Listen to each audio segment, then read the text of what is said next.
Welcome everyone to another video of Sports Guru. I'm your Sports Guru. Unfortunately, we missed the playoffs, but we'll be able to be back next year. I'm happy we had a 10-win season, but we got to get some better players, unfortunately. And I need to do better when it comes to throwing the ball. So.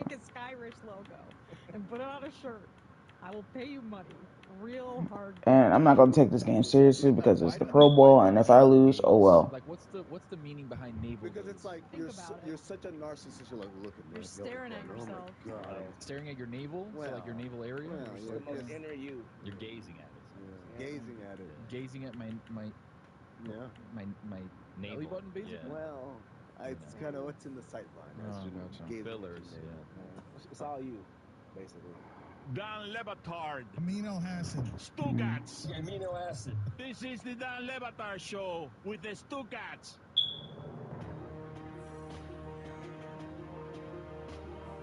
What are your other two fake Uber jobs? Oh, there's one where I say I am administrator at a hospital at HR. I help the nurses who have RNs get BSNs, and if they have a BSN, I encourage them Bachelor's in Science and Nursing. For those who don't know what that is. Registered nurses getting Bachelor's of Science in Nursing. I just do hospital talk, and as you can tell, it's like no one wants to hear hospital talk. So that usually kills all conversation very quickly. That is so good. You give just enough detail where it's so believable, but it's the perfect boring job. Exactly. Like the amount of detail where it's believable, and also I don't want to hear this anymore. Right? Like as I'm talking, I'll talk about I help the nurses get the RNs if they have their BSNs. If they don't, then I help them get the MS. Like I talk like that, and they're like, you know what? We got it, buddy. Do you ever like go off the rails with it? Like sometimes if I'm really feeling it, I had an Uber driver that just was like kind of being like a dick. Like he was just saying like stuff that I was like really out of pocket. So I just kept extensively Why is he a lying more left and more guard? and more. And I was telling him about my twin brother and how we just got separated for the first time and how distraught I've been since then. I don't know why that Rose was in the car happening. for this and she could not hold it together. I was like, girl, you really got to be tougher. Rose poker face is non-existent. Does not exist. Number two. Let's go, Marlins. Where we diverge, because my mission in the Uber is to not talk. So anything, what I'm trying to do is to kill any part of the conversation. It's not even, hey, where do you work? I don't want them to ask me about Poppy, which happens all the time as well. It's, I don't want you to ask me about anything. I want you to be like, it's the most boring person I've ever had in my car. Look, Stephen Colbert on YouTube says, "What happens when someone asks you to save their sister or like help?" Yeah. You're the doctor. What do you do? Oh no, I'm not a doctor. No, he's an administrator. I'm an administrator. I'm an HR. Yeah.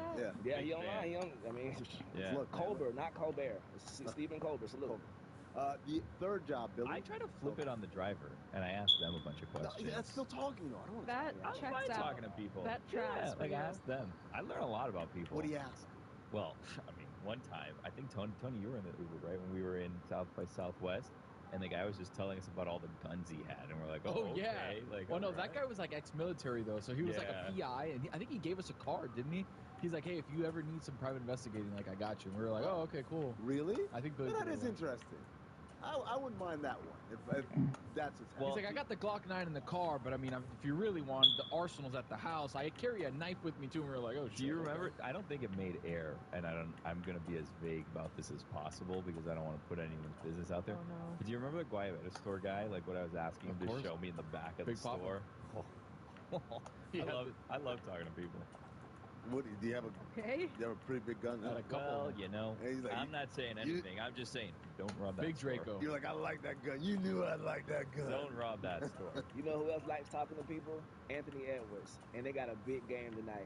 Do you think that they can bounce back and pull even tonight, or do you That's think hockey, that baby. Rams have their number? No. In my opinion, go ahead. Yeah, No you go ahead, number, bro. no numbers. This is a really tight series. This is going to get tied up tonight. And here's why, man. Because a lot of people look at like, what happened. So, well, number one, there is an emotional toll to going 7 games, let alone going 7 games and winning game 7 on the road, let alone going 7 games, winning game 7 on the road after you were down more, like the biggest comeback basically in the history of a game 7, and also at altitude, and also they're the defending champs, right?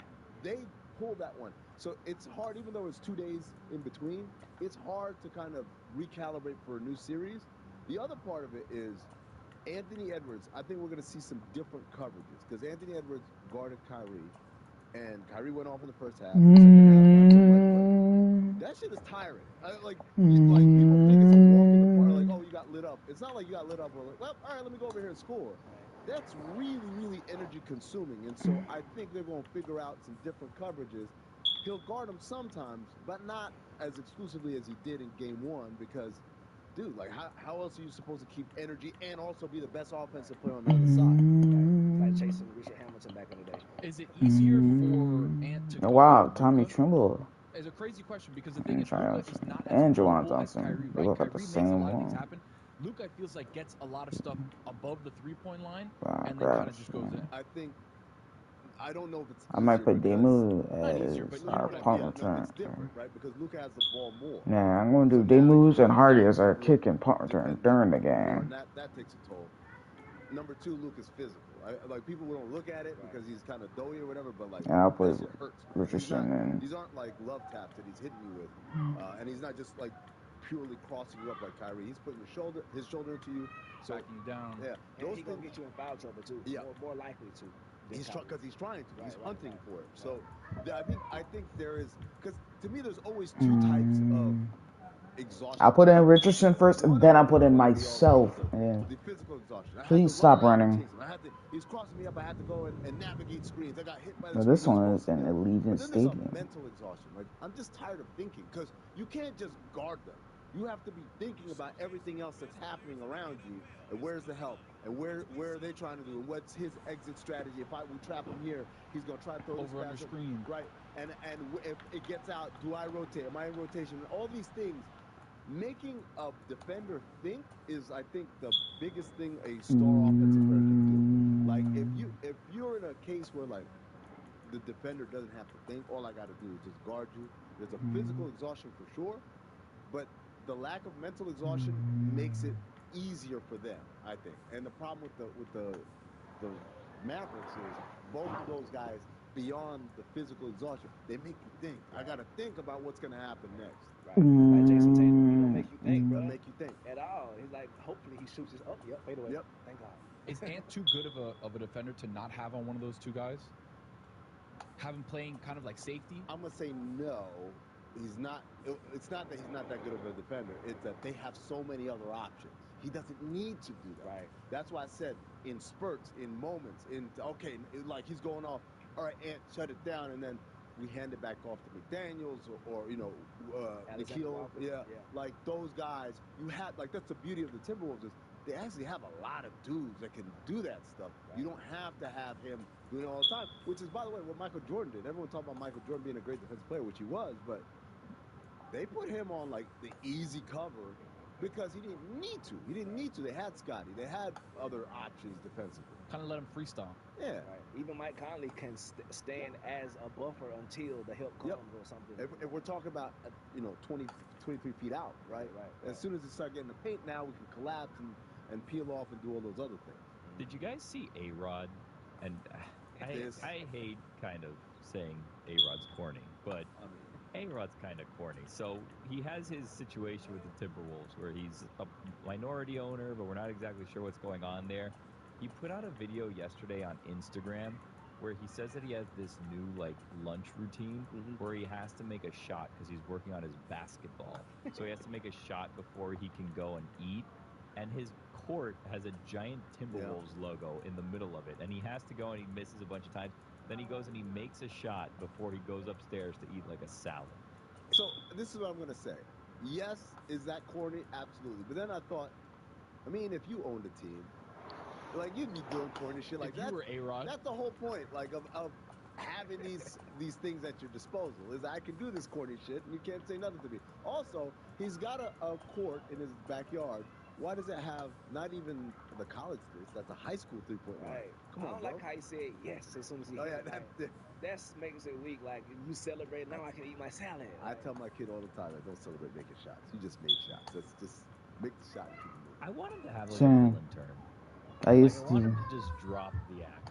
I want him to just be real. He is a villain.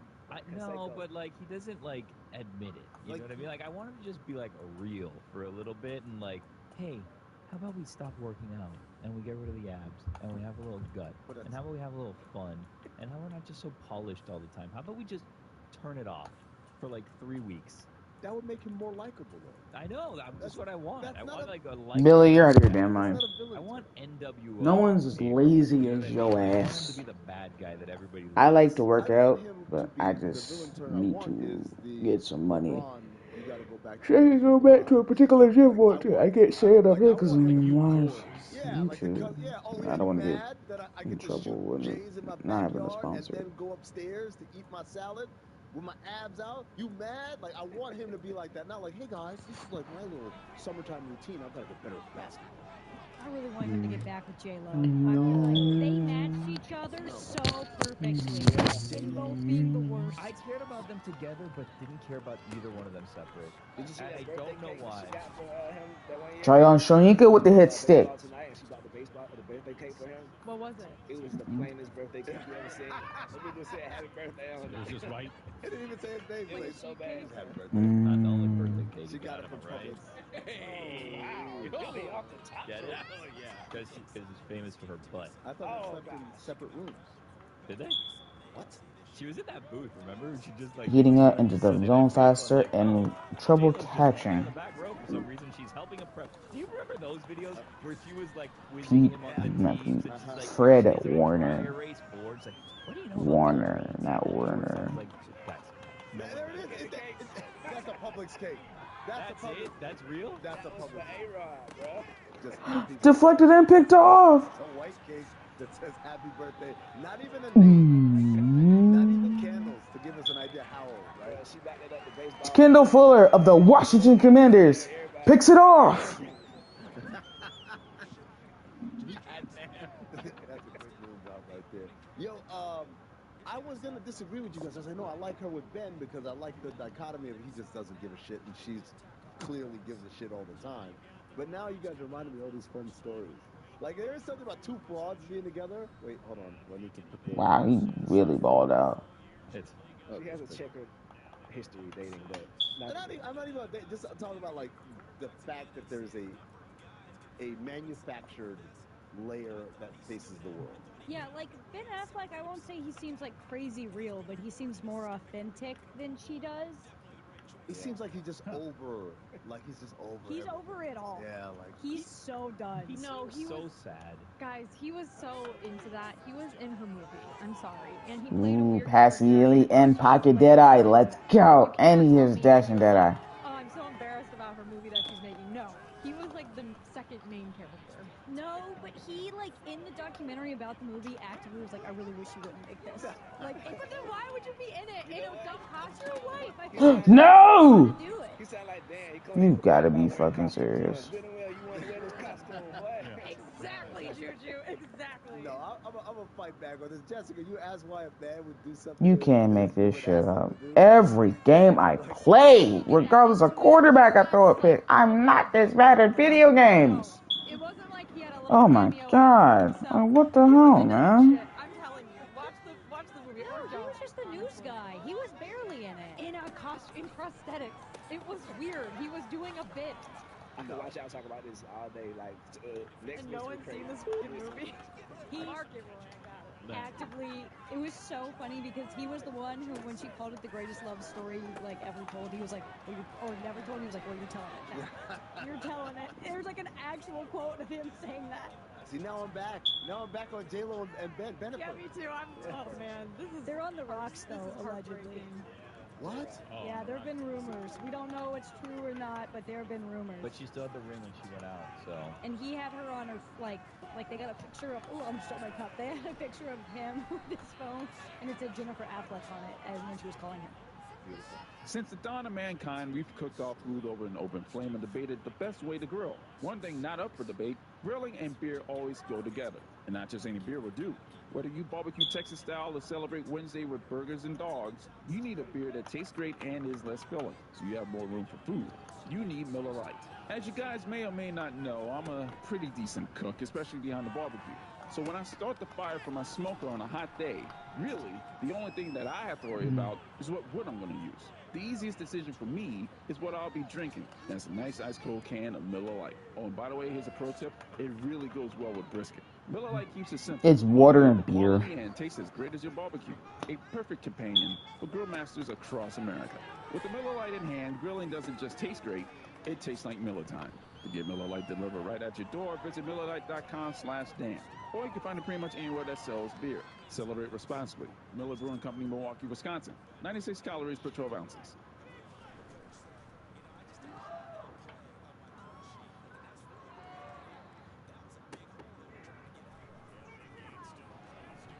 I should have taken.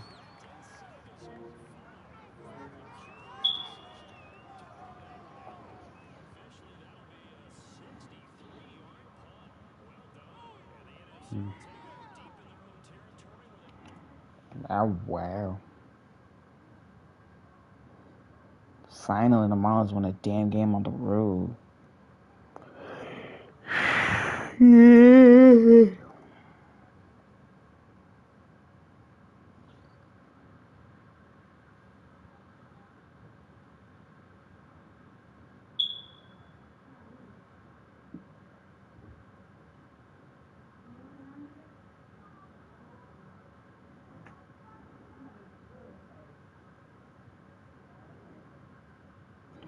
Why does it glitch like this?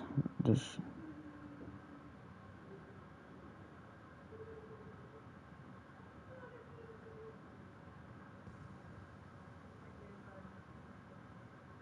This is the Dan Levator Show with the Stuttgart podcast.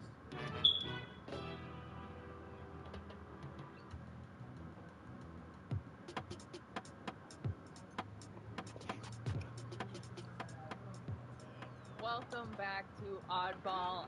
I mean, the all NBA Not teams the smartest were issue. revealed. It was pretty. There were a few surprises, but let's just go through what they were. What first, second, and third. For first team, you've got Giannis, Luka, Shai Gilgeous-Alexander, Jokic, Jason Tatum. Anything here surprising to you? All right, so a couple of things. Number one is because the All-NBA team is positionless, so it's not like you had to have a center. You can't make this shit up. A guard. In theory, the results should mirror what the MVP ballot was. The best 5 players in the league.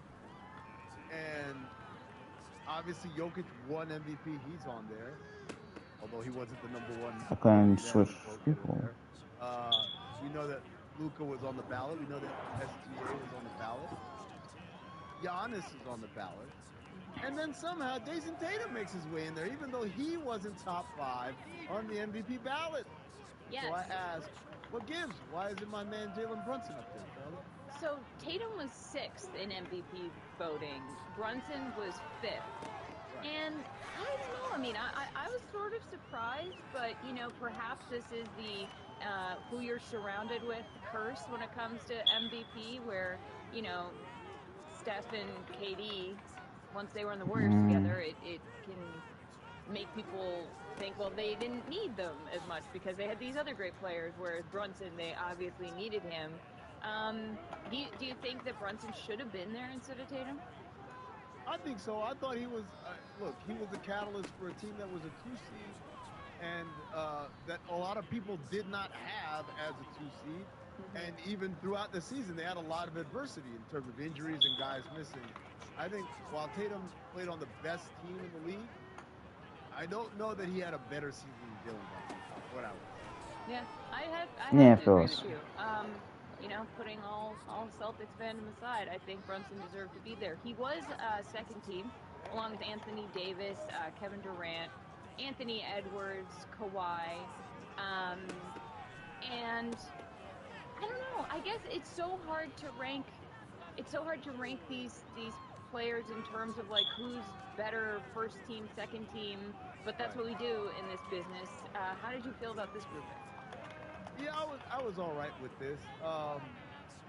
You know, the real question is who didn't make any moves. right? Because damn it, I was out of reach.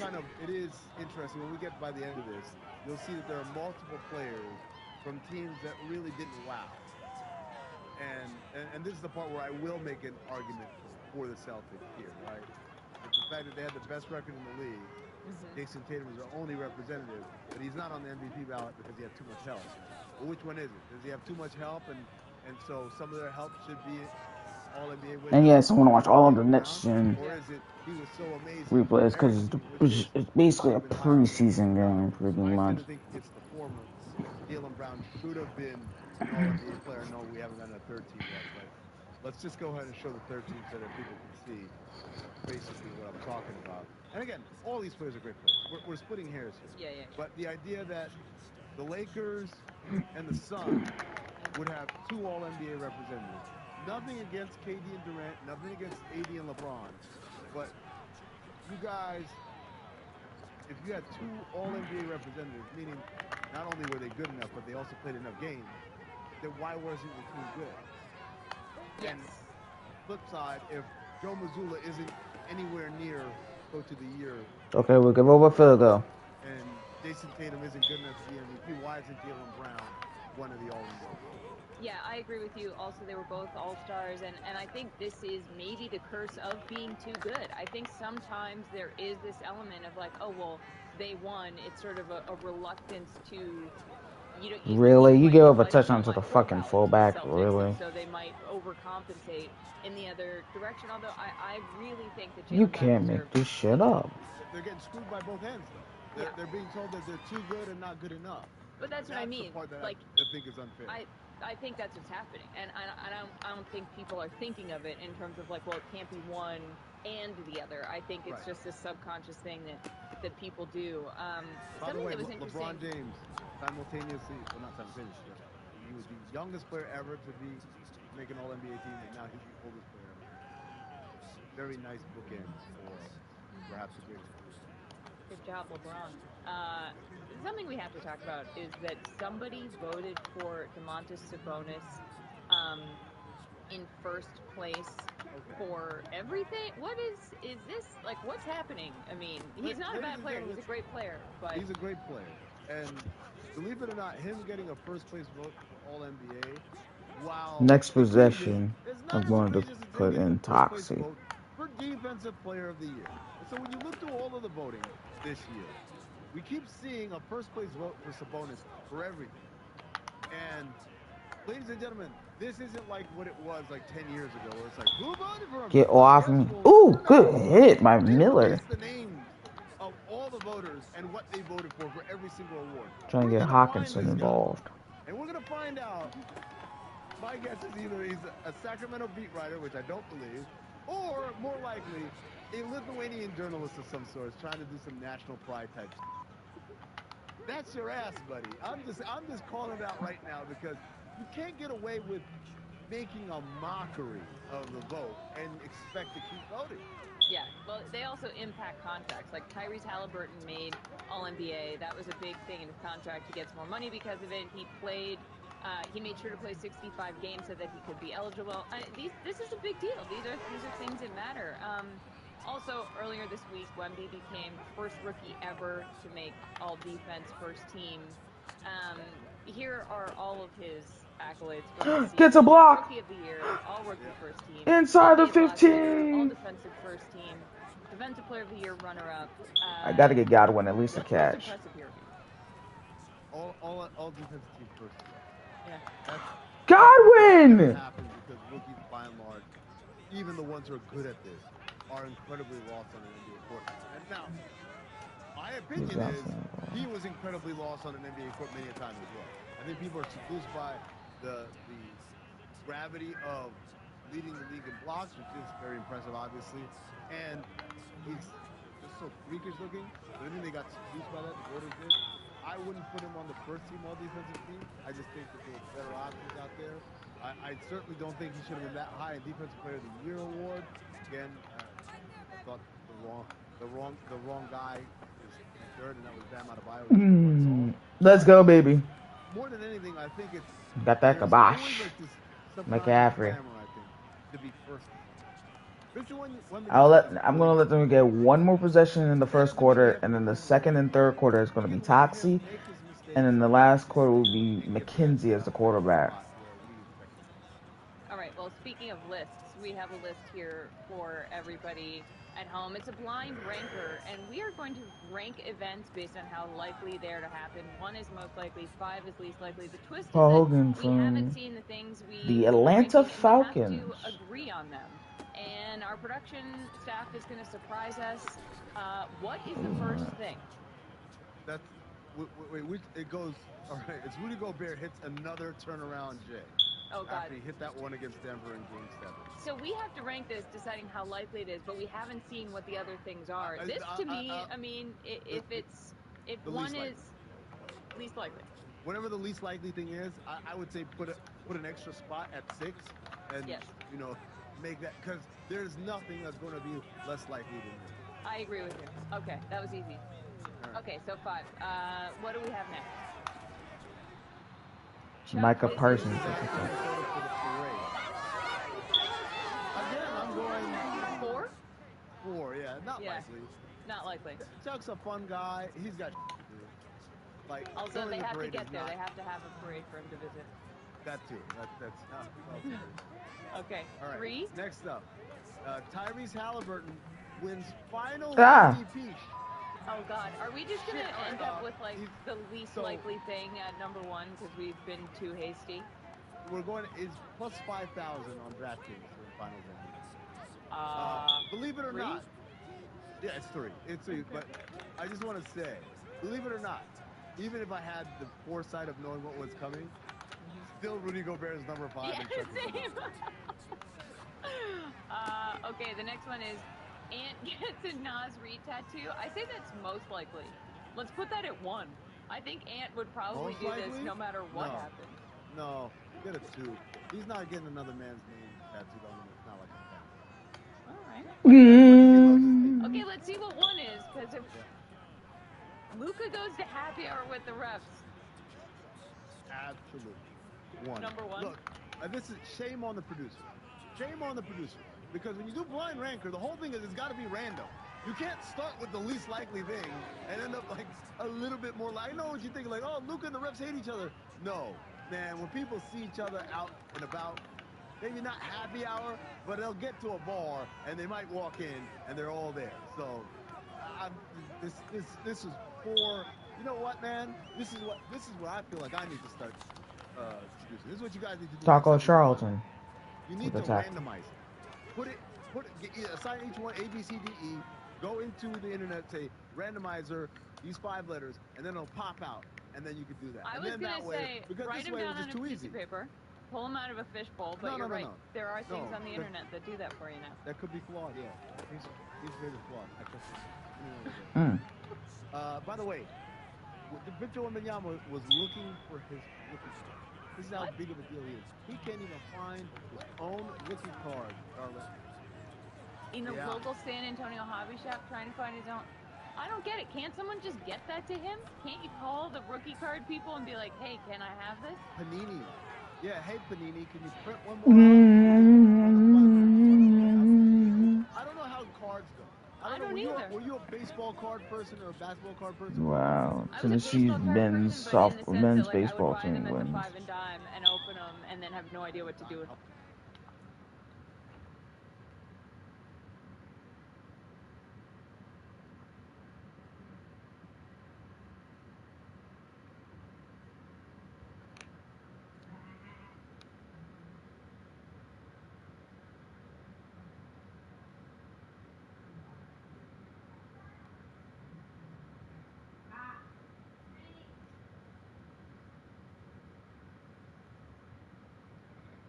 Samyang sauce is not even spicy whatsoever. $5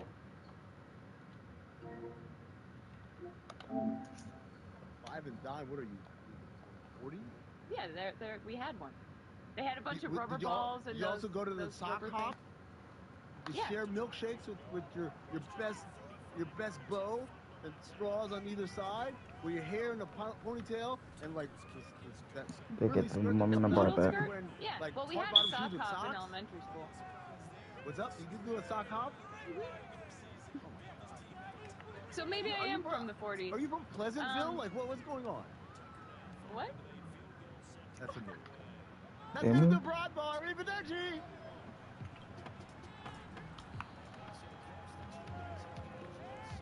Well, for starters, you have to purify yourself in the waters of Lake Minnetonka.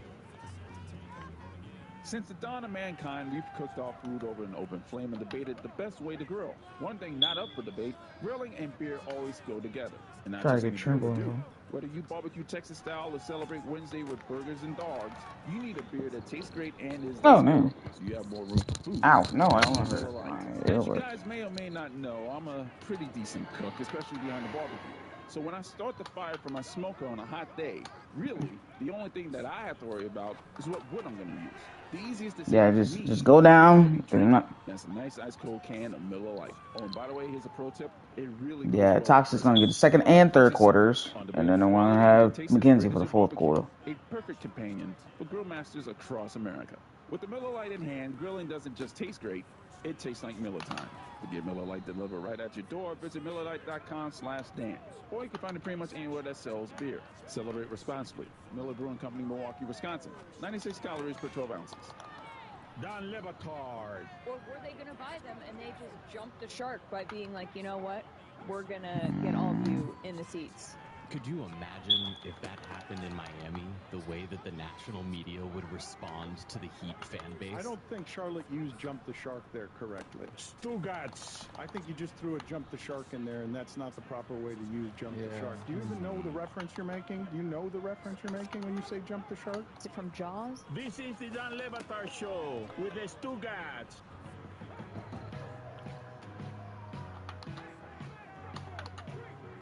I've been doing an investigation, guys, that I want to... Somebody had to. I got so many tweets about this. Like, my niche now is, okay, the Dallas Mavericks win Game 2 of the Western Conference semifinals. They beat the Clippers.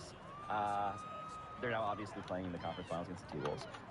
But at the post-game presser, Luka Doncic sits down. No X Factor? And he takes What the hell? And this happens. Okay. We were open shots. Weird. Just our sharing the ball and our energy was great. What do you think? Okay. Hey, you. Okay, moving on. So if you could not discern from the audio, maybe if you're just listening on the podcast, how would you guys describe what happened there? There was sex noises happening. Yeah, porn. Yeah. Yeah, somebody was playing porn, or... In stride with a dot, Tommy Trimble for the touchdown. 24 yards. That would be 16-yard bomb. It would have to be quite an experience. I was gonna say, like, whatever. No. Nobody's ever done that and been tipped. I'm sorry. Nobody ever has sex, even good sex, and it's like, like, no. It's not a constant stream. No. It's not a constant stream of moaning. Yes. Unless you're trying to fill a silence or something. Right. Which in that situation you would, it's porn. It's porn. Probably porn. So the theory... Pornography. A pornographic film. The clubhouse leader, of course, this was a media member. Of course, like the Zoom era, we've all seen... I don't know why they put Brenner in. Yeah, that guy, exactly. That guy's Venus. Jeffrey Toobin. It's a very funny name. A very on the nose, like a children's character name for an adult story. Yes. So it was a media member, was the reigning theory, and there are some suspects in that. I mean, literally, Amin Al Hassan once had porn on his computer when he was being interviewed, I think, by Kevin O'Connor, like at a courtside post-game thing. And Amin had to close his laptop. In my defense, we were doing research for a movie Nigga, what? that involved a certain adult film actress, and so I was searching porn on the computer. Whoa! What are you doing? You left your computer earlier. What are you doing to me? Hold on. Goodness. That was what are you doing 7 hours ago. That was 7 hours ago. I swear to God, it was research. I Yeah, it's not like keep Brenner in. You know what? Did KOC just catch you watching porn? I mean, I don't know what you're talking about. So sorry, Amin, but I can tell you that it was not Amin Al Hassan. Okay. This is where my investigation starts. Good Amin, was this investigation. you? He says, No.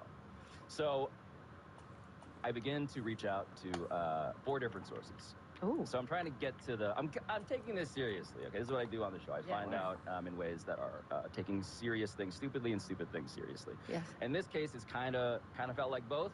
A league source told us that it was not a media member. So they know who it is. Well, what they said in so many words is that the call, the moan, was coming from inside the house. Meaning? Meaning, this was not a media member, but a Mavericks player. A teammate of Luka Doncic trying to mess with him. Oh, I don't know. By playing it off their phone. And so I guess in Europe, this is a thing, a common prank is like, this is apparently a thing where like you change someone's ringtone to sex sounds and you call them mid-press conference and they're like, was this something like that? And passcodes. Yeah. It's a very tight locker room, apparently. Another source indicated this was multiple players, not just one. I guess it was just kind of like I felt like that was them deflecting. Kirby Joseph of the Detroit Lions. They're all standing up. This was me. And so I look at the Mavericks roster. Yeah, let him. You block his ass down. Players would be doing this, and I personally was rooting for a guy whose name is Alex Fudge. But no one. It's if you couldn't get a single yard, then there's something wrong with you. That was the. I'm not even phased. Their guess, their educated guess, was that this was either, and this is where I get a bit irresponsible, because now I'm just like putting guys on blast hypothetically. Oh, yeah. Right, that but you again, have not really confirmed. All caveats apply here. Yeah, nobody's going to care. They'll clip it without that part. I am not saying that it's definitely P.J. Washington or Derrick Jones Jr. Okay. But they are suspects in this case. But the big twist, the new theory into this. The reverse cowgirl, if you will. The twist is that this was not a phone. Yeah, what the fuck was that? Video. This was the player, parentheses S, making the sounds themselves. No. Zero chance. Zero chance. Zero chance. You guys, Zero chance. Play it again. No. Yep. Play it again. No. All right, play it again. Nah, man. Oh, L. Duncan and Shady Nolan was on that episode of Pablo Toy. Fine. I'm sorry. If somebody did this shit when I'm trying to talk to me, I'm literally getting up from my seat, gonna go find that person, and clocking them in their teeth. Like, that's just fucking embarrassing. Every time I hear it, my soul, I relate to the poor guy who was talking and tries to, moving. Okay, well, it's like it makes him seem like it was his fault. Let's jack that volume up, and let's play it again.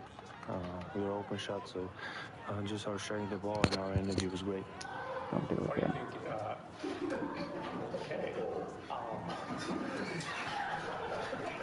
Yes!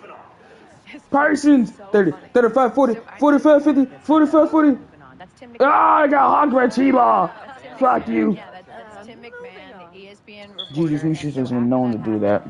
He joined a sports center, and you like check mics ahead of time and stuff before you go on air. And I was like, can I tell you my working theory on what happened? He was like, yeah, tell me.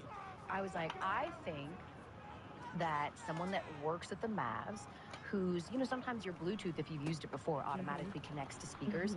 I think he's in the back, right? I think he's in the back. I think he's watching a little porn because, he doesn't care about this press conference, whatever. And it accidentally goes over the Bluetooth speakers. He realizes, oh, my God, he fumbles with it. He presses off. I mean, it's the Pro Bowl. We might as well try it. And it counts as a rushing play. Said exactly what you just said. He said he thinks and was hearing that it was a prank that was played, that they were very intentionally did it to throw Luka off, and that someone tapped into the Bluetooth speaker. Oh, but he's on the speaker, the Bluetooth. He's still on the I'm speaker. gonna get a lot of a chance. Someone tapped into the speaker. They played the porn to make it uncomfortable. And ah, no! Stand on the fact that some poor unsuspecting cowboy was in the Calm's kid was in the back. Damn it! Watching a little innocent porn. I think it's that, but that they had a tab open that they forgot about, and when they opened up their lap, it just went, and they were like, yeah, and tried to get it. Because watching porn at work is weird. Yeah. Don't do it. It's not safe for work. So much time in the day. Yeah, sure. I also feel like if you're gonna pull a prank, not that I'm a porn audio connoisseur, but I just feel like there's funnier clips of the porn you could play. This is why her saying words. This is why I returned to it being a player. Yes, because this is some. I was talking to Nadir behind the glass over there, Not to put the deer on blast. Shout out to the deer. But I was playing this clip for him before Yeah, the show, close. and he was like, "Oh, I used to do that in not him, not I, sorry, Nadir, but kids in our middle school used to do that." Yeah. I never did that stupid shit because I was trying to go. I'm trying to. I'm sorry. I could see it not being one, but here's what I think you need is the next step of your investigation. You got to get all the Mavs to moan. Or like a police lineup. Yeah, and you have to be like, say, and then they have Yeah, to boo. and see who can hit that. My clothes on, eat some hot pockets in a little bit. See, it's No, I'm giving sponsored, by the way. woman to me. I Just feel snack I like that. I pride myself on being able to do voices and impersonations and to imitate people. Let's give us your best one, just real quick, to vouch for your. Journalistically. Just give us your best. I mean, I don't. Yeah, You pride yourself on it, so just give us your best. No, I also pride myself on not being put on the spot, Katie. Okay, so fair. That's fair. We can cut that Here out. with Joseph from the No, I mean it's more of Tampa Bay Buccaneers. you have to give me a person and then let me go. I'm definitely not feeling that was a man imitating a woman. That was a woman moaning. In fact, Pablo, you're a man. Oh God. Allegedly. I was dreading this. Yeah, challenge. you try to hit that on the spot. Try to hit that Pablo octave. on the spot. Try to hit I've been that trying octave. to Back speak away from the mic I've been a trying little to bit. speak deeper into my diaphragm. Sure, but for now, So to Yes, speak. go up into your. Yeah, they're all men that have. These guys are 6'10". They've got these deep voices. You go for it. Try to be her. All right. So okay, I'm gonna actually not make eye contact. And Jacobson's in the zone. Fucking great. I just want you to know that Metal Art HR does not exist, so you cannot get me in trouble for this. I'm gonna look at Katie, which is kind of weirder. Don't peek. Okay. Almost intercepted by Lattimore. I can't look at myself. I can't look at the glass because everyone's looking at me. Stop waving at me. All right, just look down. Here we go. It's louder. See? It's loud. It's more of a scream. You can't. Yes. Okay, It's not okay, false side up. okay. Yes. Have some. Yeah. Oh God, I hate it. Like he's in danger. He sounds A little like. more? Or no, that was No, you sound like an animal that I was don't think maimed. it's gonna get better. No. Okay. You sound like a dying Like a dolphin. Mm-hmm. See? That's not it. I mean, line all the men up. Y'all can't hit that octave. I know that octave. Get Cortez Get in in here, Cortez. Cortez, come moan into this microphone. Hold my mic and moan on it. Cortez, You can't do it. Cortez says, quote, this is what you're absolutely here not. for. Come on, Cortez. Cortez, come in here. Do it. Do it. Do it. Do it. Do it. Yeah, my Damn, God. pressure They're a doesn't work bunch of with children. That sucks. Wow. But you get my point, Pablo. You tried, but like it Yeah. sounded I'm like on the a running man back. imitating a Love woman. It's a skilled Okay, he's oration. in here. Yes. Arms crossed. He Can we looks point pissed. every Oh, microphone at yeah, Cortez? that's up there. Everybody I'm turn only around. gonna give it Okay. a though. It's okay. Or they want to go for it. Okay. Okay, wait a second. It was better than Pablo. It was better than Pablo. Okay, wait a second. Again to the Feel fullback. worse and better Really? about myself. Yeah. 2 touchdowns for fullback? What the That was more fuck, bro? convincing. His was better than yours. More You can't make convincing. this shit But up. you guys are making my argument. That's not a man pretending to be a woman. That's not. That was a woman. That was a woman. So unless they got a female staffer, that was actual porn that they were playing. Or Cortez. Or Cortez was there. Could be that I don't too. know. I guess I could see it. But ironically, I'm unsatisfied with this conclusion. I feel like Inside the 30-yard line. I Nice. want it to be more like, yeah, it was a person and it was this person. Yeah, I was looking for clues on like the Twitter accounts of like PJ Washington, where they like sending us signals and stuff. Yeah, nothing. So no eggplant emojis or anything? That's what you were looking for? Yeah. During my deep dive and investigation, I was trolling for some eggplant emojis or a peach. He had to watch a couple videos to see if he could find that specific clip. If anyone's wondering, Your wife's like, the charges to his what credit the card. He hell? was Just looking reporting. for the clip, I'm and he had his just eyes reporting. closed. He was just listening. Yeah. Yep. Just trying to see. I hate that listen. slipstream. Yeah, you know what? That Next version time of when it, you're by the way. investigating, see if you can find the exact porn clip. Yeah. You know, just like watch tons of right? That's what I'm saying. Watch tons of it, and then just close your eyes, and then be like, "That's the moan. This is the clip." I found it. Oh. Triggering for some of us to hear Bluetooth porn. Yeah, you really just. You know this? You know. No. Oh. What happened? Dan has a joke in his special that is very much based on truth of a time during the pandemic that I was showering, getting ready for It is not really spicy at actually, all, an bro. HQ from home. And in the shower, I was listening to music and a Bluetooth speaker that he bought me. But because he had linked up with that Bluetooth speaker before, his phone accidentally linked up with it while he was watching an adult video. So I am in the shower. And he was doing journalism. And all of a sudden, my music became like moaning and a lot of like this. And I remember just being like, what the hell? And then I like picked it up and I kind of was realizing what was happening. And I started like hitting the volume down button on it to get it to be quiet. But because he was watching it and there was no volume and he was confused, he kept hitting the volume up button. And so it just kept getting louder. And I felt like I was being bullied. So then I had to like turn the whole thing off. And then I had to like finish my shower. And then as I'm about to open the door, I'm like, I don't want to deal with this right now. But you knew exactly what was happening. I'm like, I figured something had happened like that. God damn it. And so I'm like, I'm gonna come out the door and he's gonna just be standing there and I don't want to have this conversation and I don't want to like make eye contact and talk about it. Like, I just want him to leave me alone. And so I open the door and he comes around the corner and he goes, hey, just to like see if I realize, because maybe there was a world in which I didn't realize what had happened. Yeah. That world that was not one we lived in. And he said, hey, and I just like looked at him and he goes, I opened an email. Love those dreaded porn emails. And I was like, can we do this later? And he was like, yeah. I was like, thanks. Cool, thanks. Cool, thanks. I opened an email. I opened an email. Somebody sent me a link. It was weird. It was so weird.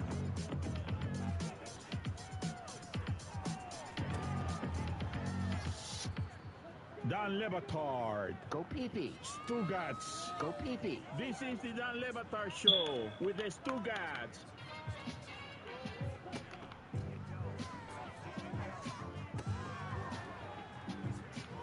Yes, sir. Fred Werner. Owners meetings. That's the nothing personal word of the day for Friday, May 2424, as we roll on into Memorial Day weekend. There's no episode on Monday for the Dan Lebatard Show. By the Oilers, but no. Could have started with the Pacers not being able to win a game 2 against the Celtics for the first time. Celtics win a game 2, but no. Could have started with what happened in the White Sox-Orioles game, but no. May get to all those. I got to start with owners' meetings. It just brings me back. Try to get Johnson involved. Into different cities 4 times a year, surrounded by all the executives, all the owners, everybody in the commissioner's office, and eagerly anticipating all the business that was going to get done during the course of those 2 days. Now that we do nothing personal every day, what I really wait for... Get off me. Although I do miss it, of course I do. Not as much as I don't miss it nearly as much as I love being yes, sir. every single day, live at 8 a.m. Except Monday, disappointingly, sadly. But now what I get excited about is when the commissioner of any sport, other than maybe the WNBA, after you have owners' meetings, the commissioner has to meet the media. It's like an unwritten rule. It's not in any of the bylaws. It's not in the Constitution. It's just one of those things that the media's come to expect. Where for me, it could just as much be the commissioner tweeting stuff, not trying to take away the media right to go travel to these meetings. These were in New York, I think, so that makes it a bit easier. But the commissioner took the stand and had a few nuggets, as usual. Commissioners always have nuggets. You have to just look for them sometimes. You know, it's very simple how it works. You have your PR team around you. You know what the agenda is, because at owners' meetings, everything that's discussed has to be formally put on an agenda. It's a real board meeting. You need notice provisions. You can't just all of a sudden say, hey, I think I want to talk about blank. Doesn't work that way. So you're pretty much able to prepare. You know what you're going to say. One of the topics du jour that has come up and has made all of you question every time you see a bad call, and God knows it feels like there have been way more, but that's just prisoner of the moment stuff. Pretty much normal. Damn it. Everyone's waiting for what they're calling robot umps. It's not robot umps. It's the automatic balls and strikes. Very different. Robot umps, I keep waiting for Bridget Moynihan or Will Smith. I just realized something, that making iRobot references. Oh, she has wood go. You can tell by the discoloration of the pigmentation of her skin. I made a Jerry Maguire reference to somebody the other day. I said you had me at hello or something. No idea. Blank. Olave, what a catch! Those expressions like, frankly, my dear, I don't give a damn. I don't remember what movie that is, people would say, but I definitely know it's from a movie. Do you really not know? You had me at hello. You had me at hello. It's what you say to somebody when they keep talking and they keep trying to convince you of something, but they don't need to because you're willing to do it, you want to do it, you need to do it, you feel like doing it, you're willing to do it. You say, Welcome everyone who is watching my video today. Like, so I Ooh, guess what a hit. Maybe an old reference. We're not talking about like a robot. We're not talking about replacing umpires. Right. The excuse Jacobson's that in the the zone. union would be too unhappy because they lose jobs. No, that is not ever what baseball has contemplated.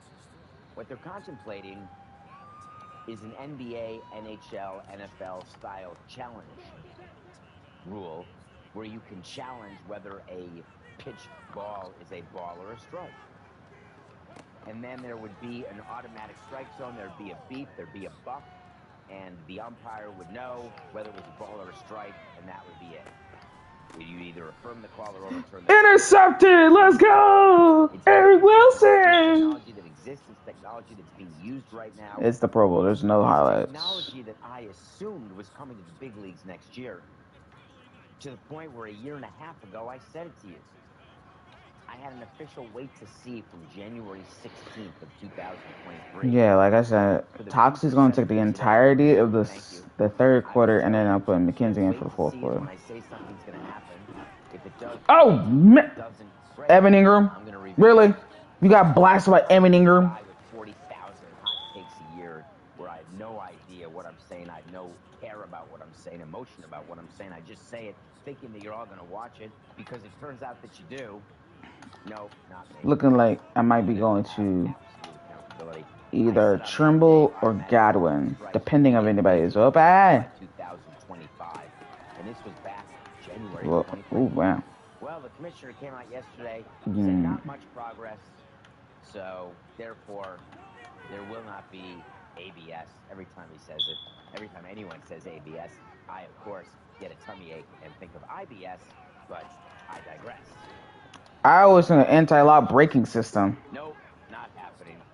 I understand why they need the technology to be perfect. I understand why they need the rules to be perfect, but I think there's a little nuance here as to why ABS is not going to be added for next year. You remember the commissioner has the right to do and implement anything. He can say it, change a rule, wait a year, and then if the union doesn't approve it, it can just be implemented. There were certain things under the last CBA that the commissioner shit. Immediately, without a waiting period. There's such tension between the commissioner's office and the union right now, and it's tension that's building toward a negotiation that's coming up. That MLB has the view, correctly so. You can't make this shit up. Why bother? Why are we going to do anything right now that will even do enough poking when it comes to arbitration, when it comes to free agents, when it comes to pitch clock, time of game, all the things that we're trying to do?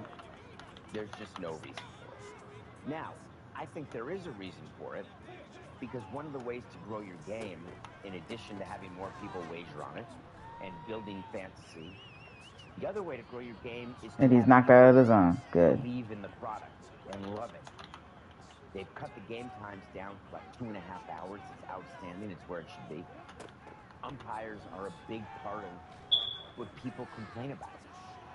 Last night is a funny example. He's going to go down the right sideline. Not funny if you're a White Sox fan. Not a big deal for the fans of the White Sox because you're not going anywhere this season. What's another loss incrementally? Maybe it gives you another ping pong ball in the lottery. It's embarrassing how there's tanking in sports. With a player interference.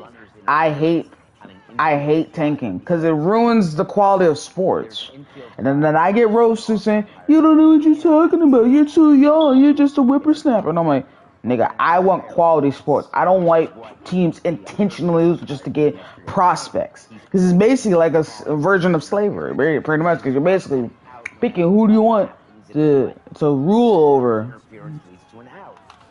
So it ended up being a double play, and the White Sox lose the game. And everybody's upset because the interference was the runner on second, Benintendi, going back to the bag on the fly ball and just sort of... Come on, guys. Hold your fucking blocks, man.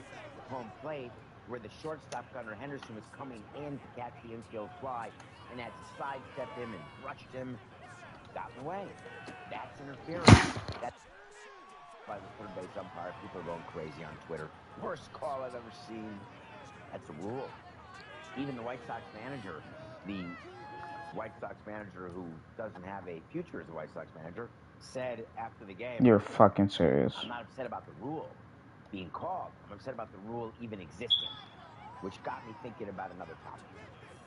All the things in baseball or in sports or in business that exist because they've always existed.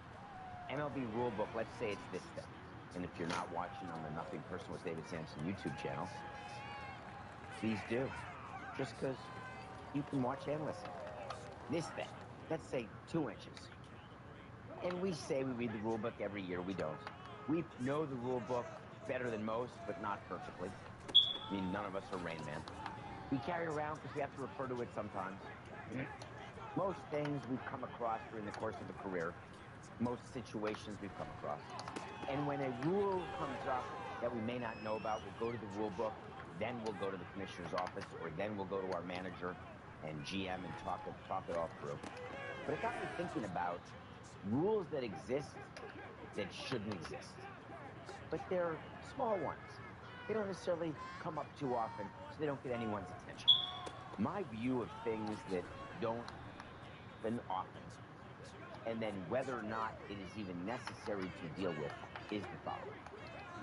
If you have a chance to be perfect, and you have a chance to be right and just and fair, it doesn't matter what the frequency is. I just think that we should all strive. Let's go! Jawan Johnson, 58-yard bomb. That's like the job of a lawyer, to try to anticipate everything. They didn't even see it coming. If that was the bazooka one, oh, that would have been easily a 30-yard throw. It was a 40-yard throw on the fly. Angle. That's what you're supposed to do when you do an agreement with somebody. And it's tedious, it's difficult, it's hard to be perfect. But there are adjustments along the way. In a legal contract, you actually have a system to deal with what happens when something comes up that no one contemplated. In baseball and in sports, when something comes up that rarely is contemplated, but actually there's a rule where there could be discretion, but it's not used here. I think you close Yeah, don't get me wrong. I like him as a I don't person. think that you should have Because runners it's interference understood in a with the fact that he was just situation being told where what to do. there's no runners Wayne interference. Huizinga and Jeffrey Loria as the manager, as the owners. Owners meetings that makes me smile, So truly much. smile, is that there are people in charge of owners meetings in baseball where you have to actually, you bring guests in, guest speakers. There's a dinner the night before the big meeting, and sometimes it can be a writer, it can be someone famous who comes in, he'll talk politics, or he'll talk about any business, something. It's interesting, always interesting, absolutely. This year, this meeting, they brought in someone from Nike. Not that famous, not that interesting. And what the Nike guy, according to the commissioner, was doing was taking responsibility, a mea culpa, for everything that went on with the uniforms. Seriously? He actually said specifically, the Nike representative appropriately took responsibility for the issues with respect to the new uniforms. I can imagine sitting in that meeting with our owner. Yeah, sorry. Yeah, you can leave soon. I'm glad that Nike did that. How about the bankrupt Bally's? Can we cover bankruptcy? Everybody asks about blackouts. You're all worried about blackouts. You're all worried about the bankruptcy. You're all worried about watching your games.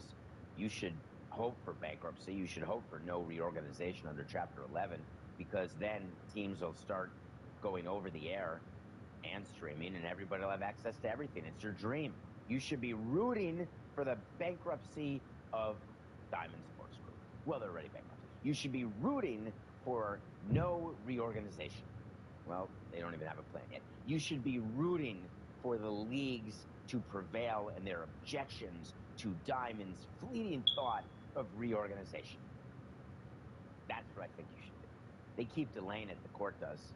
Do you know why courts delay reorganization or courts delay hearings like that? When the parties aren't ready, they ask for a continuance. That's all it is. A delay is called a continuance. And it means we're not quite ready to be reorganized. We really want to be reorganized, but we're going to need another month. So we stay as is. Gives another month for MLB to get ready to file their strenuous objection.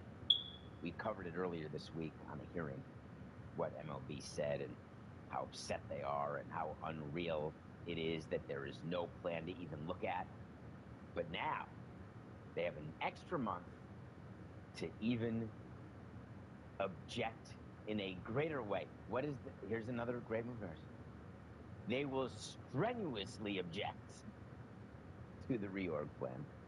The only other thing of note with the commissioner is the Oakland A's. I like talking about the Oakland A's and their move to Sacramento. I like that the commissioner had to point out to everybody, don't you worry. We are redoing everything. New scoreboards, new camera positions, new seats, new clubhouses. We're going to be ready for Major League Baseball. It's like the NHL saying, oh, the Coyotes are going to play in a totally retrofitted, ready-to-go college arena. There'll only be 5,000 people there, but don't you worry. We're just delaying you getting to Utah. They've got to keep saying, so you're going to keep reading that the A's are on schedule. There's only one person I would ask you not to listen to when it comes to the A's relocation. Don't listen to the head of the Las Vegas Convention Visitors Authority, please. I'm sure he's a great guy, maybe even a great family guy. Don't know him, don't care. I'm saying in general, when people have an agenda, they are not the people to go to for thorough, unbiased conversation. He's out there saying, we're totally on schedule. He doesn't know squat about crap. We're totally ready to go. John Fisher's got the money. Even Rob said it. Don't worry, John's fine. We're all good. Nothing to see here. Well, he may be right, he may be wrong. I may be crazy. But guess what? It's still relocation to me. Straight Indy 500. Friday, Coca. Come on. Hello, Christian Evans. Since the dawn of mankind, we've cooked our food over an open flame and debated the best way to grill. One thing not up for debate, grilling and beer always go together. And not just any beer will do. Whether you barbecue Texas style.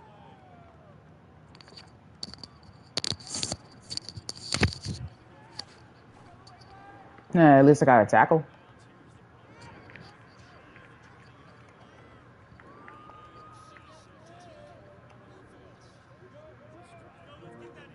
To celebrate Wednesday with burgers and dogs, you need a beer that tastes great and is less filling, so you have more room for food.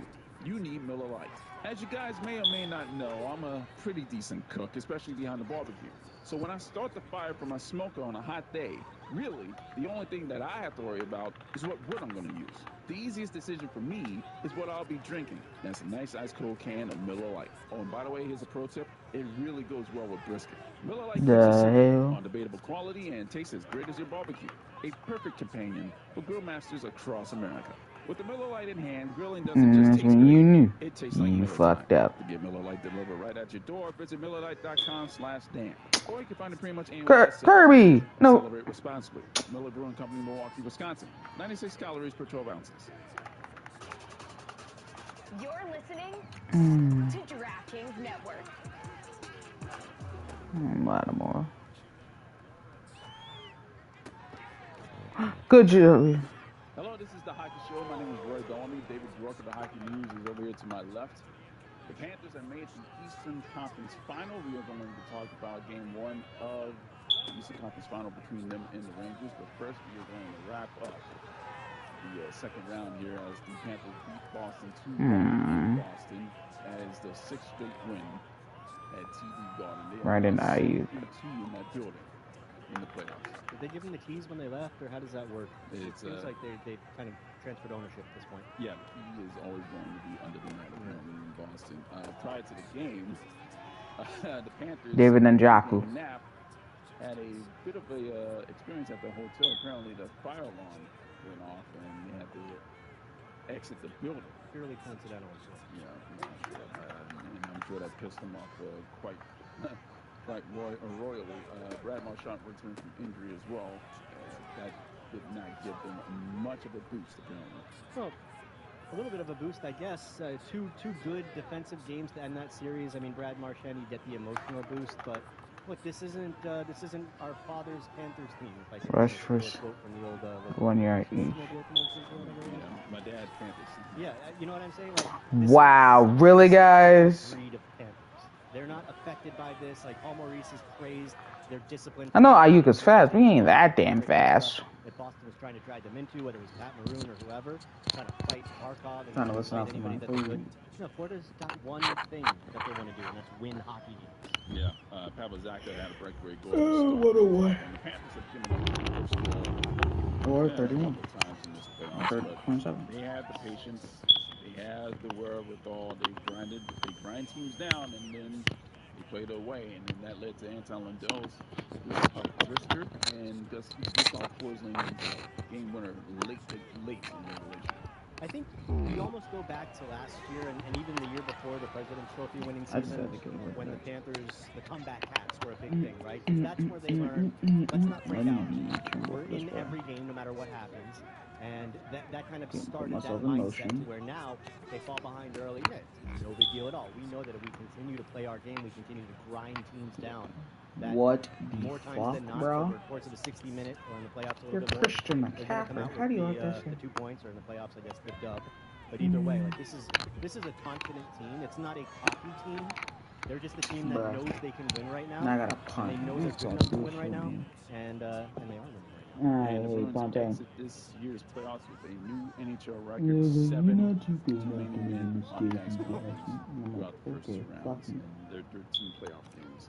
So they left a mark, apparently. Congratulations to you, Boston, on this most prestigious award of Too Many Men penalties. I'm sure Sarah Siv and the girls over the Too Many Men podcast will be in touch to go over the award ceremony. On the Madison Square Garden, Game 1 of the Eastern Conference Final, it was a complete beatdown. It was a complete beatdown? Complete beatdown. Aside from a couple of breakaways, which is actually what I'm kind of worried about, because Panthers can't be susceptible to giving up a breakaway here or there, because the defensemen love to pinch up. Well, I guess, Roy, if you're so happy with how they played in Game 1, you've got to be pleased that there's something for them to go out of the game to work on.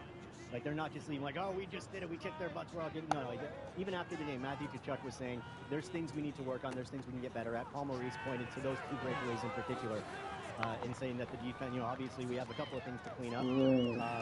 But you've also... Of course. You've got to be happy with Sergei Bobrovsky. His first playoff shutout since last year's conference final. I think only the second of his career. But yeah, Bob has been... We welcome you to Simon Bank Liberty Square. He's been there when the Panthers need him to be, and I really, that's all you can ask for to be a playoff goaltender. The other thing is, they have worked on first practice before the Eastern Conference Final down here. On power. Probably need a little bit more work today. Yeah, it's weird, right? Because they've got so much talent on the power play, and the puck movement is still there. You saw it in Game 1 against the Rangers. It's just not... It's not as synchronized, or it's not as tight, or it's not as clean, or whatever. It's when they were clicking during the regular season, they were just snapping the puck around so fast. Sam Reinhart was getting off all those shots from the slide. Now you almost see Sam Reinhart, when they were practicing, so they were using Sam Reinhart on the sides a little bit more, so maybe they're trying to open up, maybe they're trying to get teams out of seeing what the Panthers do on their norm. But yeah, they're going to have to find something. Credit to them, though, on the other side of that special teams. The Rangers did not score on their 2 power play opportunities, and that was really more of a key for me. I'd rather see Florida shut down the Rangers power play Yeah, of course. than have Florida succeed, only because Not I feel even like Tampa surprised is so in the much better middle. 5-on-5. As long as they keep the Rangers power play limited, they'll be Yeah. all right. It seems to me that the I don't want to get too long out again like I did last season. on their penalty kill have focused on Sam Reinhart to bump him and seem to be pitching in towards the middle of the ice. Well, I mean, wouldn't you? The guy led the NHL in power play goals, and Florida really made it seem like, okay, this is what we're going to do now. Go ahead. 30, 35, 40. Got away. 45, 50, 45, 40, 35, 30, 25, 20, 50, 10, 10, 10. Move around a little bit more. Get teams to be 100-yard kickoff return for us, Austria, and we're right back in this ball game. And that was one of the many threats that the Rangers had, and they really took them down in that situation. Well, they're going to need to. And oof.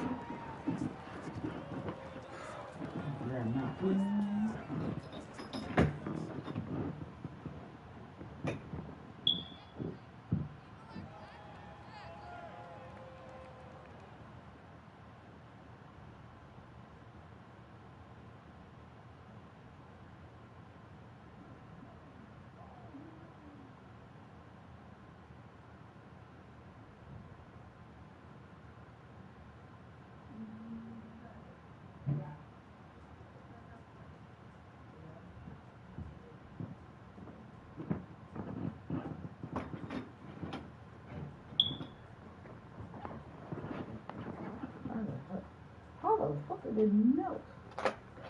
The plate.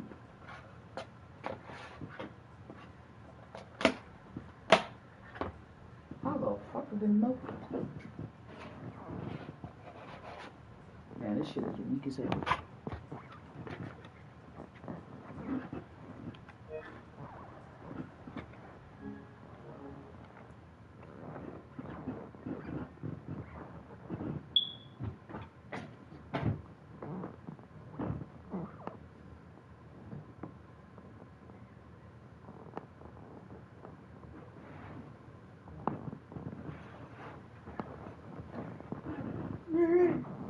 Single.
Yo.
Rangers, their power play is potent. It's got a lot of firepower, whether it's Stanishad, whether it's Kreider, whether it's Artemi Panarin, and they're going to get their opportunities. Florida's just got to keep tight in there. I mean, that's why winning faceoffs in the penalty kill is so crucial, whether you're Kevin Stenlund or Anton Lundell. And it will be a key in this series, however long it goes. The Rangers leaned on their power play. I would expect them to continue to do so, Roy, as however long the series goes. Matthew Tkachuk might be back, possibly. I mean, he did use Aaron Fox as a screen on a very nice wrist shot that got past Shesterkin. Matthew Tkachuk, is he Mr. Conference Final at this point? I mean, maybe he's Mr. Final 4 rounds if we can see what he would do in the Stanley Cup Final with a intact sternum, with what he did, in much of that first few games. But it's pretty amazing what he's done in the Conference Final the last couple of years. I think now it's 5 Conference Final games, 4 game-winning goals, 2 overtime goals, the one point that wasn't an overtime goal he got the primary assist on. He's a guy, Roy, that raises his game to another level, but he's built for this playoff hockey, right? Like Bill Zito talked about when they made the trade that Matthew Tkachuk is a unicorn-type player because he can do so many different things well. And I think built for this playoffs, particularly just because he can throw his body around, which leans into the style of play that Florida brings to the table. It's just, I just keep going back to Bill Zito. Whether it's Tkachuk, whether it's Forsling, whether it's Verhage, whether it's the Sams. Every player on this team, except for 2 or 3 at this point, was a Bill Zito bringing. And it just feels like these pieces were specifically put in place, and this team is starting to come around. It feels like a team of destiny at this point. We'll see. I'm waxing poetic a little bit, but I don't know. It's just starting to feel that way. Before we talk about Bill Zito, because he was nominated for the Jim Gregory General Manager of the Year award, we'll talk about that in a little bit. Talk about the own goal that the Rangers took, because it really started with Igor Shesterkin playing that puck. Yeah, it's tough for a goalie, right? It's not necessarily the way he played it, because he's an excellent puck handler. He's great with it. He's great controlling the puck. He ain't skipping leg day. He had nowhere to, unless he went behind him into the corner, which you don't know how the puck is going to come off the glass as you see the crazy bounces. He really had nowhere to go. The players are coming in from the blue line, so he can't shoot it up the ice. That's a recipe for disaster. You got to put it on the boards. Unfortunately, he just shot it straight into the boards, and they shot straight back out, right to where Carter Verhage was coming in. Now, Shesterkin still did the right thing by backing in, keeping the play in front of him, keeping the angle. The problem was, and watching the replay, I don't know where the goalie was necessarily going, because Verhage's trying to pass it across to whoever it was, whether it was Tkachuk. Yeah, he's trying to pass it across to Tkachuk, but if you watch Shesterkin when he started moving, I think Shesterkin was moving out to block the pass, because it wasn't a very fast pass by Verhage. I think Shesterkin was going to collect it as well, because when you look at how he's moving, he doesn't move like he's going to that far post to push. He's moving like he's going in front of him. And at the same time as when Lafreniere reached out as well, and it was just an awkward play because the puck wasn't moving that fast. Shesterkin was kind of halfway in between, and yeah, I don't think that puck was getting to Tkachuk, whether Lafreniere was there or not. It was fortunate for the Panthers. It just felt like it was happening in slow motion. But yeah, at the end of the day, it was just like, I know Shesterkin got a little bit of flack for the way he played the puck, but there was really no other option at that point, unless he was just going to sweep it behind his net. So that may have been what he should have done, but at the end of the day, a fluky goal and the Panthers, you'll take it, right? Yeah, the Rangers have lost for the 3rd time in 4 games after starting off with a 7-game win streak here in the playoffs. Chris Kreider complained about the ice, although he's not giving that as an excuse because both teams played on the ice, but this is what he said in his post-game presser. So we're saying that this is not an excuse at all. Both playing the same ice. The ice wasn't fast. That's going to be the case this time. It's going to be the case. We're playing in the mix. I'm not fast. A lot of people in the building. I mean, I think playoff hockey and pretty much is simple. They what everything I listen to do. There's nothing really good. 400 yards, not surprising. Talk about not moving pucks up the ice quickly. Playing simple field hockey. Giving ourselves a opportunity to win this war for the chance. That was the opportunity. You agree with that sentiment? You know, a lot of the complaints about the ice that I've been seeing, like, look at the building. So they're talking about it in Dallas too, after Game 1 between the Oilers and the Stars last night. These are buildings that are still going through a lot of changeovers right now. Dallas, the Mavericks are still going strong. That building's getting changed over at least every other day. Madison Square Garden probably goes through 4 or 5 changeovers a day because of all the shows that they do there. I mean, I'm exaggerating, but you get what I'm saying. These buildings the ice is not getting the best treatment right now. And to credit, like the league, there have been amazing advancements in the way that ice is controlled. Florida's had some of the best ice in the NHL the last few years because of how well they can take care of it. At the end of the day, it's getting hot out. Yeah. And there's not much you can do, like, especially when you're not able to manicure and control the ice consistently, which look, they can't. So I'm not surprised at all to hear that it's happening. It's common this time of year. It is what it is. And, you know, these players, you know, as Kreider said, like, look, you got to suck it up and you got to play. That's it. Nobody cares about your excuse. Yeah. Madison Square Garden had a Megan Thee Stallion concert on Tuesday. So I guess whatever happened in that concert kind of melted the ice. Yeah. So that was the situation. Coming up next, we have a Hall of Fame journalist. We have hockey royalty. We have Stan Fischler coming up. We'll talk about the playoffs. That's coming up next. All right, joining us is some hockey royalty. For decades, this man has been covering the sport of hockey, and he is about to turn 92 years old next week. His name is Stan Fischler, and he has a book. It's called Tales of Brooklyn. He has some very funny stories about growing up in New York City during the Depression and World War II. It's basically how his life got shaped. And we're going to talk about that in a second, but we're going to get started with some hockey, Stan. And there have been some goaltender interference calls that have gone either way, but all of them were questionable, especially during the Panthers runs. Come on, bro. They've run into some interesting calls, including last night, where Ryan Lomberg skated into the crease and skated into Shesterkin, and that goal got waved off. So I have to ask you, do we know what goaltender interference is anymore? You certainly do. Goaltender interference is whatever they call it that moment. And it's basically you could find out as the play is over simply by rolling dice, and that's how you find out. It's one of these things where the league has tried very hard to be as perfect, in quote, perfect as possible. That's why there's so much confusion and controversy. Lattimore! Offside, what's offside, what's not offside. I was discussing that the other day with somebody, and I said the problem with that is that the league, again, is trying too hard to be perfect, and they don't, we're into this crazy age now with electronics this and electronics that. They don't let the human eyes do the work anymore. And but that's the way it is. I always go back to the words of my buddy Jack Capuano when he was coaching the Islanders, and there was a particularly bad night in terms of the fact that the officiating was not favorable to the Islanders.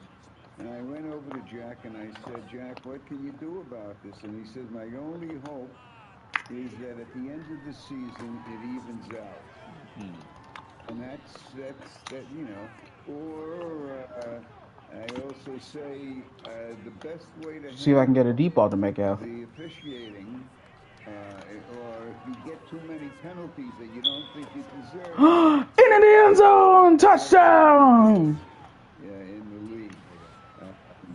To Caleb Metcalf. I go back to the last couple of minutes of the game the other night when you guys got penalized for the puck over the glass.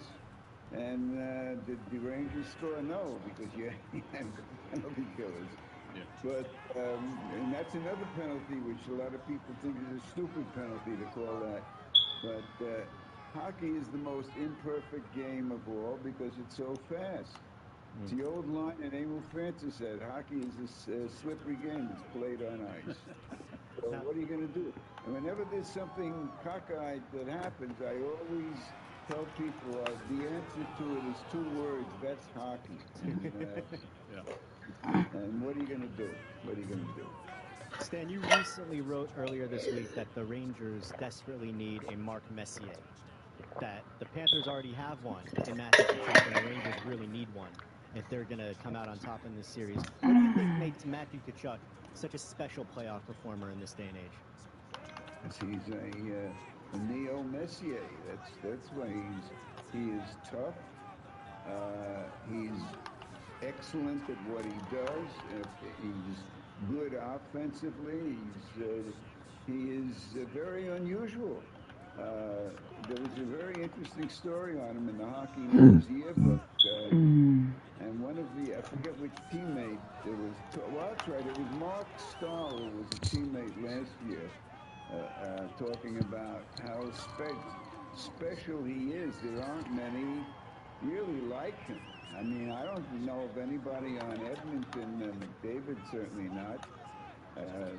Draisaitl, no, he combines a certain mean streak, not a certain, he has a mean streak, with exceptional talent, and he's very, very motivated. Chris Rowland better get some NFL offers. Because that dude is so fast, it's unacceptable. He hasn't got a single NFL contract offer as a punt returner or a special teamer. And you have it both. And Alexander Barkov won the Frank Selke Trophy, so he's the best defensive forward this season. Now he had 165 first place votes, 19 second place votes, 5 third place votes, 3 fourth place votes, no fifth place votes. He was left off of 2 ballots. And for some strange reason, Sidney Crosby received 2 first place votes, and he wasn't even the best defensive forward on his own team this season. I don't understand. What is the subjectivity of these awards here? Like, is there like axe to grind for some players, or is there like a favoritism towards the writer's home team? Let me say, first of all, I am not and have not been a member of the Professional Hockey Writers Association. Oh, so you don't even have a vote? I don't vote, and I don't care to vote because it's not. It's something that the league has given to the. And there's the dagger by McClendon. I am not a member and never want to be a member of the association. There are obviously there's a lot of favoritism that goes on here, and there's no question about it. And there's a lot of stupidity that goes on, a heck of a lot of stupidity. So I wouldn't say that I would 10 to 15 to 20 to 25 to 30 to 35 to the 40. Stories in the past where people who probably shouldn't have gotten an award, Hart Trophy Award back in 1950. Charlie Rayner, who I loved as a Ranger goalie, but Charlie Rayner finished the season. So we're going to be down 6. With a team that was under 500, his goals against were very, very high, and he got Hart Trophy. Now I know the behind-the-scenes story because my mentor was at that time the Ranger publicist Stan Saplin, and that'll do it. He lobbied. That's why Josh Levy playing in the UFL, because you're not an NFL quality quarterback. And that's how it goes. I don't get too and yes, I will be going for 2 awards, really.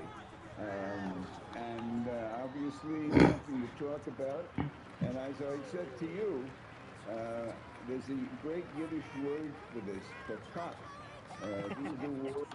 This voting is fakak, and you already explained why it is. You know, it's cockamamie stuff. So it's you could do a good satire on it if you really had the time.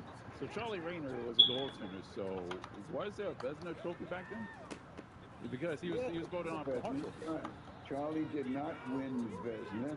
He happened to be a splendid goalie, and guess what? Charlie is in the Hall of Fame. Now, you could say, well, why is he in the Hall of Fame? One of the reasons is that he must have had a rabbi in there voting for him. But, you know what? Metcalf is never going to drop a pass. Talk about the disservice the important thing is that the sun comes up every day in the east, and we're still around to talk about it. Stan, you mentioned Chuck Rayner. I had a goalie question for you. I'm a goalie too, so I'm very goalie-centric in my hockey thoughts. But, over the years, you've covered some very interesting goaltenders. Off the top of my head, I'm thinking like Martin Brodeur, Mike Richter, those guys. But just, without putting you on the spot, can you share any fun or funny goalie interactions that you had over the years that kind of jumped out? Let's go! Oh, my favorite goalie story. That's Glenn Hall, who played, listen to this, 502 consecutive games without a mask. Insane. Plus, playoff games add to that, so you may Why? conservatively 530. Why? That ball was deflected. Johnson! Mask, okay? What the hell, man? Now, up until 1961, the Blackhawks hadn't made the playoffs previously since 1938. So that's a long time, 1938, 1961. So I happened to cover the game that was the Blackhawks Cup win. Oof. It was in Detroit, and the story was that the owner of the Blackhawks owned the Drake Hotel in Chicago, and if his team won, he was going to fly the team right out and have the celebration at his hotel. Well, the Blackhawks won. They won the cup, but there was a blizzard, a very unusual April blizzard, and all the airports were closed. So they had to do their celebrating at the Leland Hotel, which is where the team had stayed. And I was at the party. And I loved Glenn, and I was very excited that Chicago had won first time since '38. And like all goalies, Glenn was standing in the corner. He was sipping a beer. And I go over to him, practically jumping up and down. And I was there to write a story about him. That was the whole point. I was writing a magazine piece. And I excited.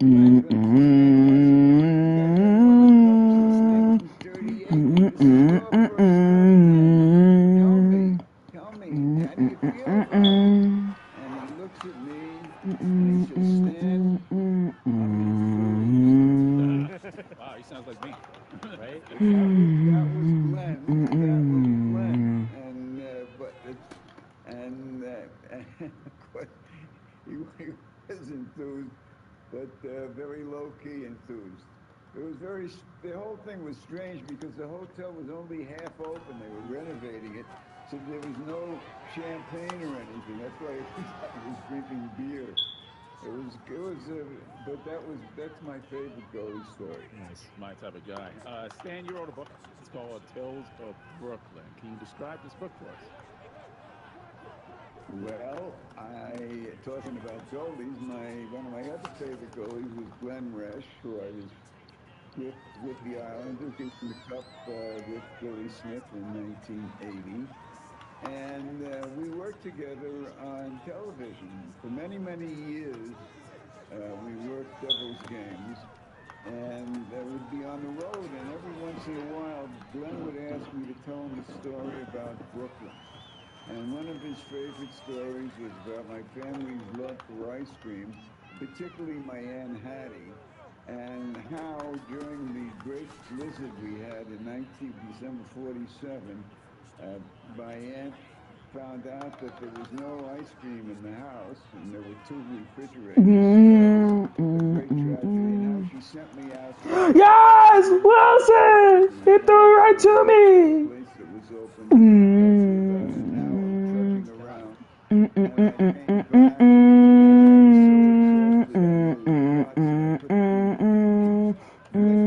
came back,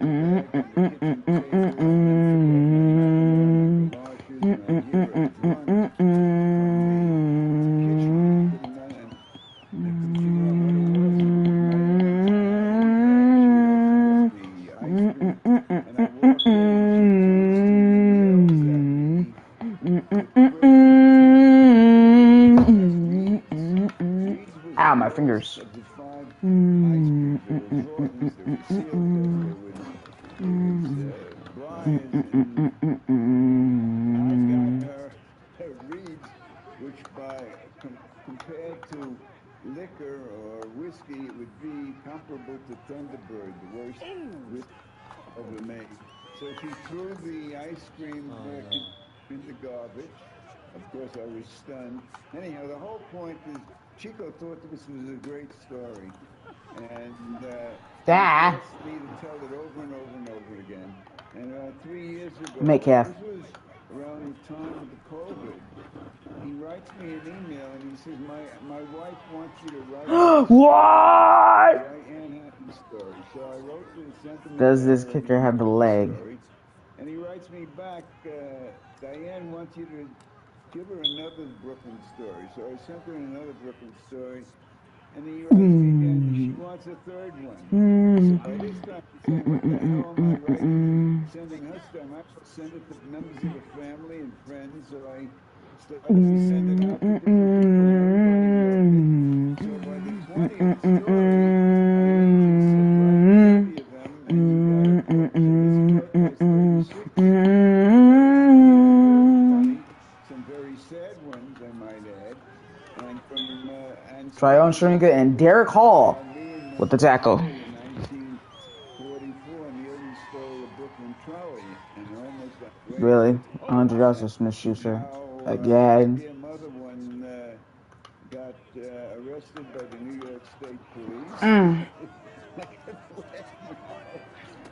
It wasn't funny then. It was my fault. And 500 yards. I played drums in a dance band, so played drums, and that's how I. At the 19-yard line, 20 to the 25 to the 30 to the 35-yard line. I was actually the answer to a riddle, and the riddle is, what do you call a guy who hangs out with musicians? Who's that? David Njoku. The answer is a drummer.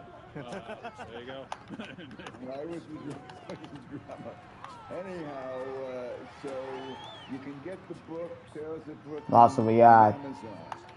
I have never gotten I honestly want this game to go to overtime because it would be a fun way to end the season. who's read it. And there's some interesting stuff, growing up, the war started for us in December 41. And that'll do it! What life was like in Brooklyn during World War II. A brutal ending to a great game. That's what it's about. That sounds like an excellent book, Dave. Tales of Brooklyn is a book about Stan Fisher and how he grew up in New York City and how his life. Stan, absolute honor for you to join us here on the Hockey Show. Thank you for joining us. Thank you for having me, guys. It was my honor, too.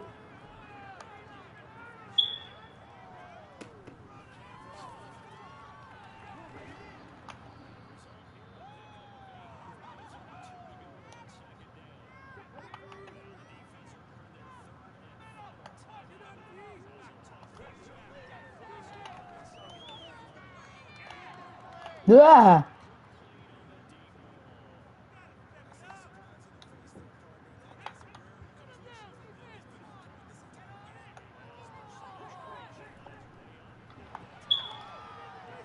What?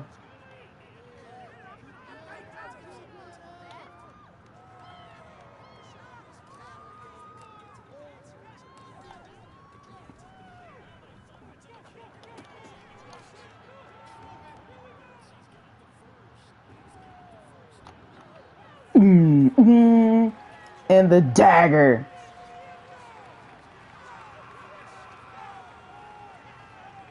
Came back and won this bitch.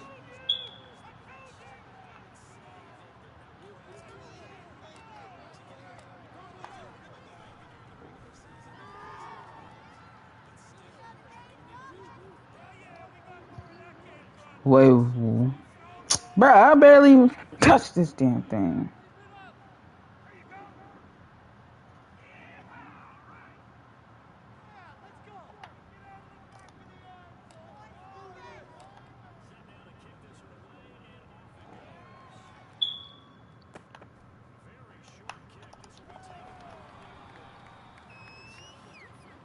Intercepted. What a pick.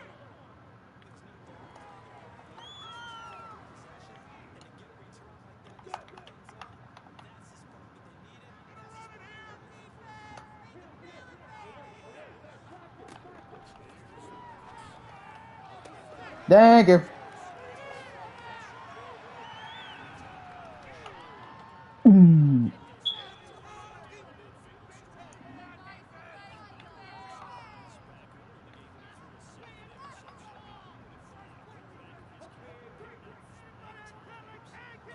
And we won the turnover battle.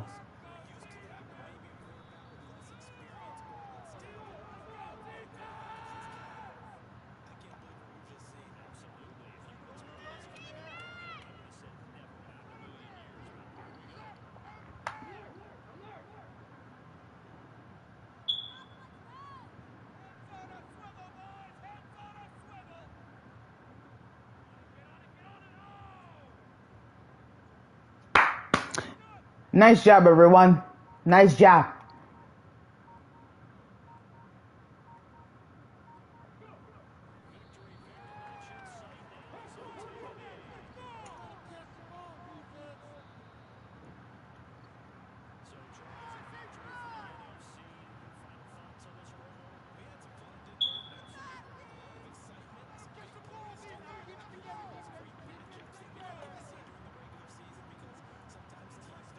Sheesh. So Toxic threw 4 picks. I'm not happy I threw 4 picks for myself. Richardson with a pick. McKenzie with 1 pick and 2 touchdowns. But I did well with him. Surprising. Hogan even had a touchdown reception. We forced 5 picks by Trevor Lawrence.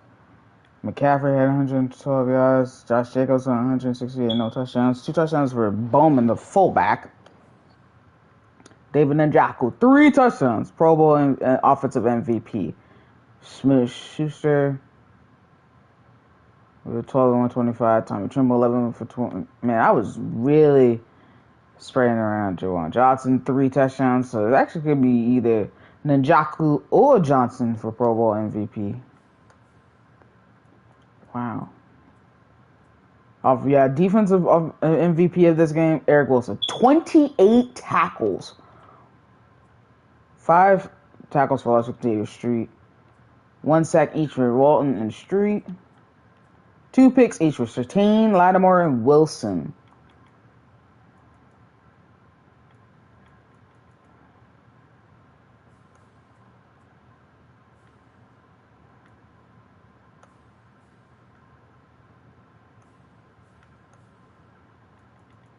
Yeah, 101-yard kickoff return for a touchdown. Helped change the momentum.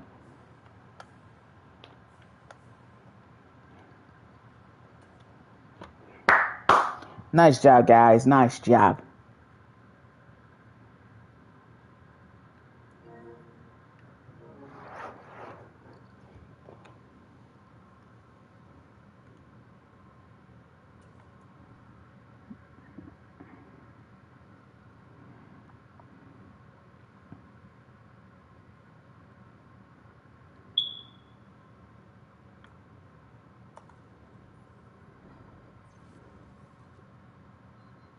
And you got tackle and awareness.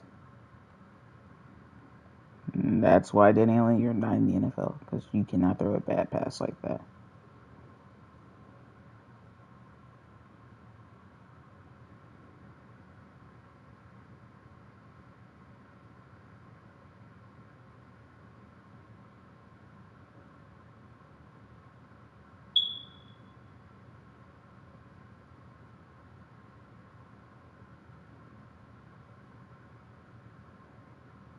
No episode on Monday because of no episode on Monday due to Memorial Day weekend. We go back to last night. We go to game 2 of the Eastern Conference Finals between the Boston Celtics and Indiana Pacers, and it just didn't go the way that Indiana wanted to go. As Tyrese Halliburton was unable to finish the game, did not play at all in the fourth quarter, as he left with He may have just seen the last of him of the postseason.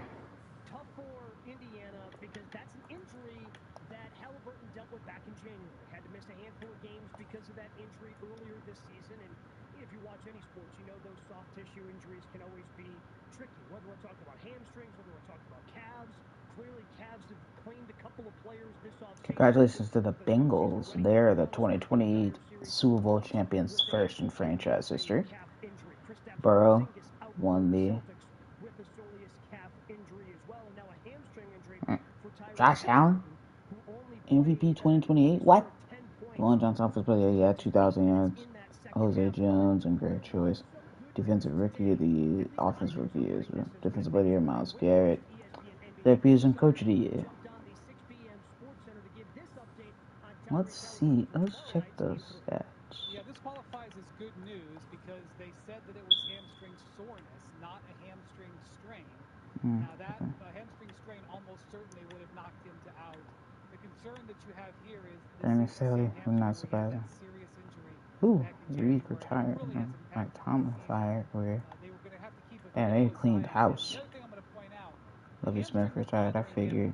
Before he suffered that tweak in the third quarter, I'm not surprised. game, so this is something that's been ongoing. We're not surprised by that. Over the next 24 hours and see where he is. Obviously, now they had two head coaches. Damn. Tomorrow night pretty much ends the Pacers season, so this is a difficult situation. And it is a difficult situation right now for the Pacers, Andre. The margin for error, because the Celtics are that good. They won the Eastern Conference by 13 games. They had the best record in the NBA by 7 games. They're a really good team. And so when you are a 6th seed getting to this point in the postseason for the first time in this iteration of this team, having your best player certainly is a detriment. How big Why did they do that? That even if he plays, but if he's limited. What the fuck? Why did it glitch like that?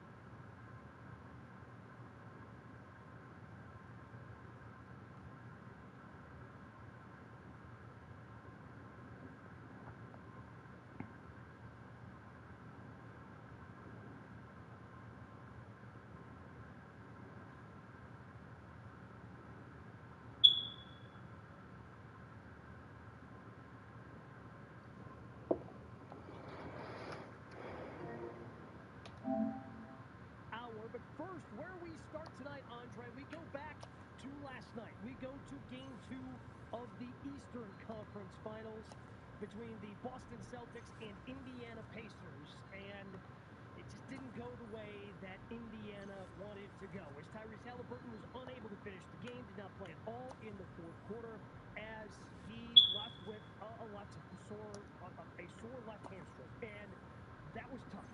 Tough for Good Lord. Good Lord. That Halliburton dealt with back in January. Had to miss a handful of games because of that injury earlier. Good Lord. He better get an NFL contract. Oh, wow. Just maxed up my boy Latimer. Cavs. Clearly, Cavs have claimed a couple of players this offseason, or this postseason already. Giannis missed the entire series for the Bucks with a John Curtis. Kristaps Porzingis out for the Celtics with a soleus calf injury as well, and now a hamstring injury for Tyrese Halliburton, who only scored 10 points, played just 8 minutes in that second half. But there was some good news today. At least I'm interpreting this as good news. Brian Windhorst, ESPN NBA insider, jumped on the 6 p.m. Sports Center to give this update on Tyrese Halliburton for tomorrow night's Game 3. Yeah, this qualifies as good news because they said that it was hamstring soreness, not a hamstring strain. Now that hamstring strain almost certainly would have knocked him out. The concern that you have here is this is the same hamstring where he had that serious injury back in January that really has impacted his season. They were going to have to keep a very close. That was a wacky play. The hamstring was bothering him before he suffered that tweak in the third quarter. He got treatment at halftime of the game, so this is something that's been ongoing and something that they'll have to treat over the next 24 hours and see where he is. Obviously, a loss tomorrow night pretty much ends the Pacers season, so this is a difficult situation. And it is a difficult situation right now for the Pacers, Andre. The margin for error, because the Celtics are that good. They won the Eastern Conference by 13 games. They had the best record in the NBA by 7 games. They're a really good team. And so when you are a 6th seed getting to this point in the postseason for the first time in this iteration of this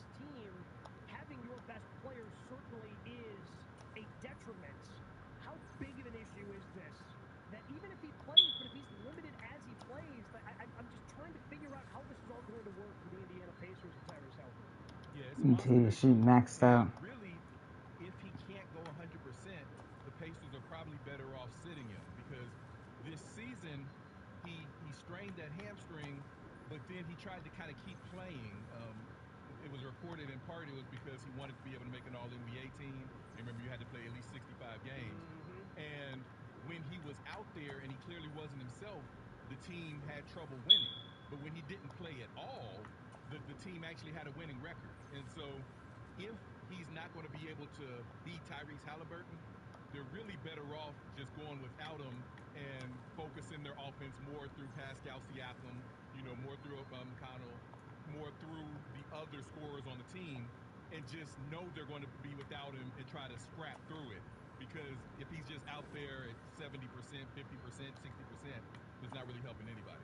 Yeah, the problem is without him, as well as TJ McConnell has played this postseason, and it's been great. He has given them some spurts of really, really good play off the bench, and he was able to kind of be a nuisance in previous series against the Knicks, doing what he does best, just providing that energy, defense, and then he was able to hit some shots against the Knicks in the Eastern Conference semifinals. But going up against a mostly full strength, yes, they're missing Kristaps Porzingis, but a mostly full strength Celtics team is a lot different than Justin Hall for the touchdown.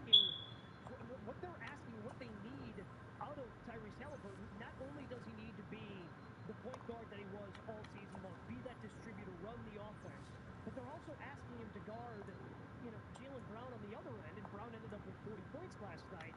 I just don't know how the Pacers are going to be able to stay in this series if he's not able to play at, 90%. Would you feel good about him out there at 90%? Yeah, I mean, if you can get 90%, then you have to go with the philosophy that nobody's 100% healthy at this time of year. Sure. And you just kind of take the best you can get. But we saw even in that Knicks series, in those games where Halliburton just wasn't aggressive, and there was reporting that he was dealing with back spasms, so it was hard to tell if it was a physical thing or what it was. But if he's not aggressive, getting into the paint, then he can't generate the types of assists and offense creation that the team relies on. And if he's not aggressive as a scorer, especially with his three-point shot, he uses that to open up those drives into the paint. And so if physically he can't do that, then instead of a help, he becomes a detriment. And yeah, they need his talent to be able to compete with the Celtics, but if he can't do that, then they're really just kind of better off trying to go next man up. The margin for error. Oh, Trayvon Smith retired. It was already so small, and now they're down 2-0 in a series. And yes, I know they just literally came back from a 2-0 deficit against the Knicks. But that also kind of felt like the Knicks just ran out of bodies to the point where you had a couple of guys try to rush back. It doesn't seem too good. No! Are you modded? No! Oh shit! Now I gotta go find another defensive tackle. Ow! I'm not doing that again. Ow!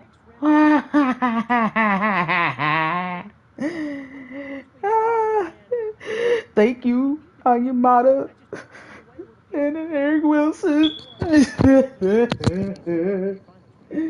And I gotta find another left guard. Oh shit. They were huge underdogs, and for probably good reason. I was one that was more on the side of I think they could win a couple games. No, Trickwood, no! For those that are in the ESPN bet, no, you could get them plus 2.5, which meant that all they had to do was win 2 games. You could get that at plus 8. I figure Michael So Thomas. with Halliburton healthy, I thought that was interesting. Had the chance in game 1. Exactly. Had every opportunity in game 1. Nick Foley yesterday. No. Yeah, it really does. And you wonder if they had stolen that game because you heard the coach Yeah, say Billy that Preston retired due to even blood at halftime clots. he was struggling Oof. and they were working on Brutal. it. Would he have tried to press more Mariota. if they already Dang, had he a didn't game leave in for the bank? 14 years. Maybe he could have rested and come out healthier for Wow. the next game. No. I'm pretty sober right now. I'm sober as well. Worth noting, you did mention that the Pacers were above 500 without Halliburton, so he did miss 10 games back in January when he was dealing with that left hamstring strain. Pacers went 6-4 in that stretch. The He's a young cat, so I'm going. Did they give up too early last night? Yes. Oh my gosh, I was. So Mark Thompson again, first. you know, I give advice for ESPN Bet, and on a personal note, I take my own advice, and so you know. Seems pretty wise. Too many people do not take their own advice, Andre. Whether it's talking about betting, whether it's life advice, enough people don't take their own advice, so I'm glad you take your own. Yeah, I take my own, and I've been on a really hot streak this playoffs. Like, I hope the readers and the listeners have been following my advice. If so, then everybody's pretty happy. And so yesterday, I had several kind of parlays that dealt with if the game stays close and competitive. I had a lot of guys that were going to cash for me in the fourth quarter. And so when they started sitting guys with like 8 minutes left. You know, by 6 minutes, they had their whole bench in there, and by 3 minutes, they had the end of the bench in there. Now I gotta find free agents. My thing. I needed I need a middle linebacker. I need a left guard. They took him out with like 4 minutes left, and they were still only down by maybe 12 or 13 points. I could not understand it. I guess when you're going through and your star player, again, I think they realized they needed Tyrese Halliburton to come back even from 12 or 13 points, right? And he wasn't coming back. So at that point, all right, let's just kind of Let's see, 8 million per year, and $10 million signing bonus. Not in the conference finals. Not already down 1-0. You know, because I was sitting there, I watched the end of the game with my wife, who's not even really into basketball, and she was like, "I'm so confused." She was like, Let's do because left guard. Cooper BB, and he's a young cat too. Let's go. And he's a 99. Ooh. He's young too, so let's do 12. Let's do a 12-year deal. Not 12, a $12 million deal. And considerably more seconds than Reggie had. Yes, exactly. Considerably more seconds than Reggie had. Well, on the other side of things, it is Amber and Ian game night, so Andre Snelling's in for them. And we'll go to the other side of that Eastern Conference Final, the Boston Celtics, because even though they're up 2-0, they won a game 2 for the first time this postseason. Apparently, criticism still needs to be lobbed Jason Tatum's way. We'll dive into that coming up next on ESPN Radio, ESPN app, Sirius XM. yes, I can get my boy Shy Toto back. Yes. Let's do 11 million. Celtics winning game 2 for the first time all postseason, 126-110 over the Indiana Pacers. It's Amber and Ian. And $13 million signing bonus. I want my boy back.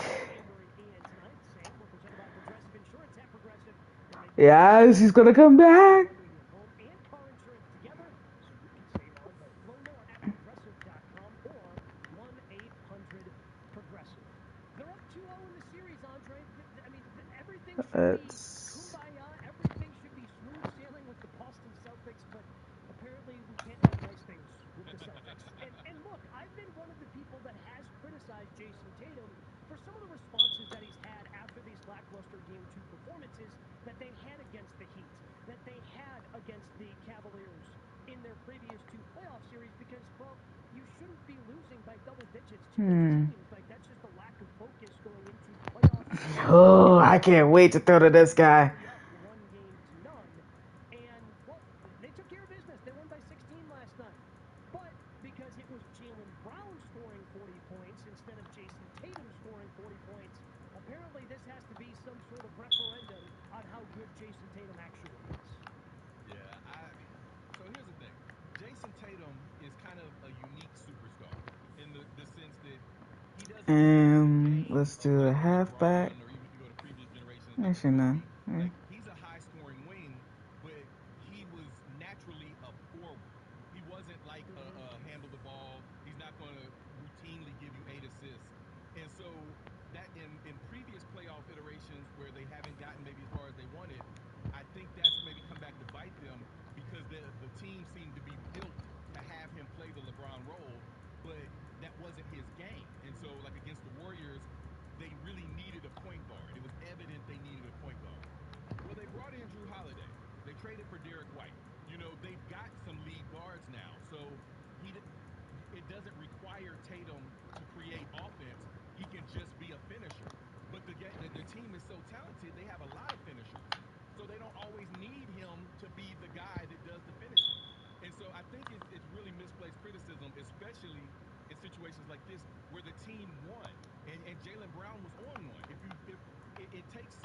leadership as a star player and some security in yourself to, not be like, nah, you got to give me the rock.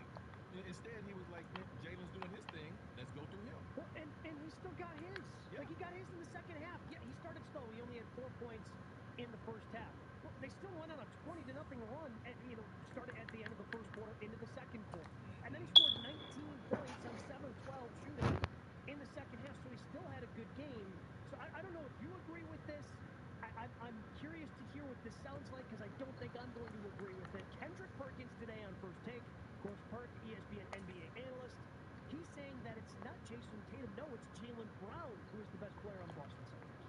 The statement that he's been trying to make all postseason long, that he's the best player on the Boston Celtics. He's the best player on the Boston Celtics, and he's willing to stand on business.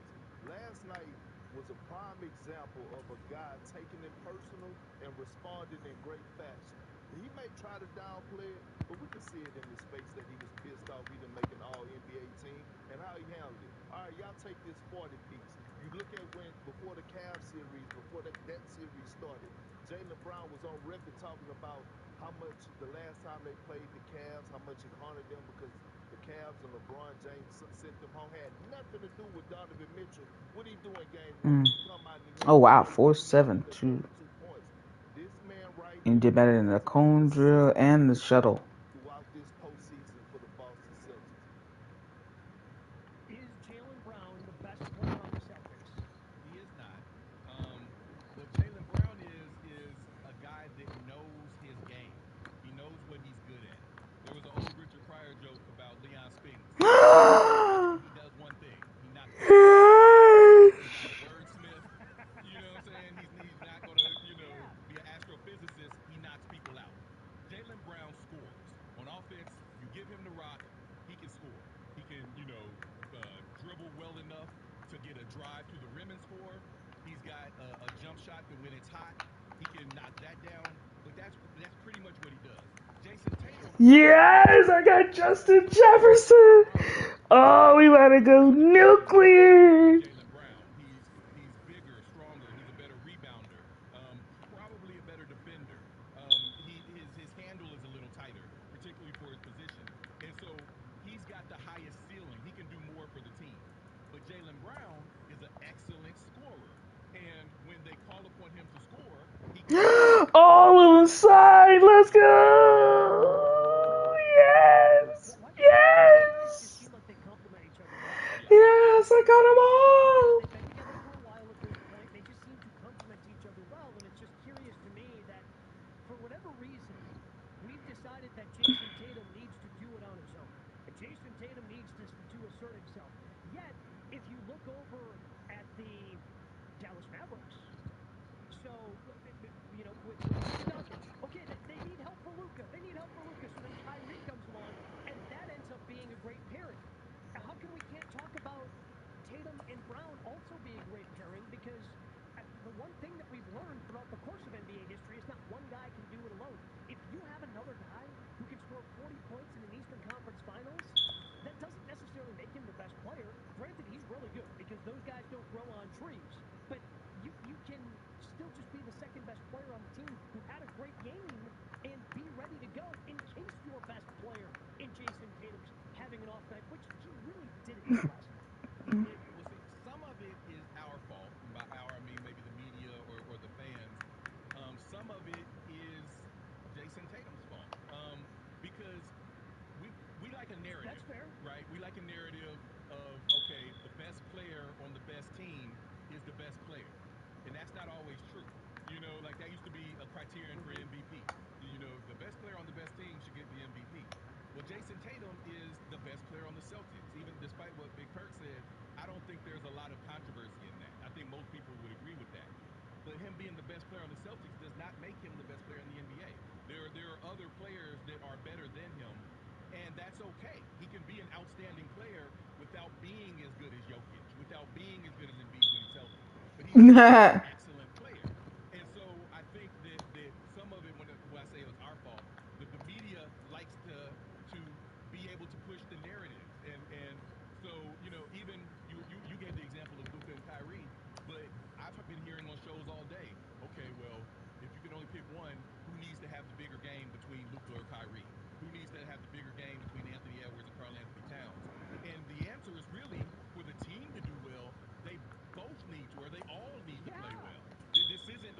Don't need it. And that's where we kind of get lost in this from time to time because we always want to give that one credit to the one. No, this is a team accomplishment. I think Jason Tatum has even Got all the draft picks I needed. I can't remember if it was after the Heat game that they lost or if it was after the Cavaliers game that they lost. But he had something about, well, everybody wants to say we're a super team and should be winning by 25, but we don't have the MVP, we don't have Coach of the Year, we don't have this, we don't have that. No, but you got two guys who are defensive second team in Derek White and Drew Holiday. Wow, World Series and team history. Who is second team All NBA. Breaks the game open. Really good. Jaylen Brown should be, but you are the best team. Yeah.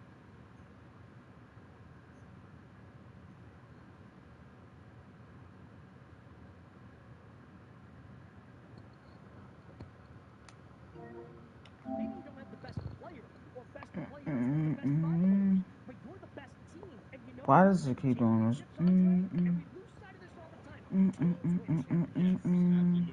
And that's the part that's maybe Tatum's fault because he's publicly said that he sees himself as the best player in the NBA. And so when you put that out there publicly, well then you really want to want you to have to play. Yeah, it's the Celtics, I think, are on their way to the NBA Finals. Whether or not they can finish the job this year still remains up to them, and they're still a fascinating team to watch. We'll see if they have one of their hiccups the way they did in the first two series still left against the Indiana Pacers. But coming up next, we dive into Western Conference Finals Game 2. Can the Minnesota Timberwolves bounce back and even up the series at a game apiece? That's next. Damn. The ESPN app, Sirius XM Channel 80. You drafted another one.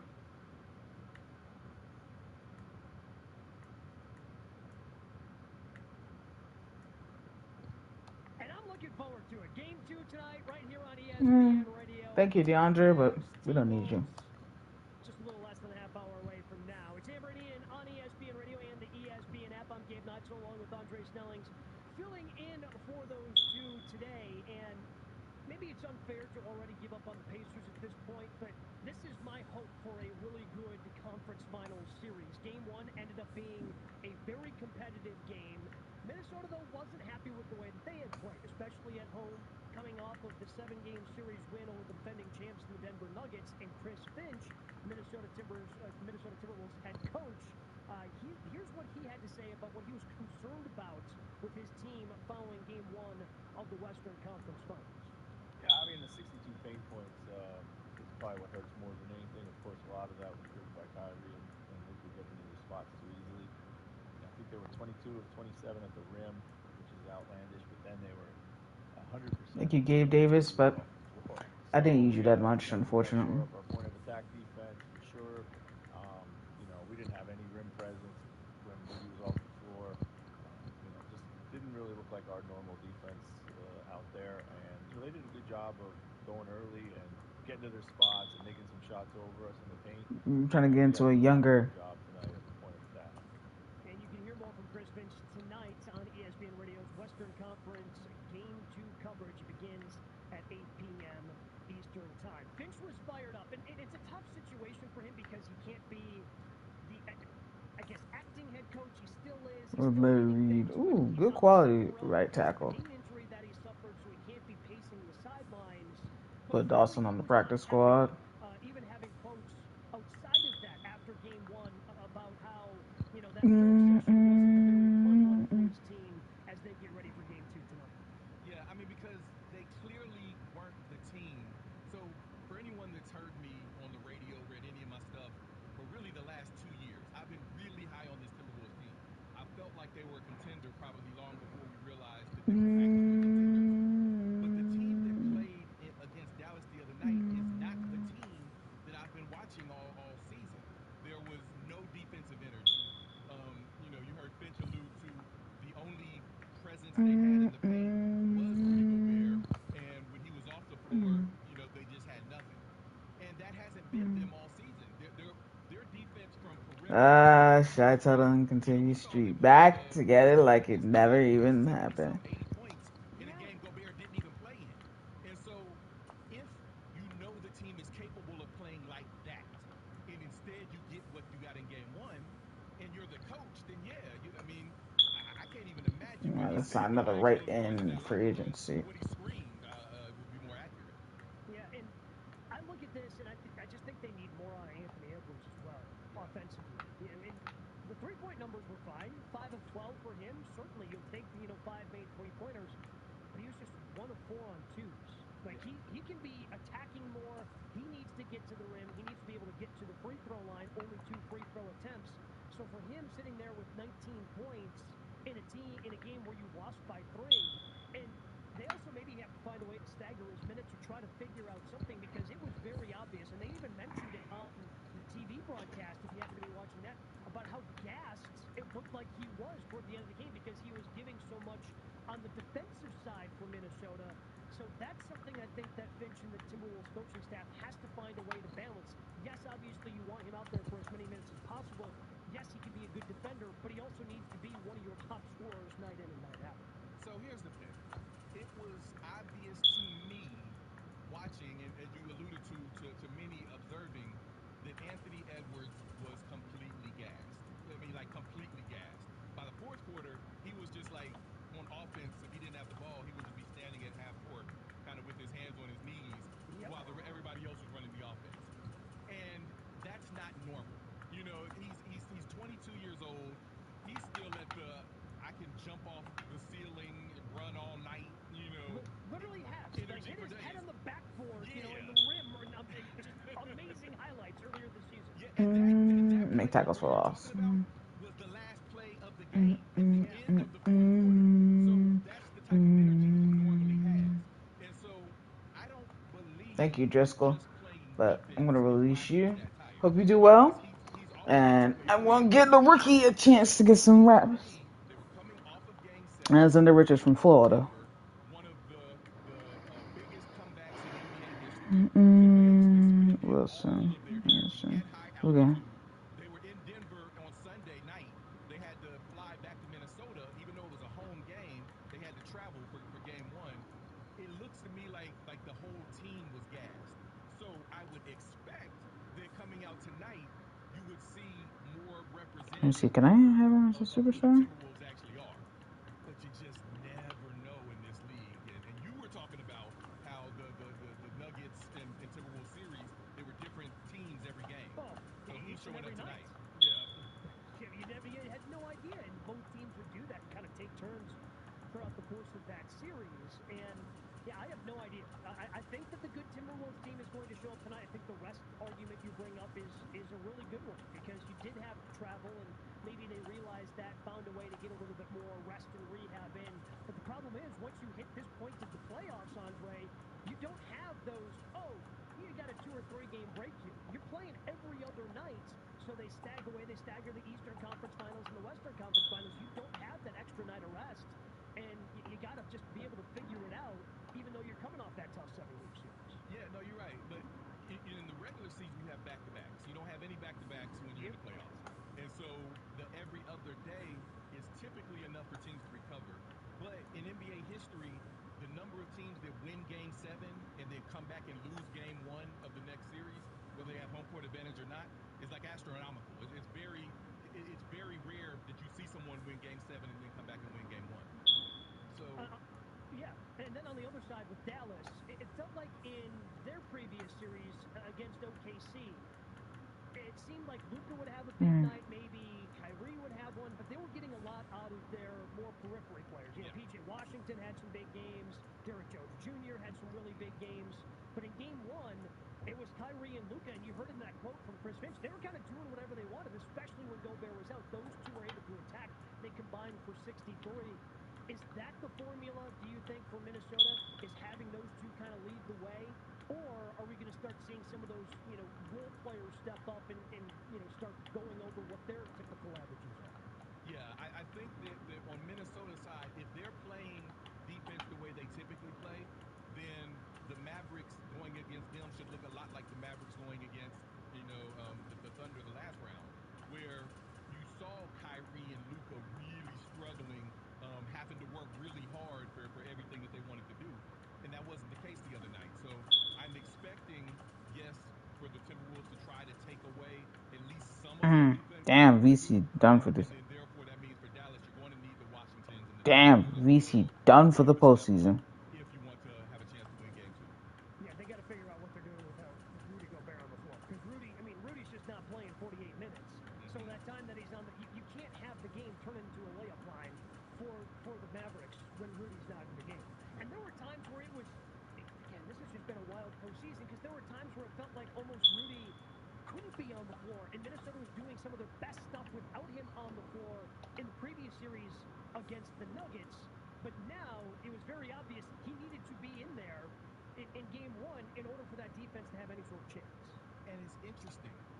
Rudy Gobert, he's another one like we were talking about with Tatum earlier, where maybe some of this is his own fault, but he needs better PR. Because, you know, like, he won the Defensive Player of the Year for the fourth time. He's done it 4 times. Yeah, he's done it 4 times. What better PR is that than doing something anybody else has done? Well, the reason I say that is when they traded for him, people were like, how could you give up that much stuff for Rudy Gobert when you have to leave him off the court sometimes because he gets mismatches against them in the playoffs? But it's actually not true. If you look at the actual, you know, plus minus type numbers for one, in the regular season, he's like a top 5 or 10 overall in the NBA level impact player because of how much he does on defense. But even in the playoffs, like, okay, I'm looking at Minnesota's playoffs plus minus right now. Okay.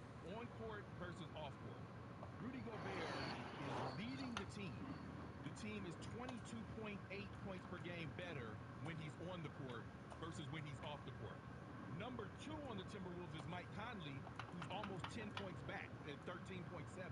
And you know who are showing up as negatives, and it's not because they're not playing well, but it's because when they're on the court, that means Rudy might not be. Both Karl Anthony Towns and Naz Reid are coming up in negative double digits of the team with them on the court versus when they're off the court.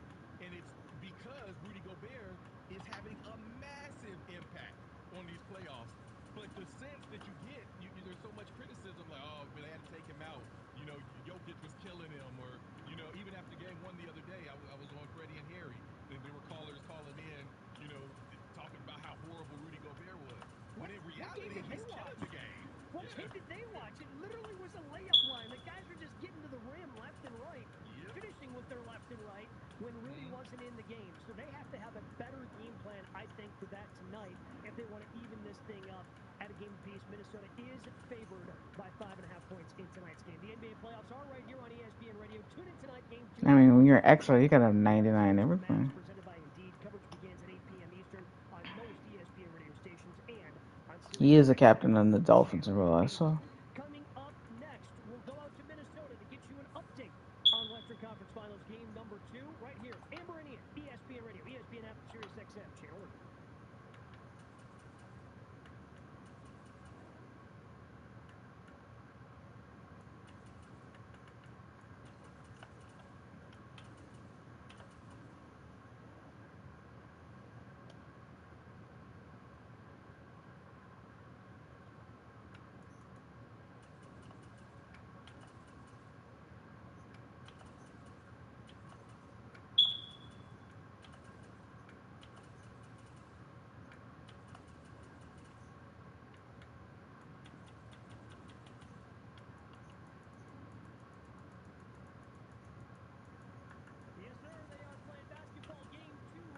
Western Conference Finals up in Minnesota. Discussing right now, Amber and Ian, ESPN Radio, ESPN app, Sirius XM, Channel 80. ESPN Radio presented by Progressive Insurance. Dave Neitzel, Andre Snellings hanging out with you in for Amber and Ian today. Timberwolves are favored by 5.5 points. Again, ESPN Radio's coverage game 2 of the Western Conference Finals beginning at 8 p.m. Eastern. Bob Fitzgerald, Corey Alexander on the call with our next guest, Ashley Shamedy of NBA on ESPN Radio. Ashley Shamedy. For that game coming up here, Andre, what is the Ashley, what is the number one thing that you're looking forward to? What does Minnesota need to do to walk away from this game even at a game apiece in the Western Conference Finals? Oh, absolutely. They are going to come out with that 1-2 punch for sure. Minnesota head coach Chris Finch and some of the players as well not shy when they were talking about the intense film session that they had yesterday. Coach Finch told me, look, it has been a long time since I was that disappointed in these guys and just their lack of effort. He said immaturity reared its ugly head in game one, and tonight we need to be better at the hustle plays, the transition game, the offensive rebounds. He actually said to the media, I told the guys the Western Conference Finals started, not sure if you got the memo. So I think for tonight it's going to be such a response game, a rebound game. I think we can expect a much different looking Minnesota team. They obviously stuck with it. We're in it until late in the fourth quarter when the Mavs pulled away. But Naz Reid said there was a big shift in the style of play from Denver to Dallas. Dallas is such a guard-dominant team that they need to adjust effectively to be able to even up the series. Kyle Anderson as well. He said, we have got to put a body on those bigs in the middle. Minnesota was out-rebounded and outworked in the paint, so I'm expecting a much different looking Minnesota team. Even though they only lost by 3 points, they said this is not the Minnesota basketball that we've seen all postseason. Yeah, Ashley, it's been my contention that the Timberwolves... And they score! Oh my gosh, what a goal for Alex Lafreniere! Oh! Maybe Luka and Kyrie and the Mavericks were a little rested. They had an extra day of rest. But Luka had some health issues last series. Is there any sense for how healthy he is in particular coming back on a quicker turnaround for game two? I talked to Jason Kidd just about his health and what we can expect for this one. And he said the great thing about that first game was Kyrie Irving, going off for 24 points in that first half. We were able to rest Luka a lot of the way. That's why he was able to get those 15 points in the fourth quarter. He went on a 7-0 run that really helped lock up the game for them and get that win. So I think they're strategically not trying to rest him, but they're strategically subbing in and out to allow him to continue to play in this series, because sitting Luka or trying to manage his minutes this late in this postseason and, to try to get through this conference finals is really not an option. So I think they are trying to strategically play. Good draw on the major penalty. And it gives Luka some of those rests. That's why he was able to go off like that to close out the game. So I am not sensing any sort of rest or maintenance in that sense. He says we're going to play it game by game, but as for now, you can expect a full-blown Luka Doncic. Ashley Shamadi joining us here on Amber and Ian, ESPN Radio, ESPN app. Ashley on the call tonight. Western Conference Finals Game 2 coming up at 8 p.m. Eastern here on ESPN Radio, along with Bob Fitzgerald and Corey Alexander. And Ashley, Jaden McDaniels is on one. 20-plus points, 3 games in a row for Minnesota. It's the longest streak of his career in the regular season or in the postseason. Does Minnesota need more out of him tonight, or do they need more of the Ant-Man stepping up and being a little bit more productive offensively?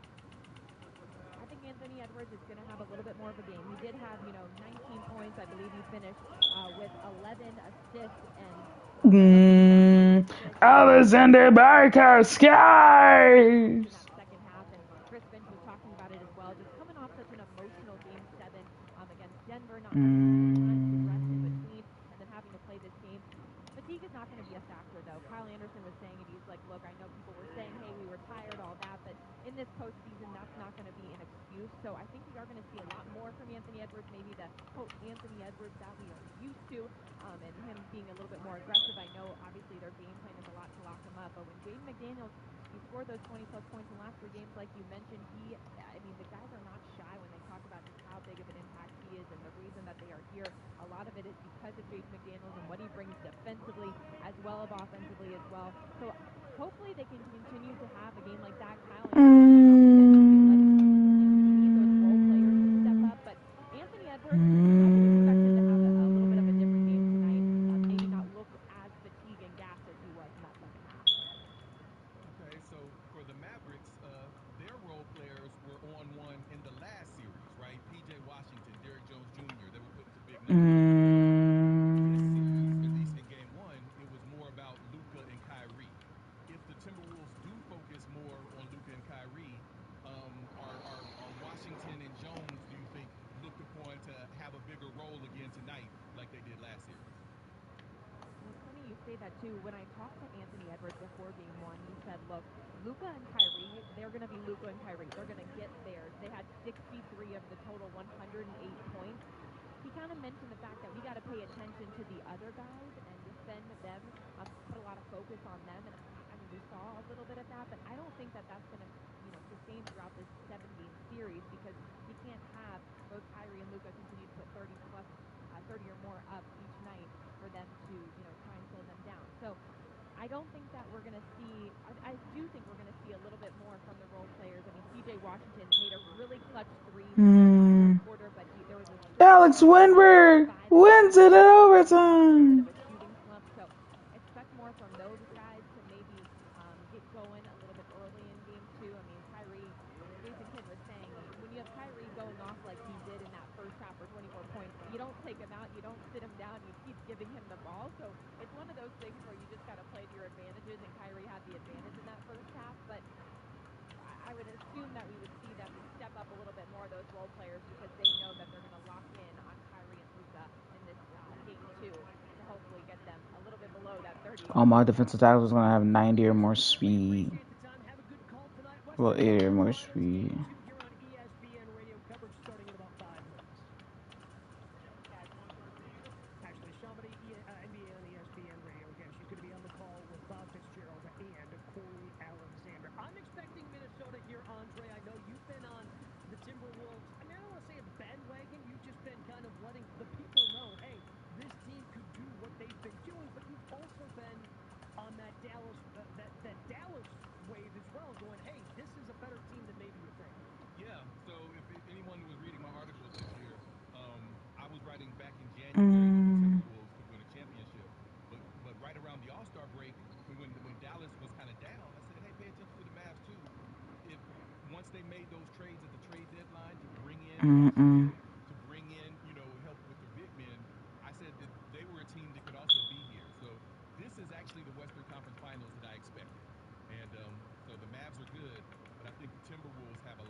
Damn.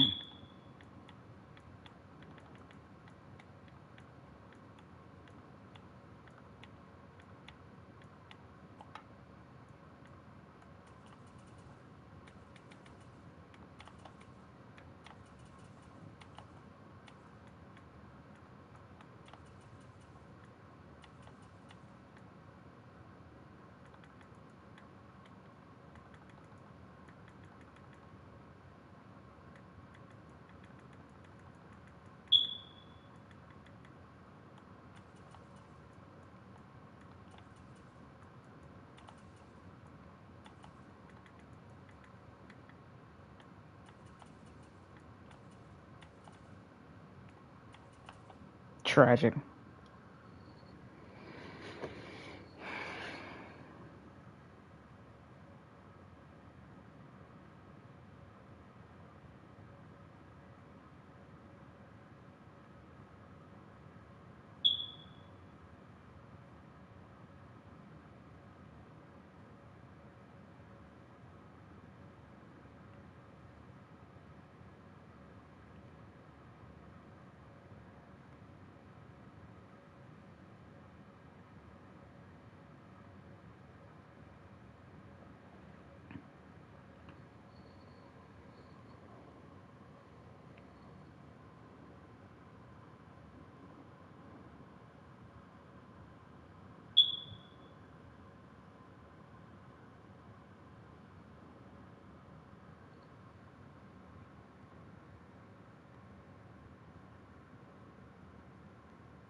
Crazy.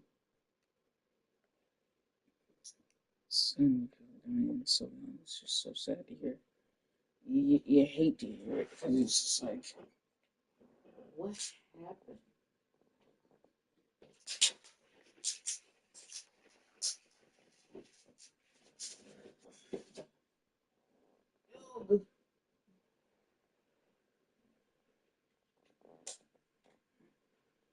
No. Oh. Oh.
So heavy is a starter.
Yes, sir, Cooper baby.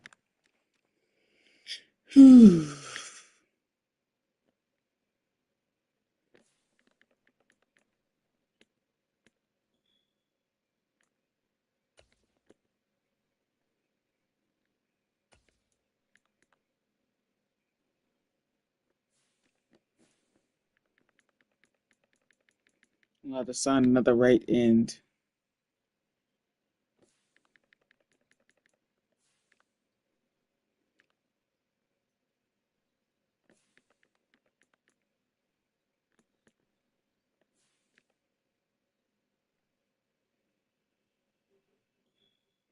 Timeout.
Thank you, Jason Smith, for We Don't Need You.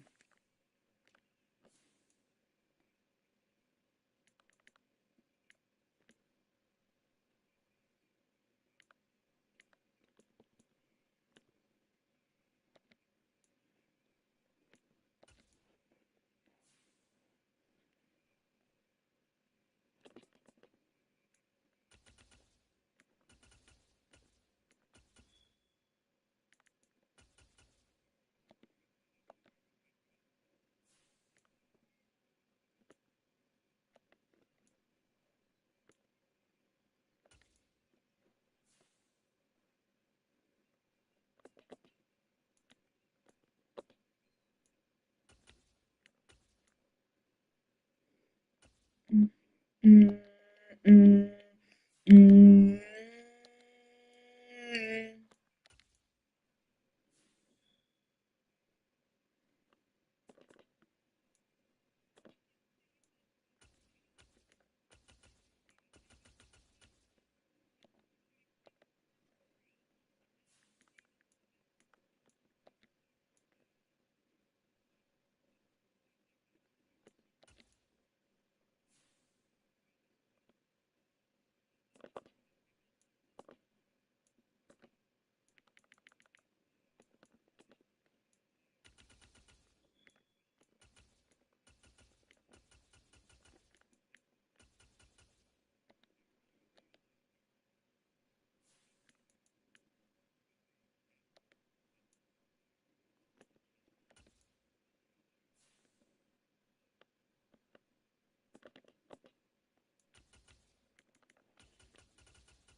He's not a punt returner.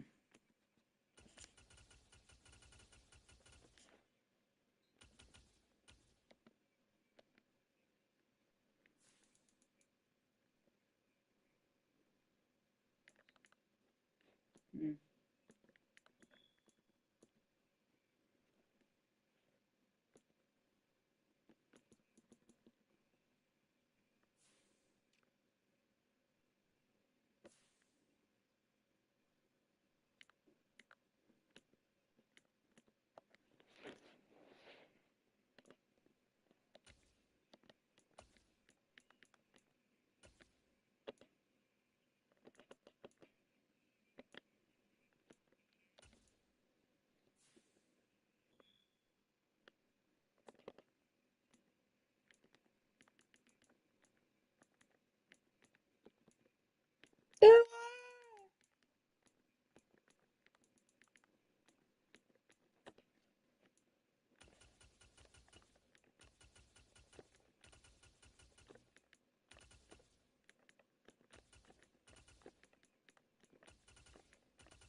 Oh, my 99 overall players are gonna have 99 speed.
Yeah, that's what I'm saying. Like, this motherfucker was balling.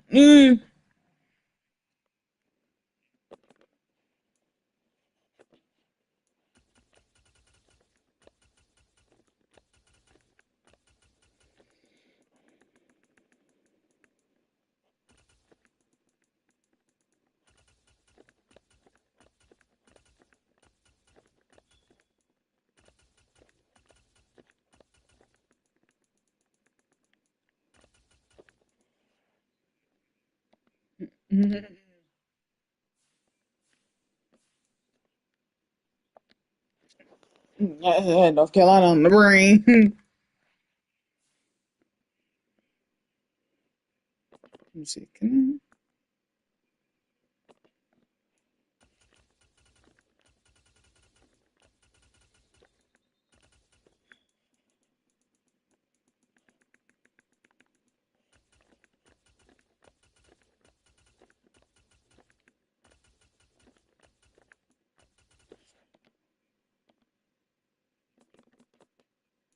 You asshole.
Hi.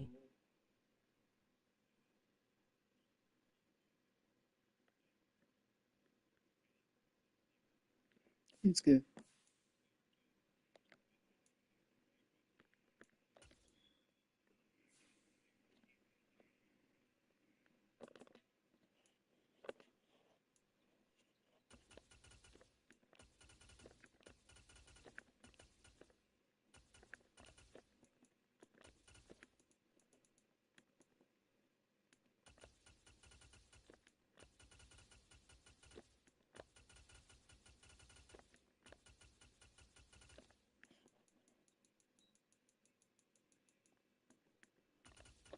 Got him out on the floor.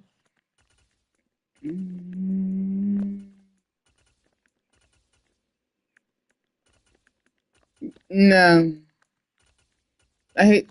That's why I couldn't be a coach because I would be too stressed out because I would be like, do y'all even listen to anything we're saying?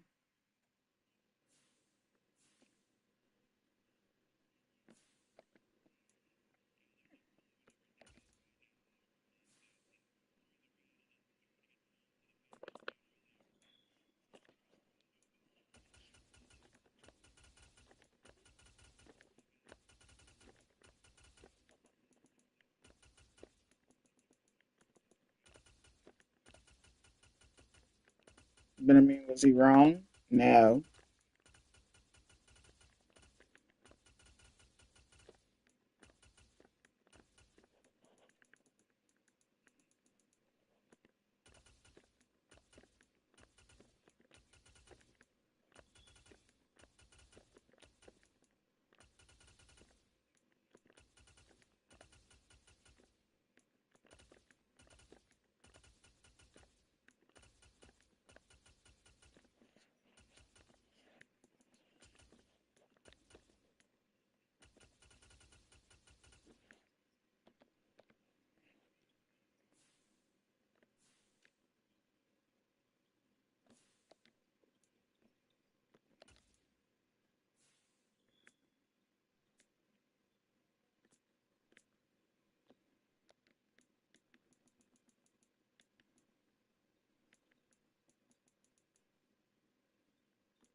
So I won 2 Super Bowls in this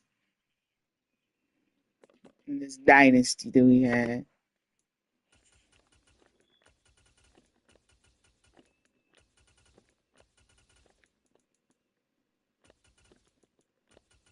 Yeah, linebackers should be able to break tackles.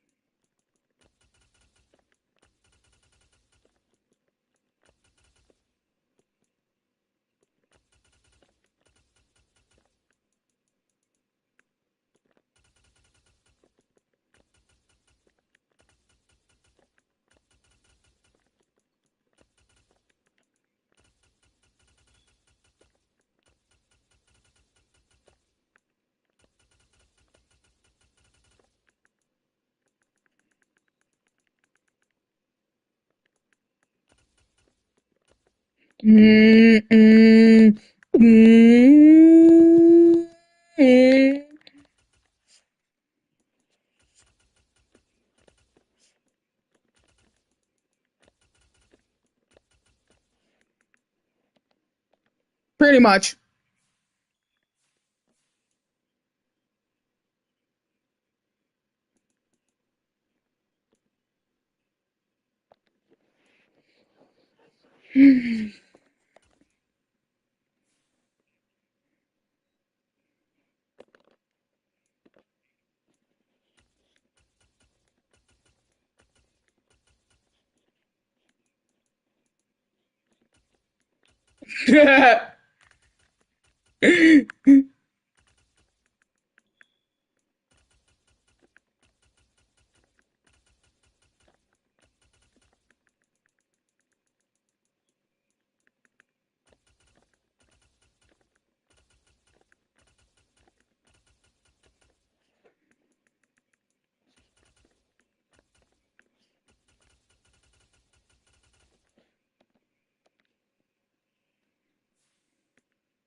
I don't know if Denver's gonna be quiet, but yeah. You see, like, basically, this was basically a mismatch.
Before I do a preseason game, I'm gonna go to practice mode and test out how is there actual difference between 94 and 99 speed.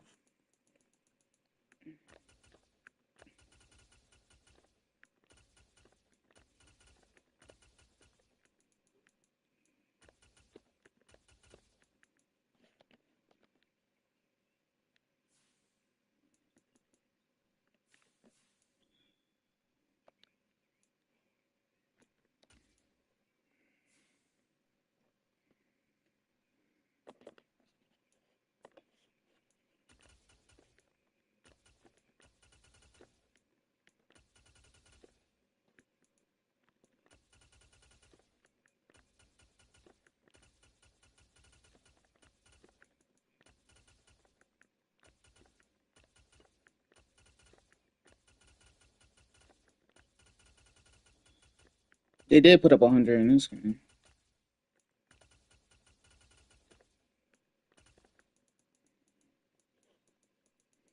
They use it to lose a timeout.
Troy Graham went to the Rams. Damn it!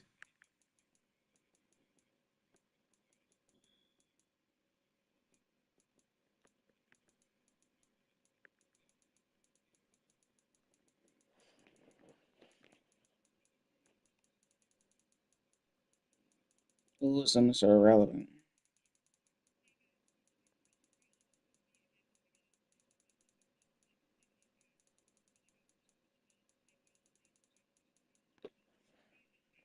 Last week.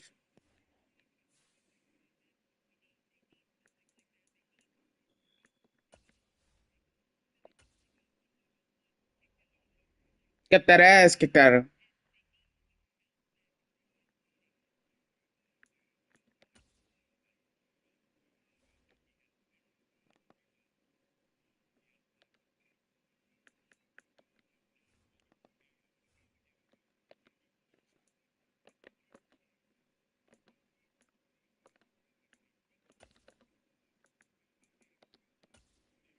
It's preseason, so I don't care if we want to lose. And we're at home too, so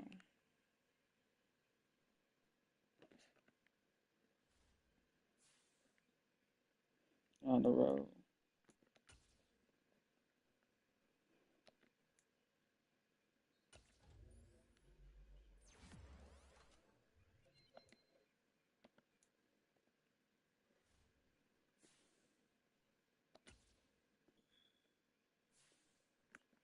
Jackson, okay. Let's see.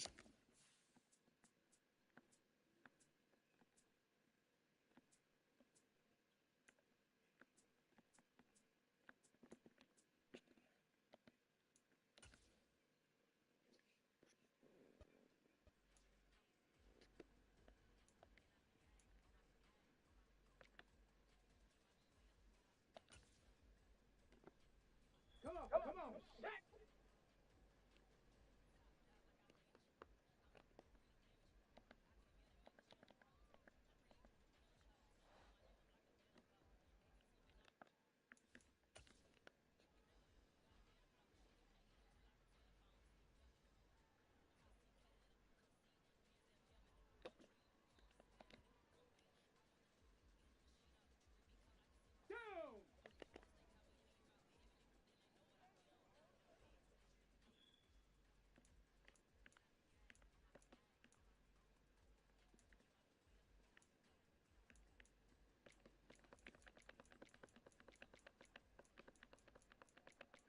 Oh my! Oh my! Oh my! Oh!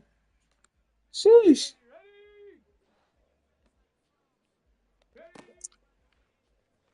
Alright.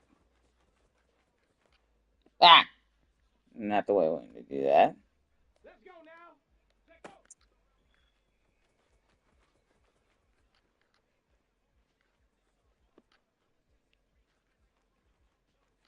And go.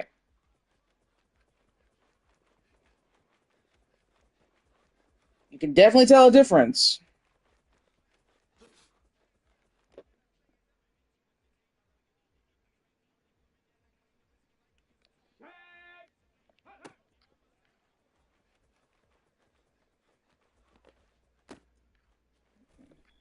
And go. You can tell that he takes a little bit longer to get up to speed. Yeah, you can tell Towns is struggling.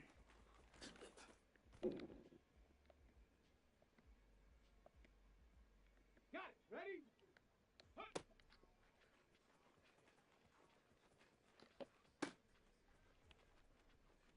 And go. Yeah, you can definitely tell a difference.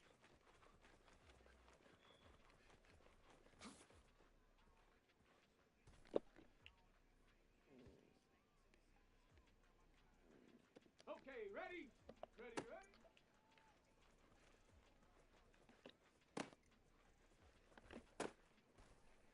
Alright.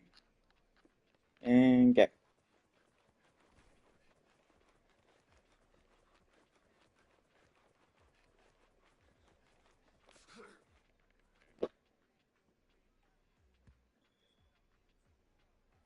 Let's go. Ready?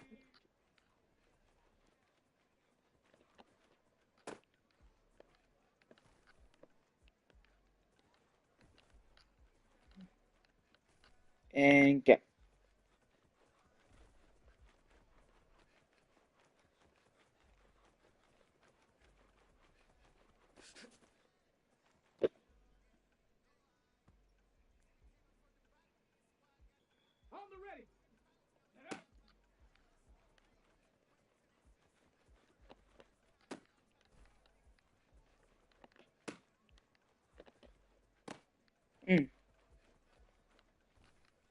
And go.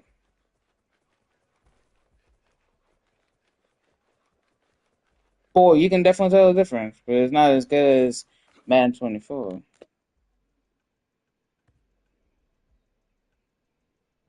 Here we go, shot, go.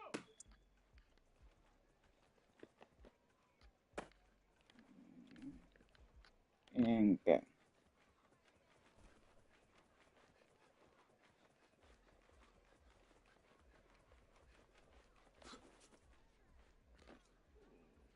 Besides 5 hosts, baseball tournament. Oh, Tennessee number 1 overall seed.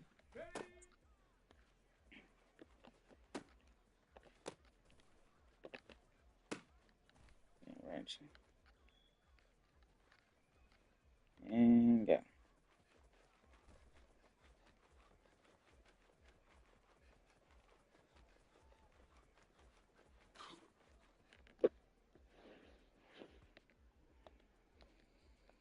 Get it. Let go.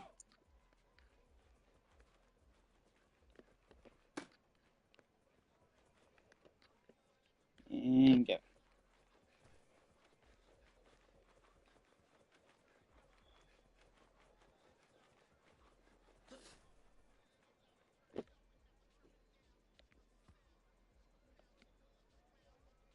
Here we go. Here we go.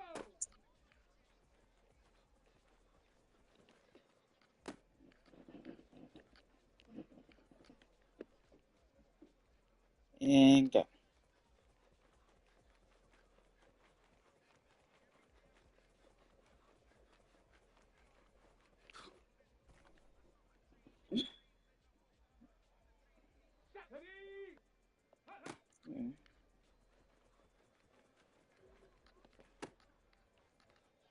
And go.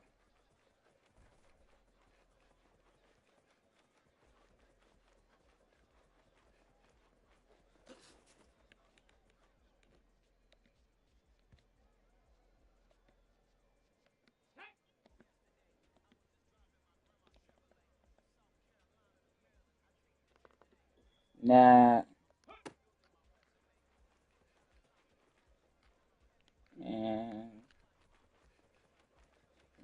you do it one more time with myself. We'll start selling at the tournament.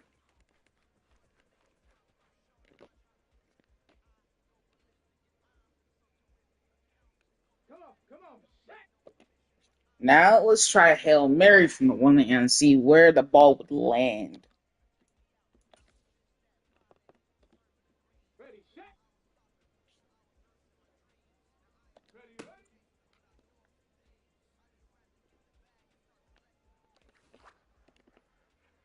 The ball would be at the 30-yard line, so 70 yards in the air. On the set. Ready.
Ready, break.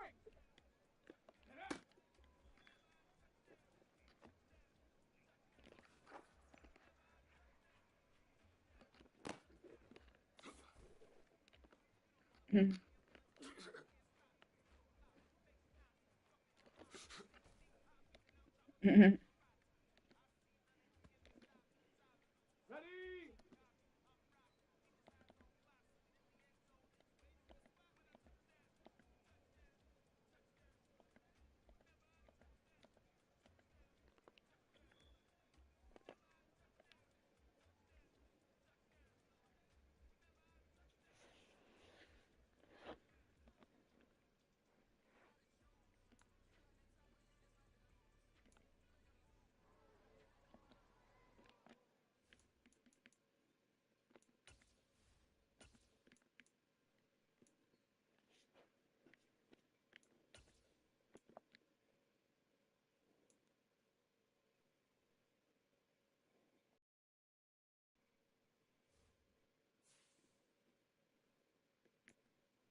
Because I want to see about how the defense.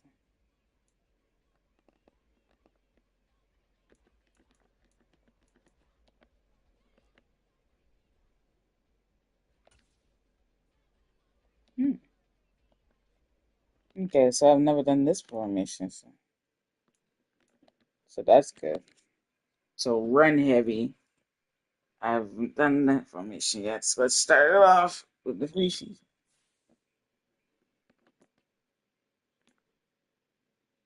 Okay, that's Michael Thomas. I love fingers.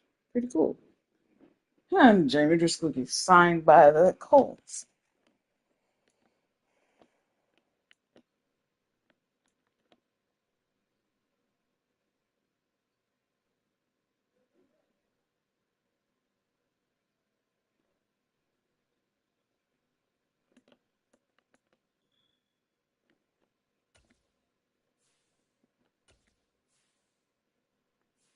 Session.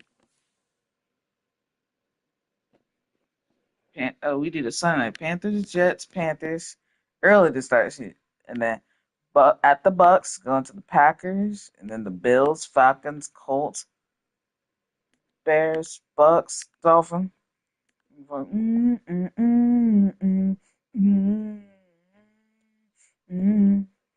So 3 of the final 4 games before the bye week on the road in the bye week, and then we have 4 of our last 5 games on Patriots, Falcons, Giants, Lions, and Cardinals. The final division. So we do Panthers 2 of the first 3 games, then the Bucks weeks 4, and then week 10, and we play the Falcons in week 7 and week 15, and the last 3 are against NFC opponents.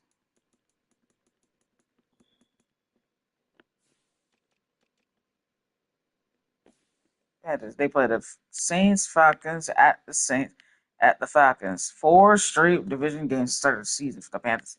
At home against the Niners, at the Jets, Vikings, Lions, week 9 bye. Then Bills, Texans, Bucks, Patriots, Bucks, Bears, Packers, Dolphins, and at the Commanders in season. Falcons. They have a week 6 bye. Dolphins, Panthers, Bills, Panthers, Bucks.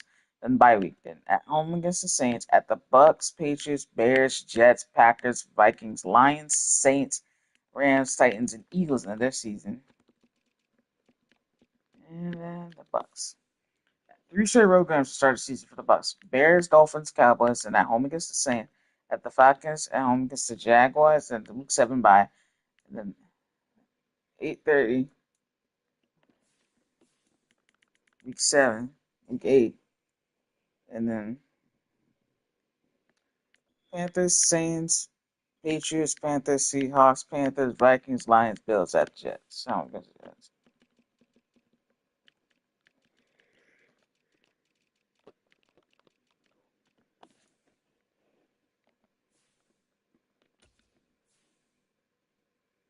Sunday and 11. So doubleheaders in week 1, and the Monday night game between the Commanders and then we play on that Saturday against the Steelers. And week 2, 3 10 o'clock games and an 11 o'clock game that we play that Friday at home against the Chiefs. Can't wait for the home team to see us. Home fans see us. And then week 3. And then we play at the Broncos Saturday. And the final Eagles thing. No Thursday night game this year. Actually, no. Ravens and the Bengals. So we play the Sunday night game before the Monday night doubleheader. Titans, Colts, Cardinals, Seahawks. Week 1. Let's see. We host Jets 1 o'clock. 4:15 hour against the Panthers. Saints at Bucks Sunday night.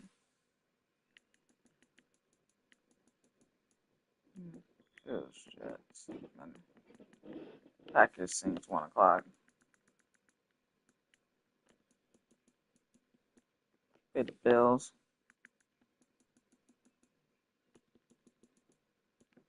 play the Falcons at 1. 7, week 8, we play 1 o'clock against the Colts. 1 o'clock at the Bears. Week 9, week 10. 1 o'clock at home against the Bucks. So then we do Thursday night. Dolphins at Saints at home against. And then we play.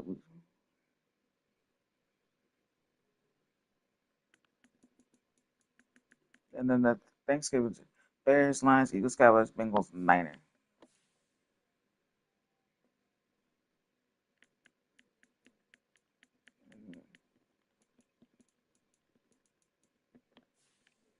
Week 13 bye. 14 at the Saints at home against the Patriots. Week 15.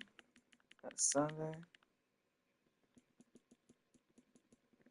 And Falcons with Saints in week 16. We play that Thursday night against the Giants in week 17.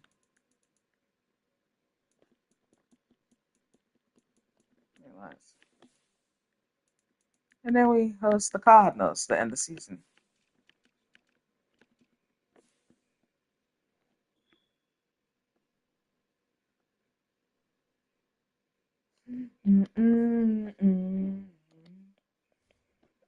Pretty much.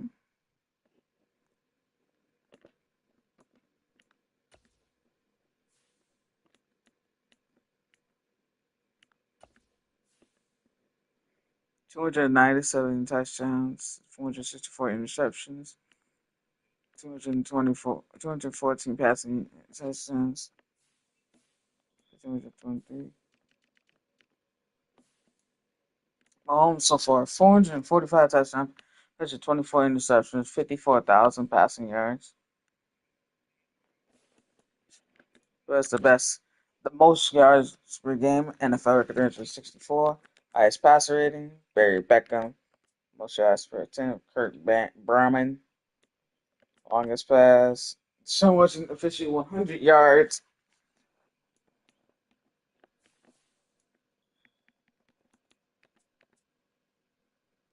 Most carries, McCaffrey 15,000 rushing yards. That's an NFL record. Most yards, DJ Moore. Most rushing touchdowns, Christian McCaffrey. Where's J.K. Dobbins 123. Jonathan, most rushing yards per game. Most broken tackles, most yards per after contact, Christian McCaffrey.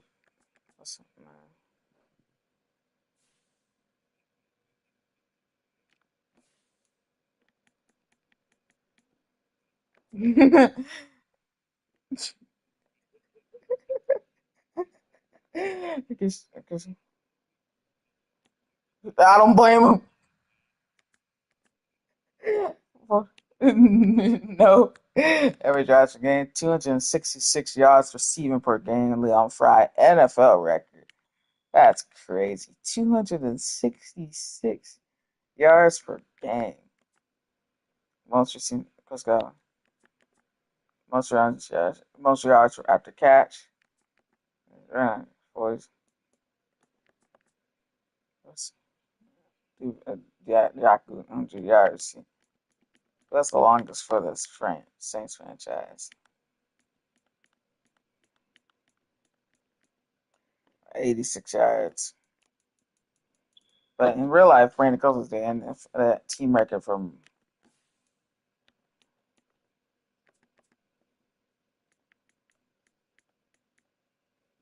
two sacks left from Romero. Most games played, Deion Dawkins. Remchek's second most. Most solo tackles, Shaq Leonard.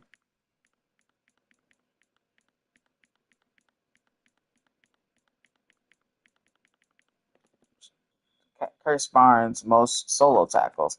Most assisted tackles, P.J. Williams, Marshall Caden Ellis, Miller, Thompson, Werner. Top 6 all-time most tackles. Lattimore the most for the team. Most tackles for us, Caden Ellis, K.T. Sheet, Nick Bosa, top 3. Most sacks, 192 NFL record. 141 NFL record, 140 NFL record, 33 NFL record. Most 93 interceptions. That's an NFL record that would never be broken. Jordan Miller, PJ Williams, interception yards, Marshawn Lattimore, yeah. Davenport, 1 6 in his career, 63 yards, longest. Most pass deflections, Marshawn Lattimore. Most catches allowed, possessions fewest, Taco Charlton, none. Most forced fumbles, PJ Williams, Marshawn Lattimore. Top two, most fumble recoveries, Marshawn Lattimore, PJ Williams, and Caden Ellis and Miller. Top four, most fumble yards, Marshawn Lattimore. Most blocked kicks, 5 for Alontae Taylor and Forbes.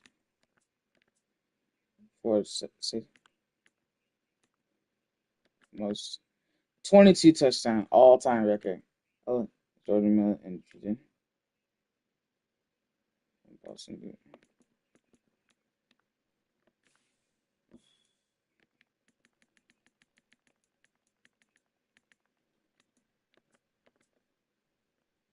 Well, it's 91% from the field goal. Just in lots. Longest. Field goal was not that good for Justin Tucker. Most points. Most second.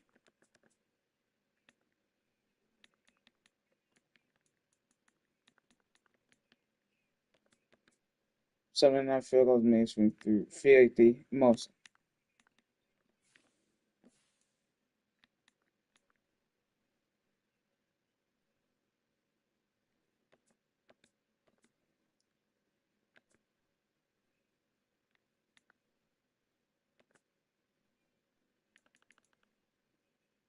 Yes.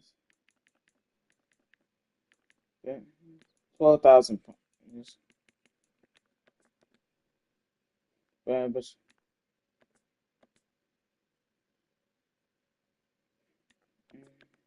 59 yard per punt. 3 punts blocked. Tommy Johnson, Bailey, and Gillian. Most punts inside of 20. Michael Dixon. Fewest. Brett Anderson. Clausen has the fewest in team. Most touchbacks, only 17 for Jack. Longest punt for Hawkins, 82 yards, 77 for Gilligan.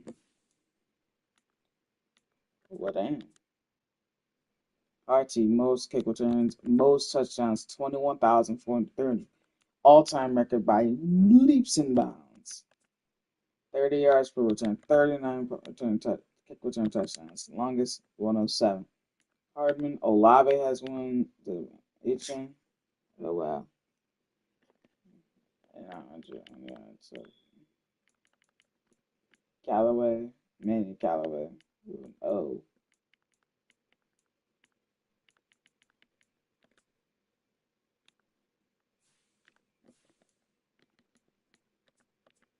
Hardman, most point return touchdowns for this franchise, let's see. Most yards, a 96-yard punt return to cut Olave. Martin, Deontay Johnson, Fournier, Hardy, top 5 all time. Crazy.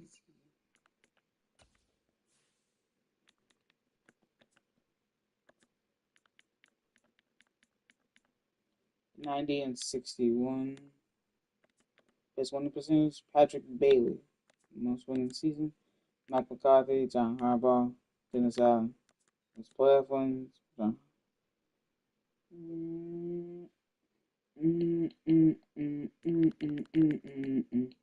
Dennis Allen, 7 playoff wins. Most playoff, Jim Harbaugh. Most Super Bowls, Dennis Allen, Brian Warner. Let's see. 2 losses for Lamar Booker, John Harbaugh, Bulls, Gray. 2-0 in the Super Bowl. Nah. Regular season. Most regular season, John Harbaugh, fewest, Jackson Pierce. Best winning percent regular season, Patrick Bailey. 5. Best Justin King best playoff winning percentage. Ross Sterling the worst. 2 Super Bowl rings each within Zion and Brian Warner.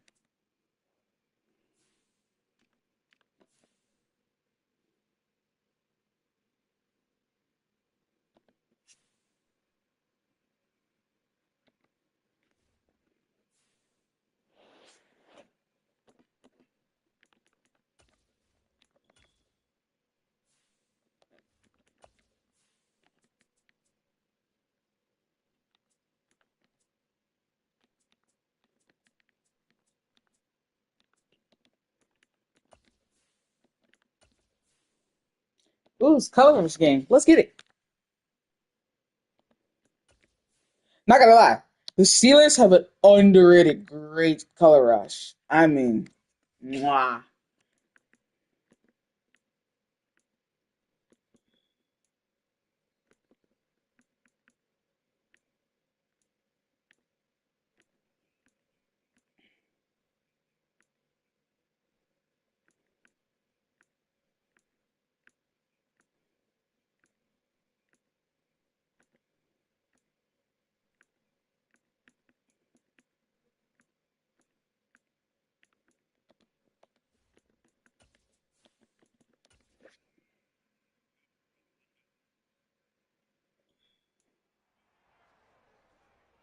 We welcome you to After Shift Stadium for Game 1 of the 2029 NFL preseason on the Madden NFL 2023 Simulation Ninja with the Madden NFL 2022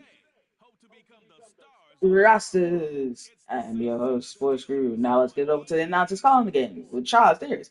Here's Brandon Garden.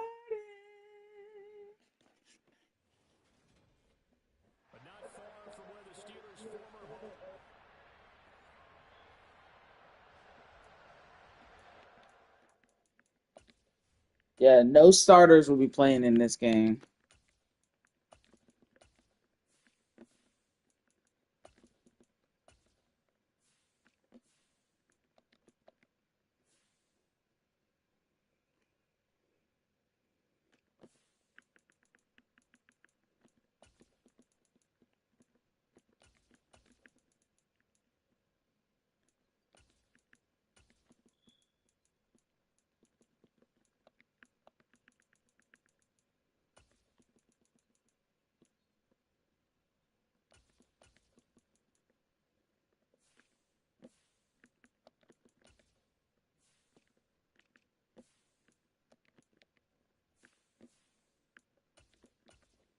Yeah, no starters in this one. The starters will play sparingly in game 2.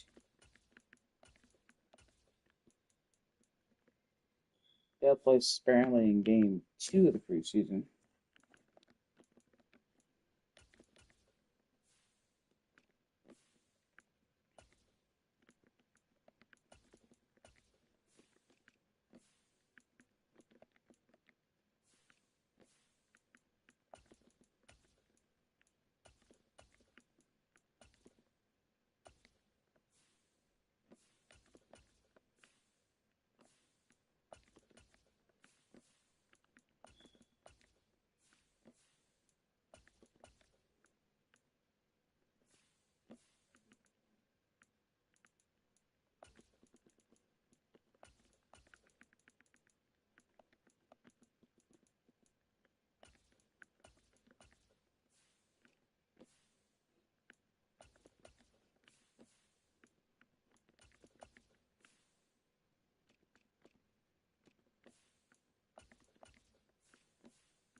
And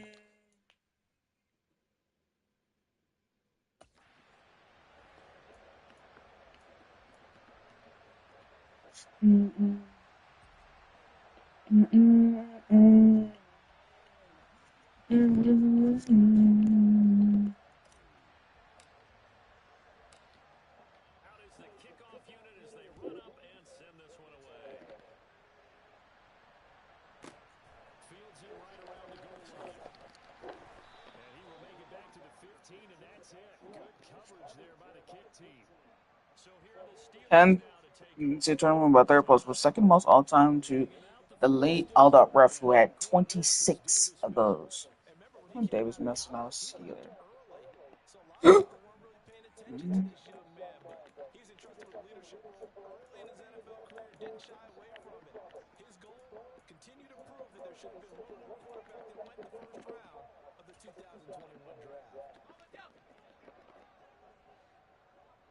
Zoned it into the zone and high put ball spotting.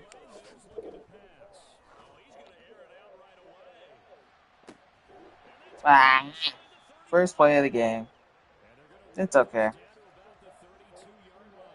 Not a fan.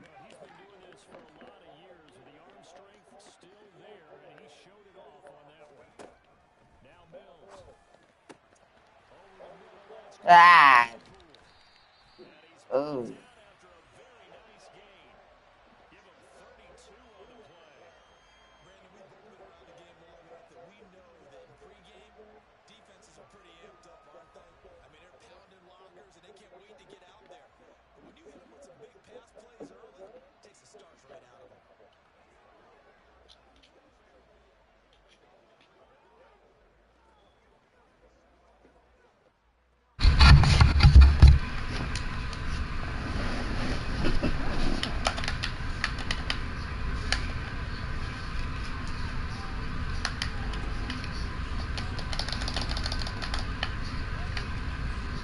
Najee Harris is the X factor.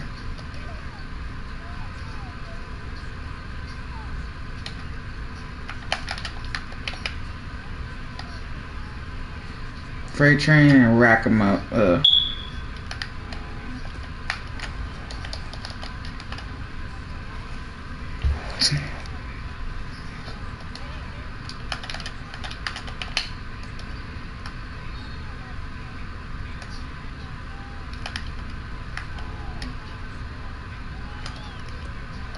It's okay, guys.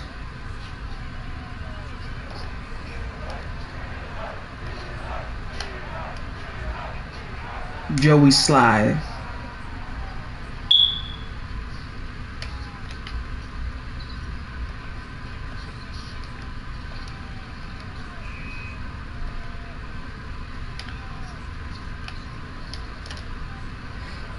We got things to work on in the preseason. It's okay. 7 yards deep. 34-yard return. The backup, John Curtis.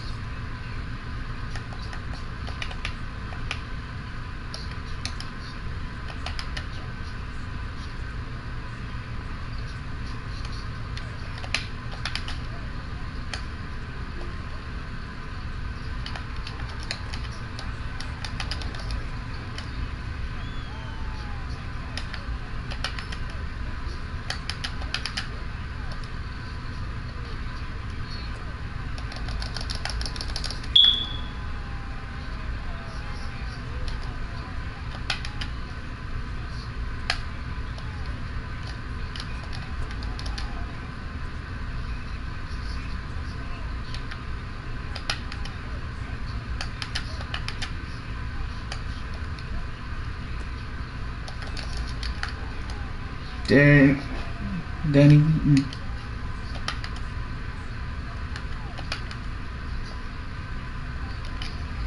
Wow.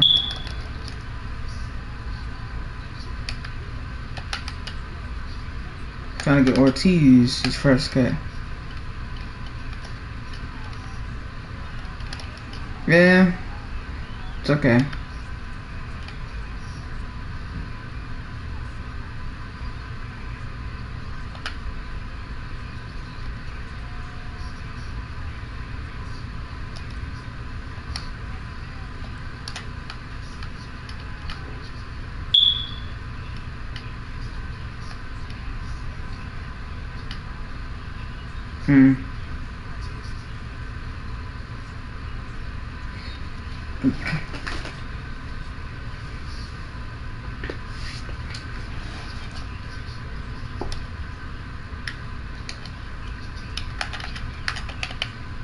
Get that. Get that.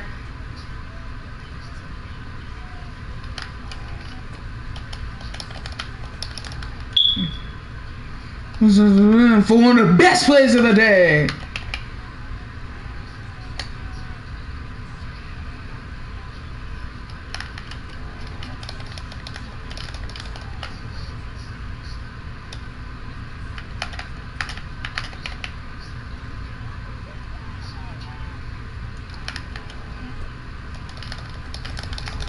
Yeah, first time. It's okay. Another year, no. Oh no. He tore his ACL again.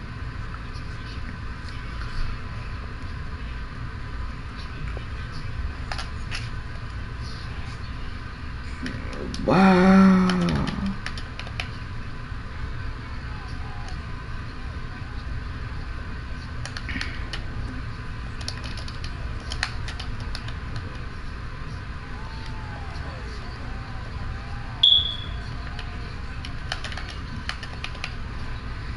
Damn. Now the Braves are really gonna be bad. They're probably gonna tank this season now. Fadokase with the sack!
I like preseason because it shows what plays work and what plays don't. That's why I don't mind losing. Cash. Yeah. It's okay. Yeah, that means Smith-Schuster's in the zone now.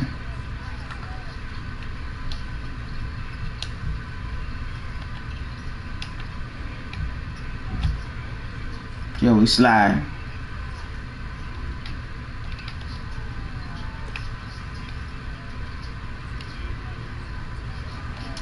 Oh, had a lane to the 30-yard line officially. Yeah, Johnson, not Johnson. Toby Jordan. Curtis will do the entire game.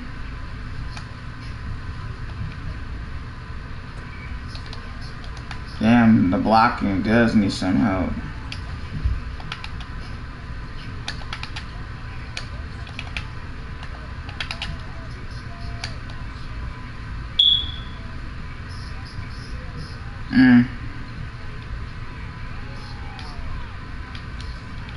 Damn it! There's a perfect route. So.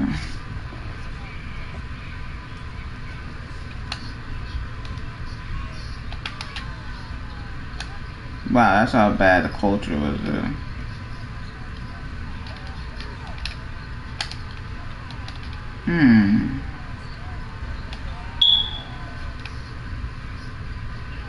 Honestly, I'm not even mad because the fact that the Steelers are taking their revenge out on us because we blew them out in the regular season twice. So, and we played them in the regular season this year too.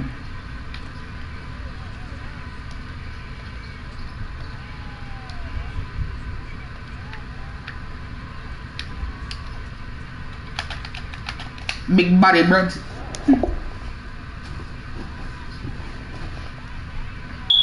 Refill my water bottle and then drink some of my liquor. Wow. Wow. Wow. Wow. This is embarrassing. This is like the Wolves run out of gas.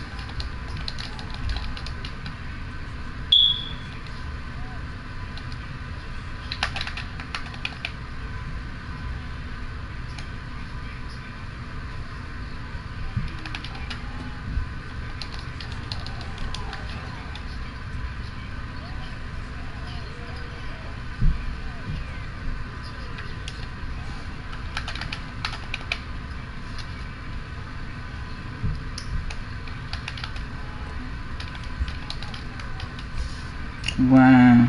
Just wow. Acuna out for the rest of the season. Retore his same left ACL he tore last time in 2021.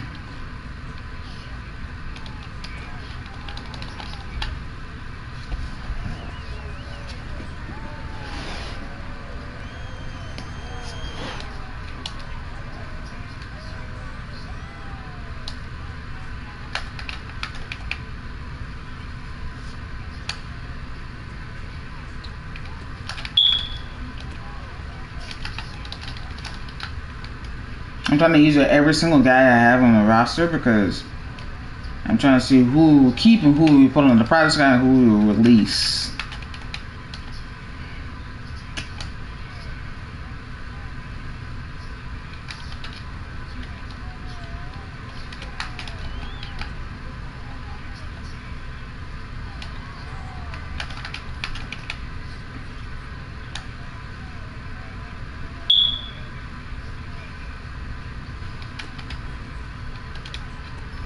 What? It didn't even...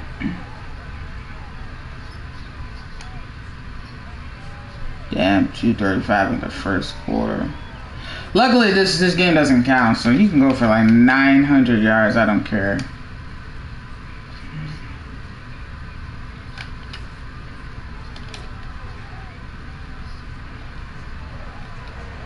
The fullback, Levi Bishop.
Yeah, I might not be keeping Curtis because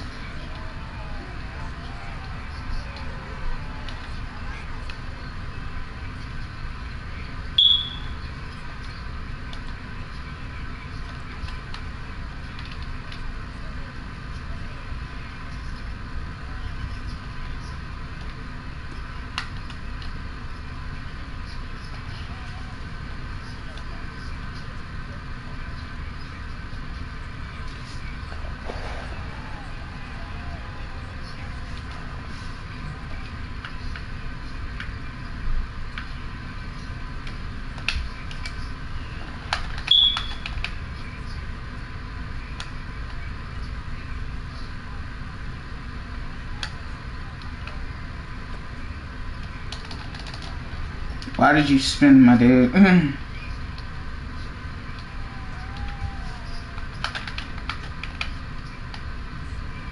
No tackles lost in consecutive.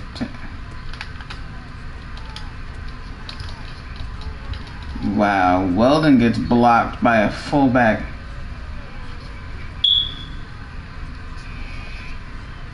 Wow. Wow. Man, Rudy Gobert is overrated as hell. I mean, how are you the defensive player of the year and you getting put to work by a guy who was literally not even in the NBA last year? A fucking rookie. Bruh, like, you can't make this shit up, bro.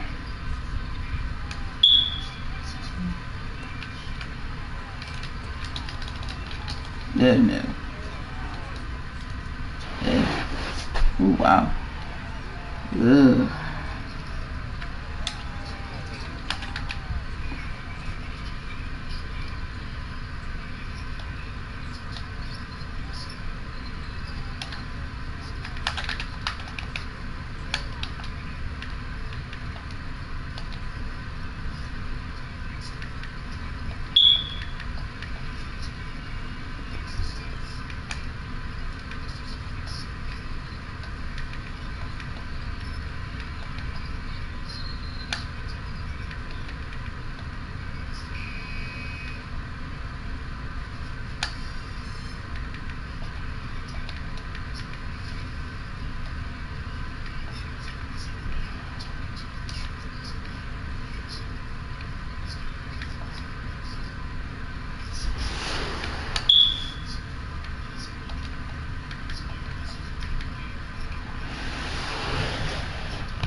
Can't stand it when that shit keeps fucking on my roster. Don't touch my roster, bitch! I told your ass already.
Pretty much in a nutshell.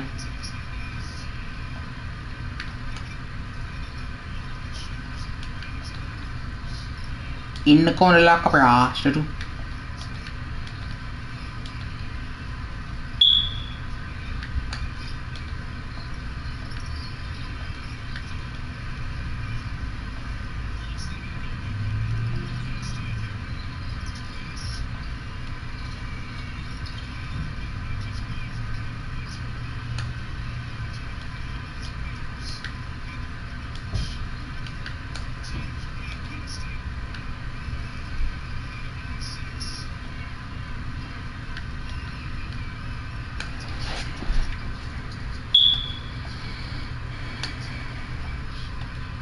This particular season, yes, I'm doing every single preseason game because I really want to see how our rookies are doing. Usually I don't do the preseason games, but yes, this particular franchise, yes, I'm doing that.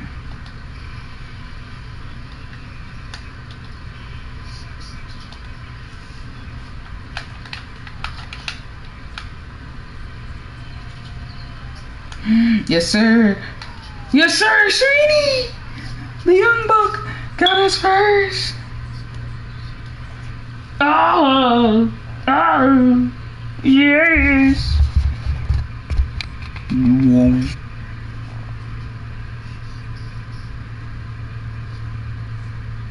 Completely torn left ACL. Damn.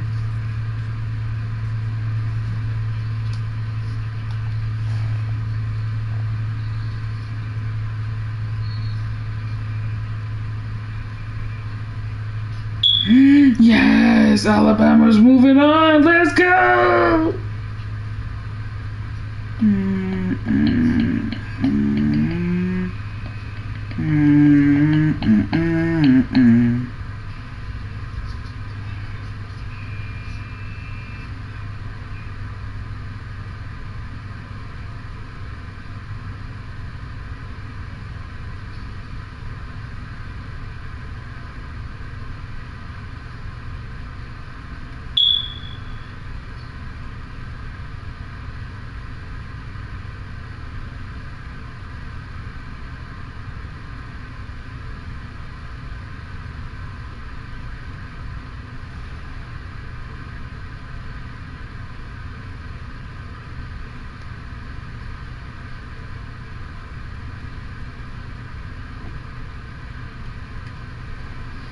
Crazy.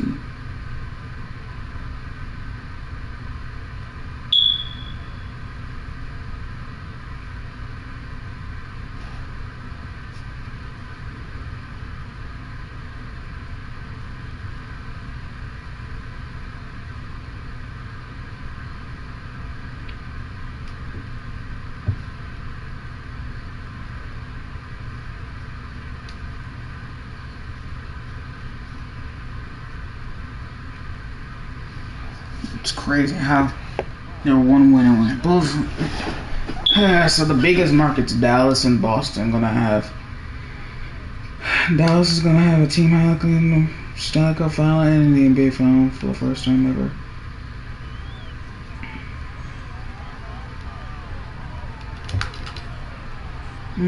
Damn, 15 yards for Larson.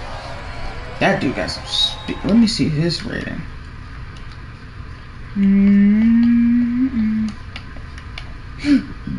No wonder! 93! Oh, that's weird. 93 speed, no wonder!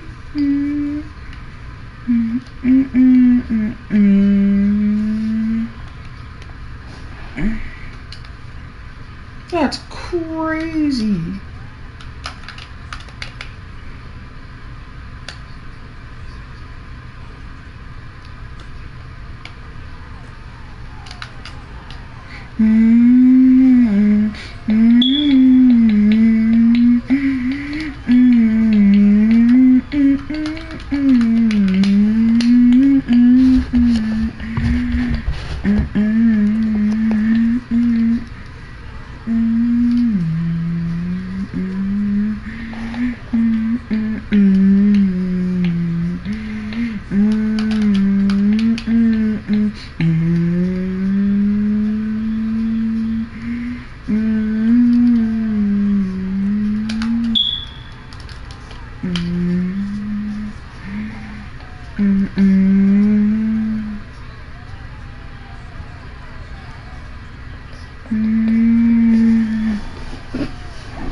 TJ Byron.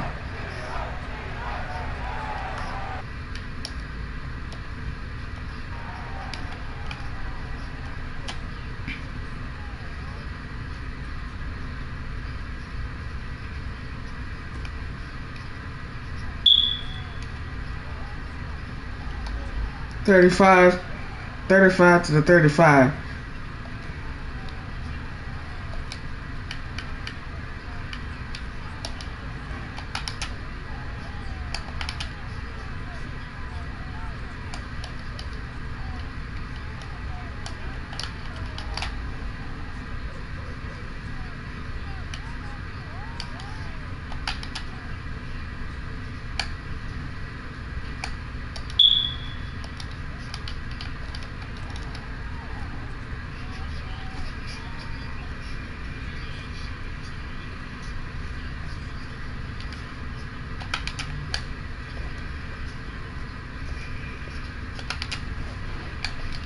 Trying to get Shepard the ball. Makes the catch! Shepard, what a play!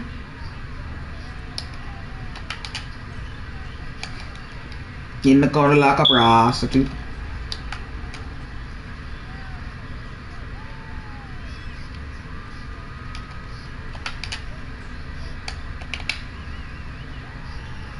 Jordan.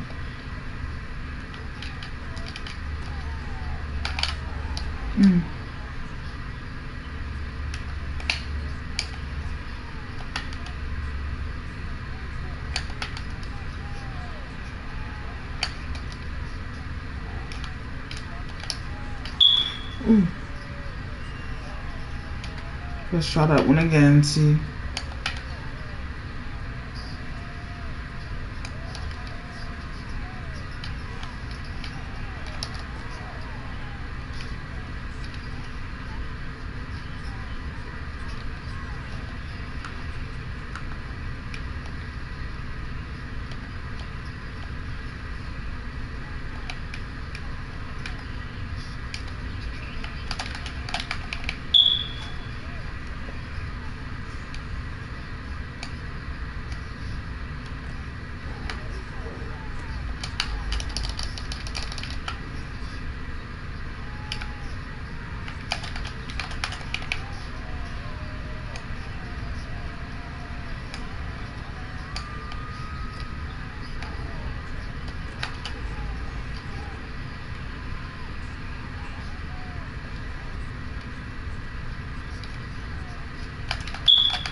Yeah, just shaking him.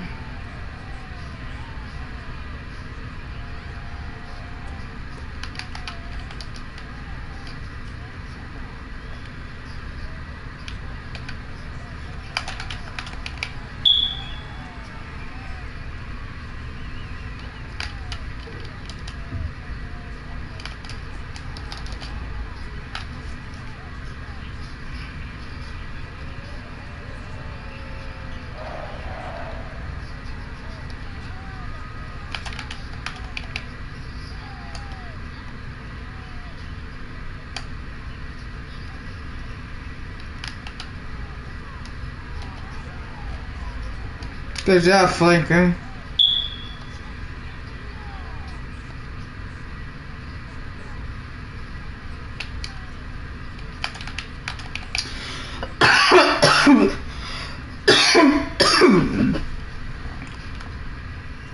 Rookie Rose. Ooh.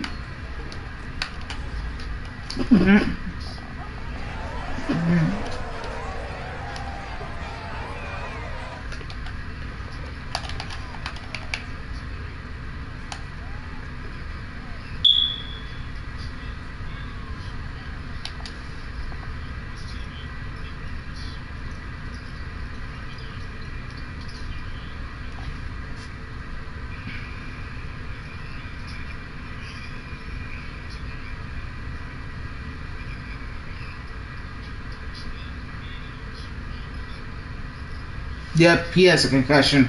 He's out for the rest of the postseason. Yes, Wilson! Just exactly what we need. Yeah, he's trying to be the new Eric Wilson since he retired. Mm-hmm.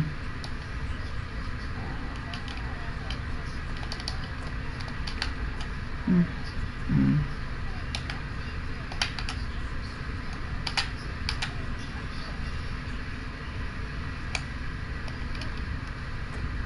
Kyrie does it again.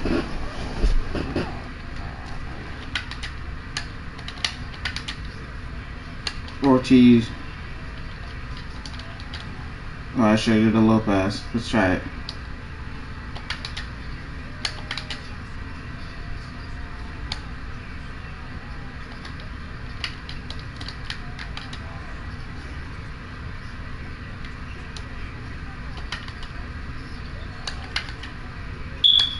Try to get Towns at least a reception.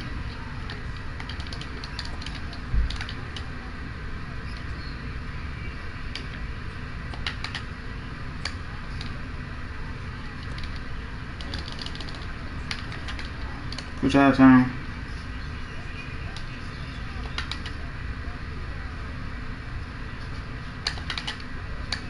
Ortiz. I did it too early.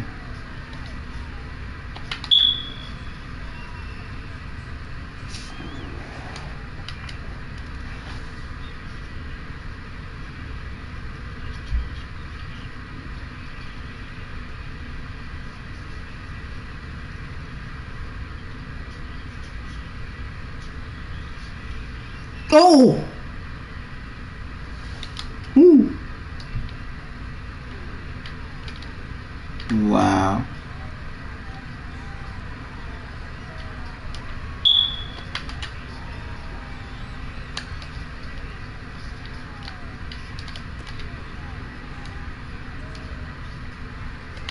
Let's try.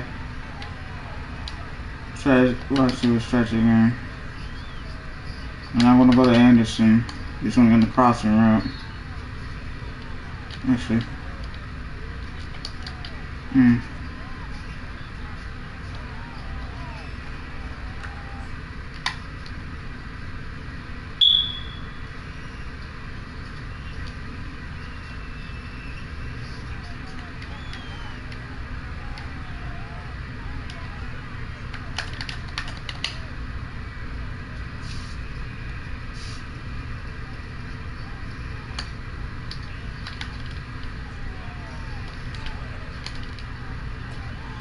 Wow. Presley outran my guy for a 25-yard gain. That's crazy.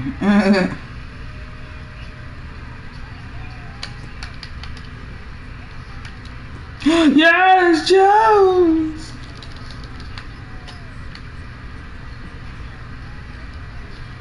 And I get the ball so the second half so I can get some momentum.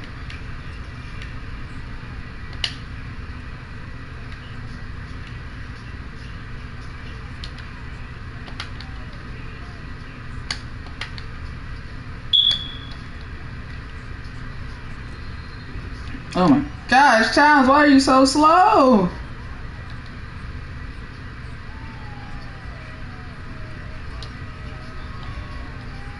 Oh wow. Shepard, because Jordan's not going.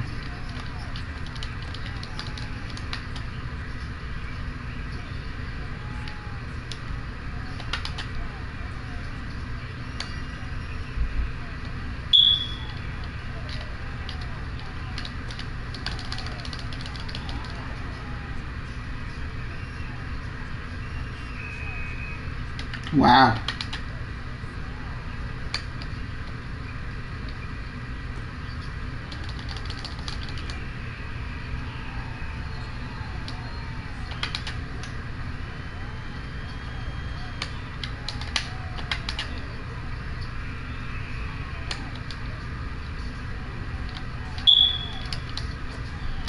Ah!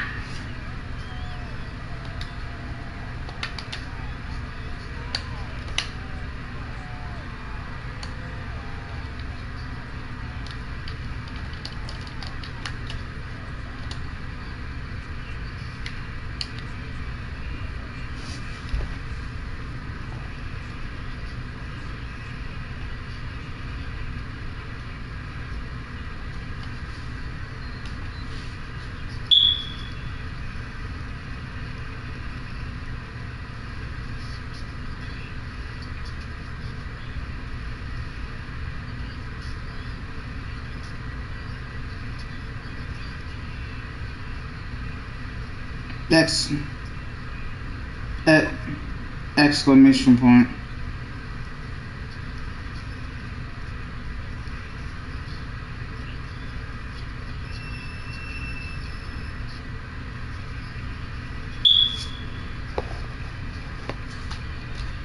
Minnesota's over fucking rated.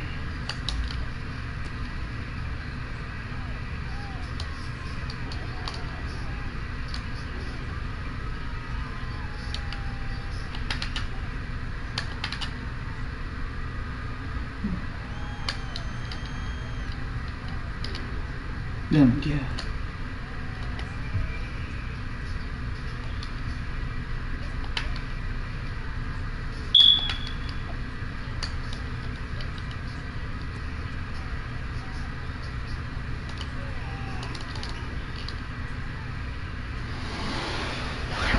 Let's try.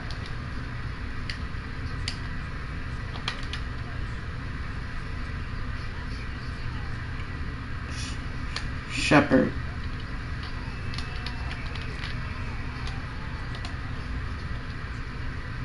Alright, going straight to the end zone.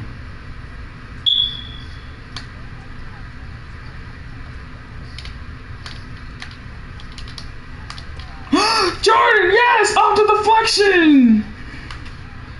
Toby Jordan's first NFL touchdown in the preseason.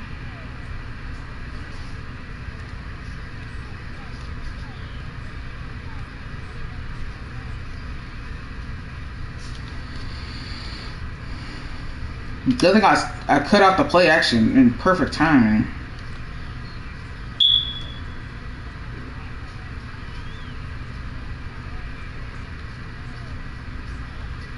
Yeah, Mike Tomlin's not in this version of the franchise that he actually retired.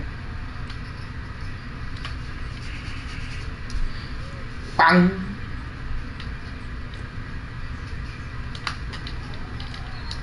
Yes, the punter brought him down. Another one.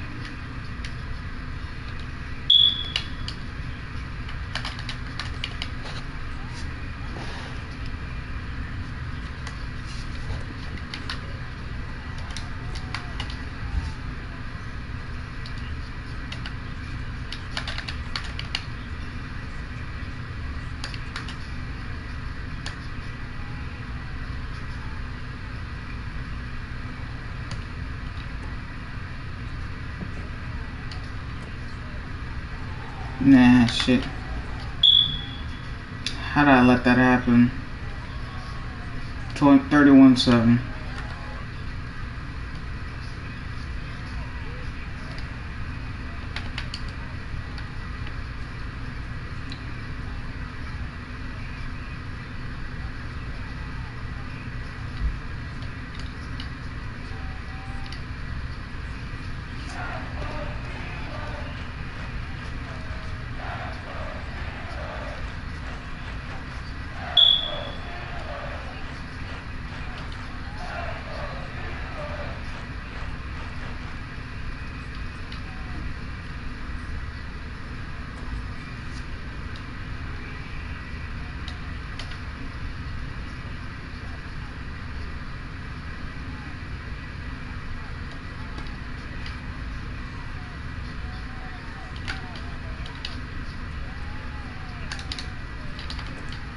Ah, shit.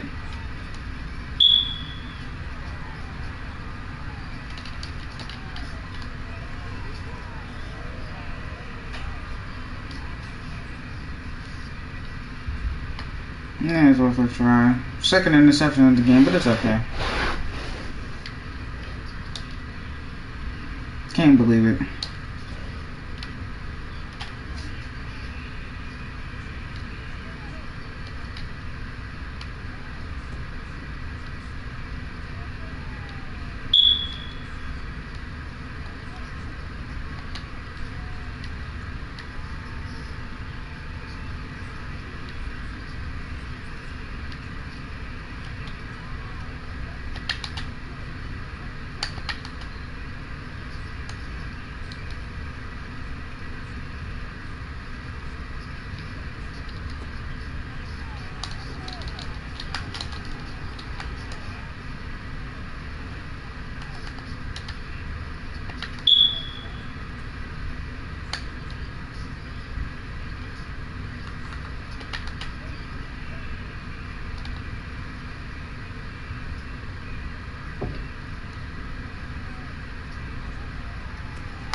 That actually worked.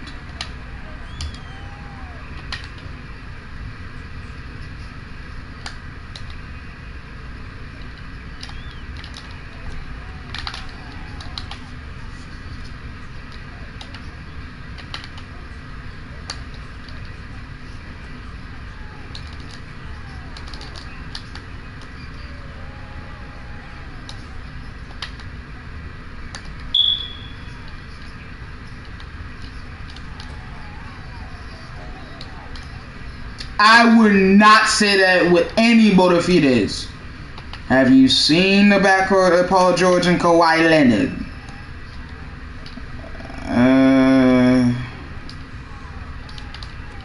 Ortiz, touchdown. Damn. No. They want me to go for it, so.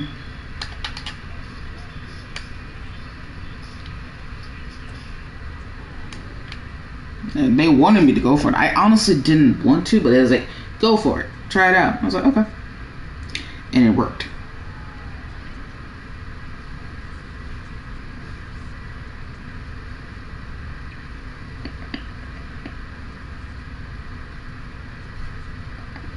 It was the first time Team yesterday ever swept the Western Conference Finals since 2011.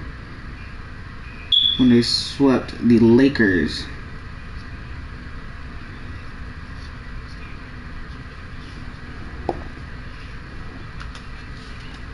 Okay, so we're only down 16.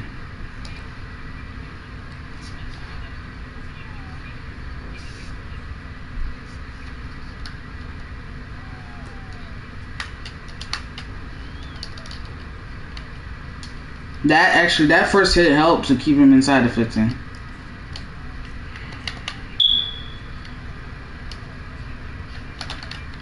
A lot of coaches hate those interviews because it's like we don't want to tell you anything. So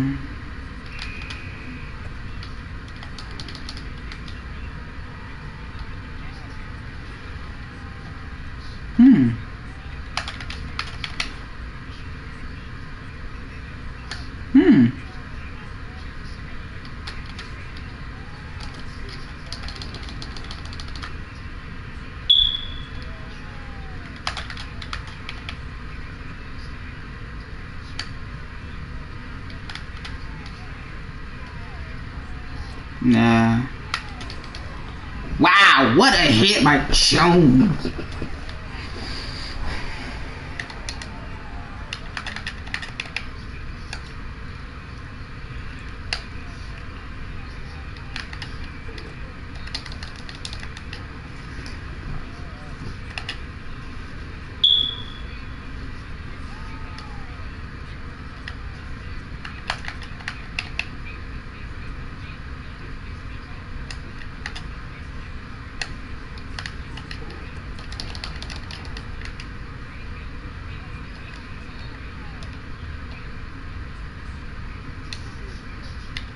The character. And the character, how well they are as people.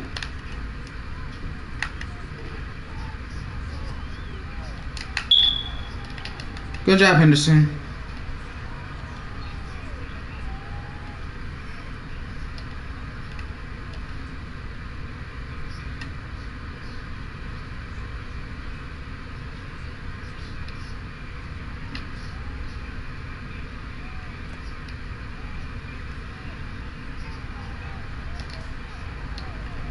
Okay, 15 yards. That's a good return.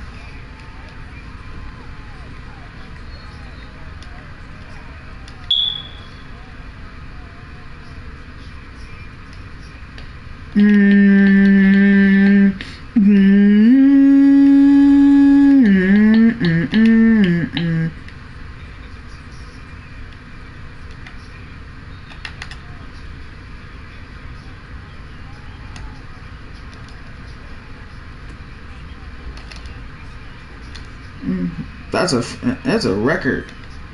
A Big Ten record. No, that was a perfect throw.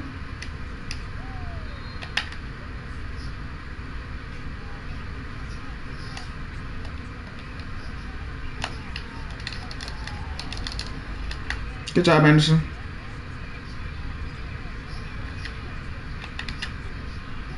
I want to use your.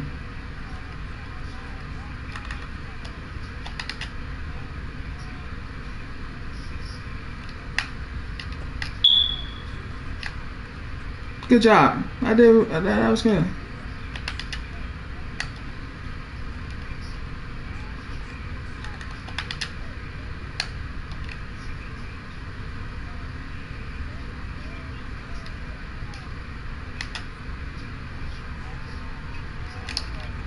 No, that was so scary. Inico de la Cabrasta, tú.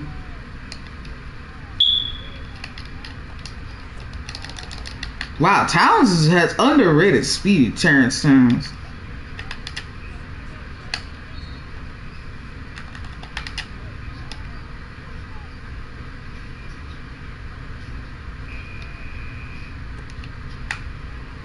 Ooh, great block. 11 yards on that play.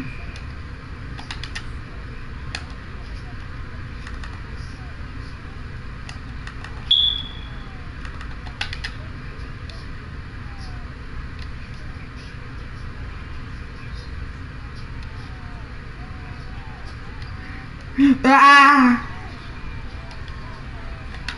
Let's try it myself.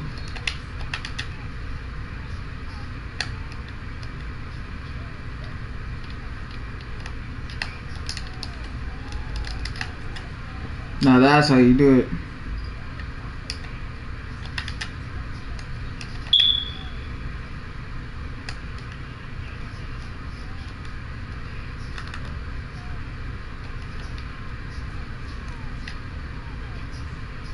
No! We was doing so well!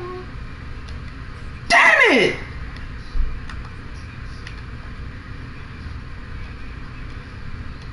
Oh man, I was doing so well. I was dealing.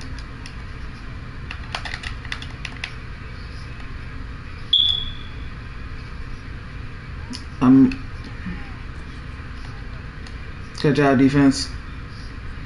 Poindexter's struggling a little bit.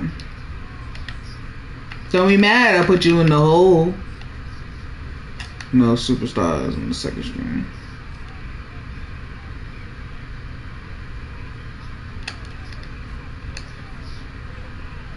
Intercepted! Henderson! Down the sideline! Breaks the tackle! And it's in! Touchdown! And we're right back in this game! Oh! Oh! Oh! I gotta get John Curtis at least one.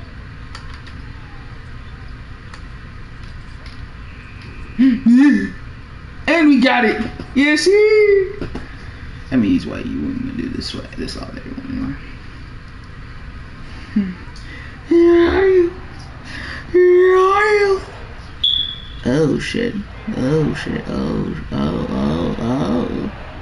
Oh. Please tell me this is a false alarm this time around. Cause last time it wasn't legit, but this one I think feels legit. Oh! I should have read right around 6 a.m. Sure.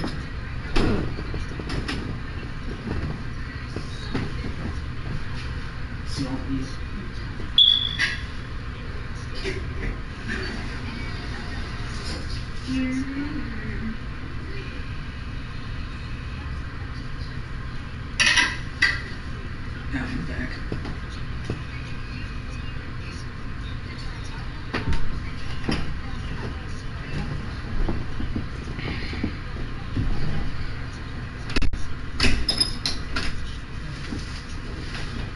Yeah, get your ass up.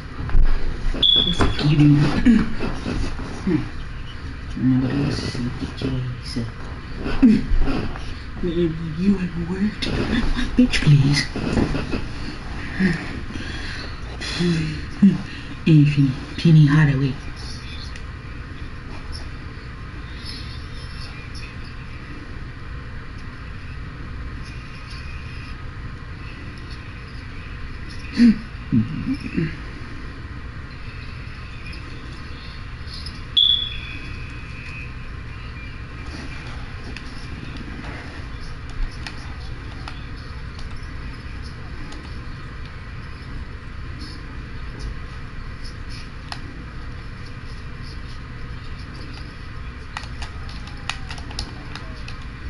Good job, Hayes.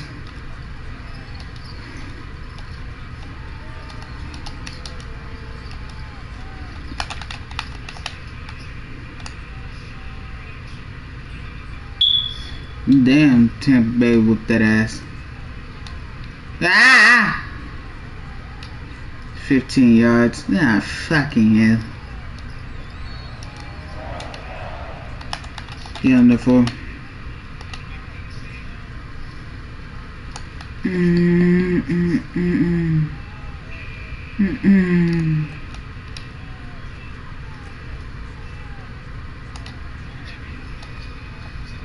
Jimmy's voice cracked.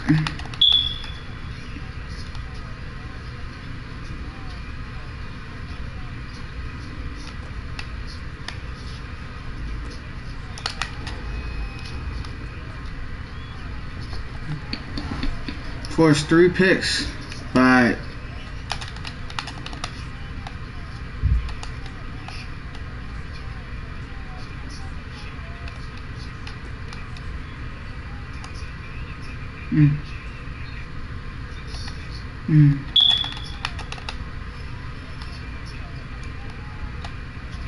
Adrian Payne would have been 27 years old this year. Ooh, wow. That one was a pick.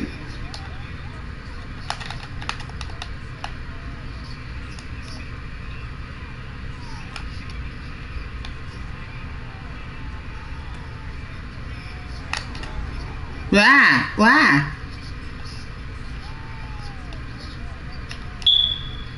You got me? Yeah. You good?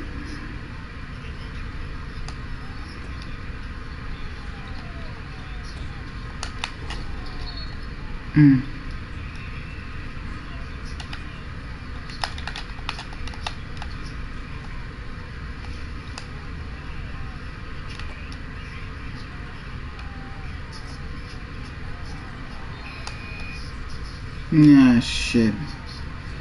Hot routes have a chance to fail on 3rd or 4th down.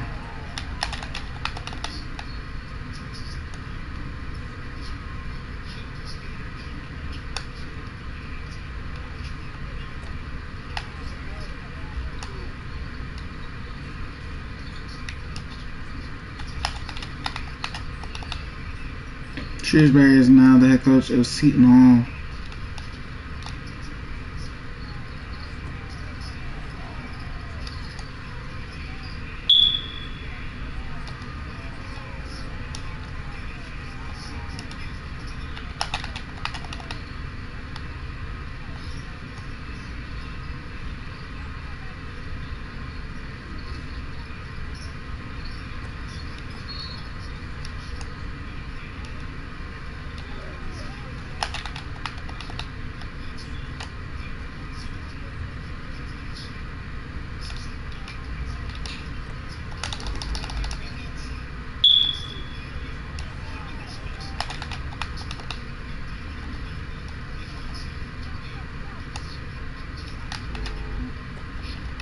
Again.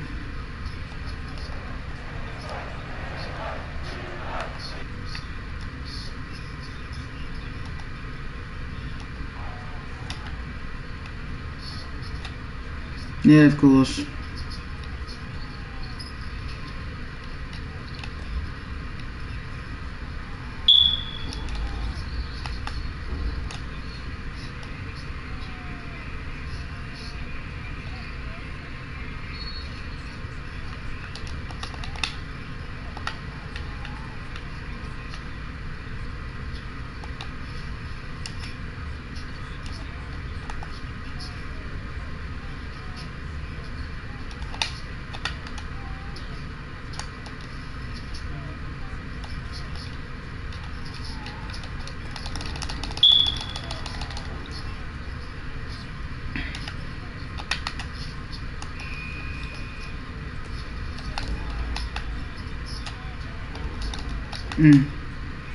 Wow, this town's got some strength.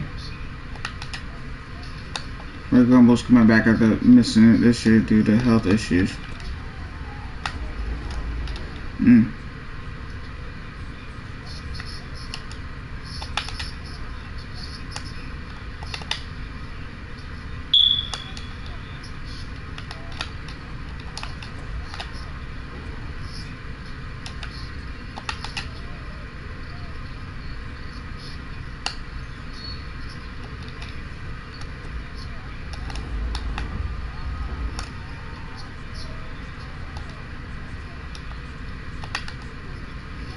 Test out the deep ball.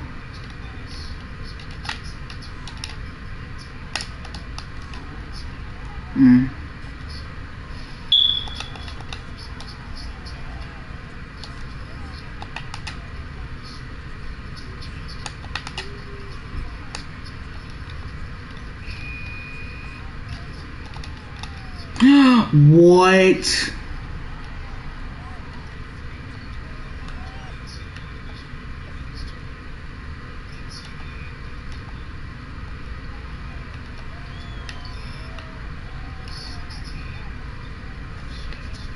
$500. I'm just trying to make it at least close.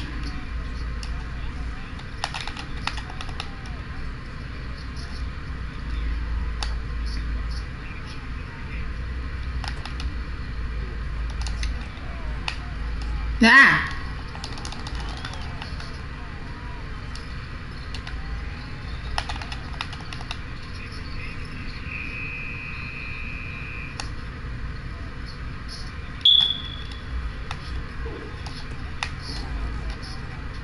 Yeah, serious.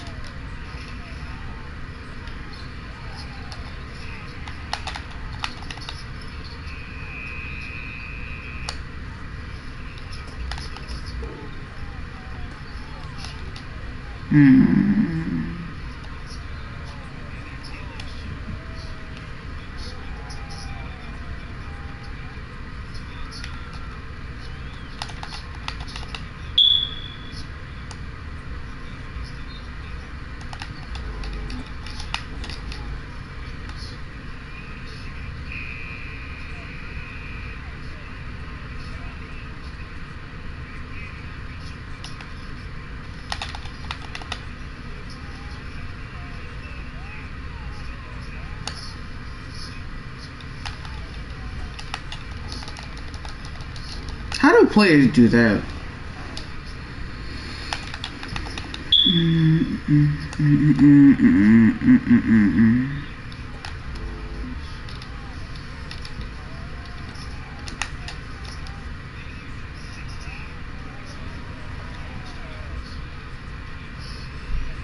This was the Friday slate.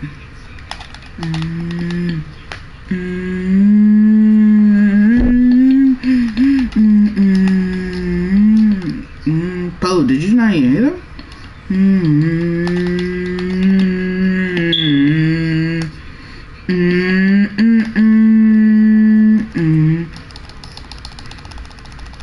Ah, force the fumble, damn it.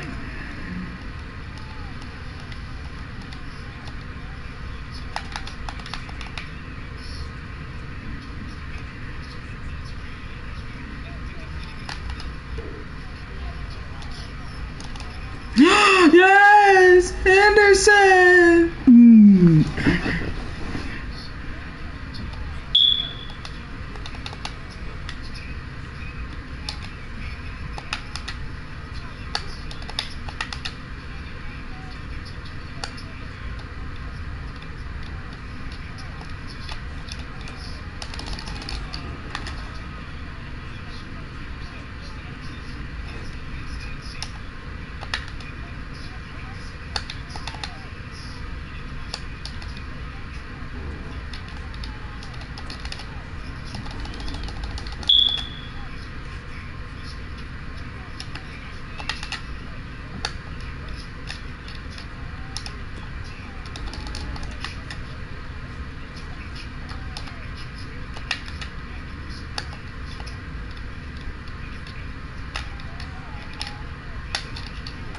No!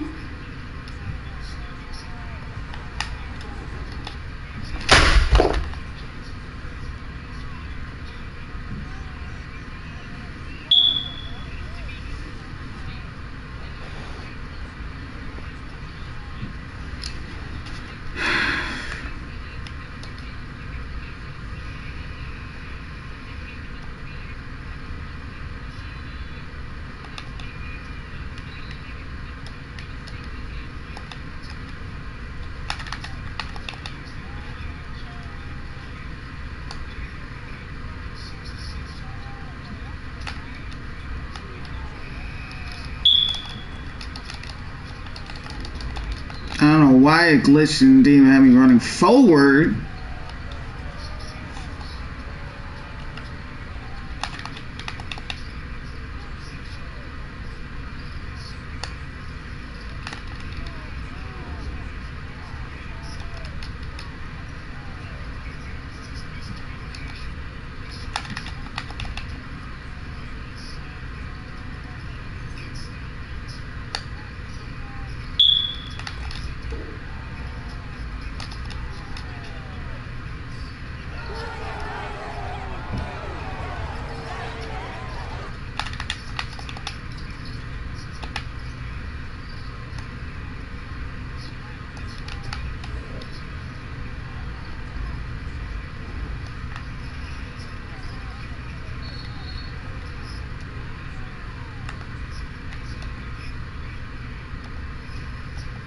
Really? One of the best plays of the day.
Rigoberto Sanchez.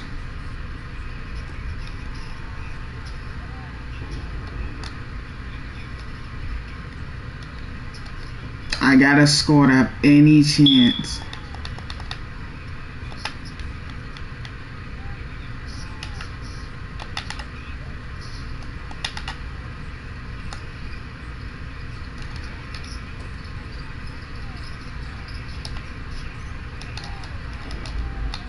Yes, sir.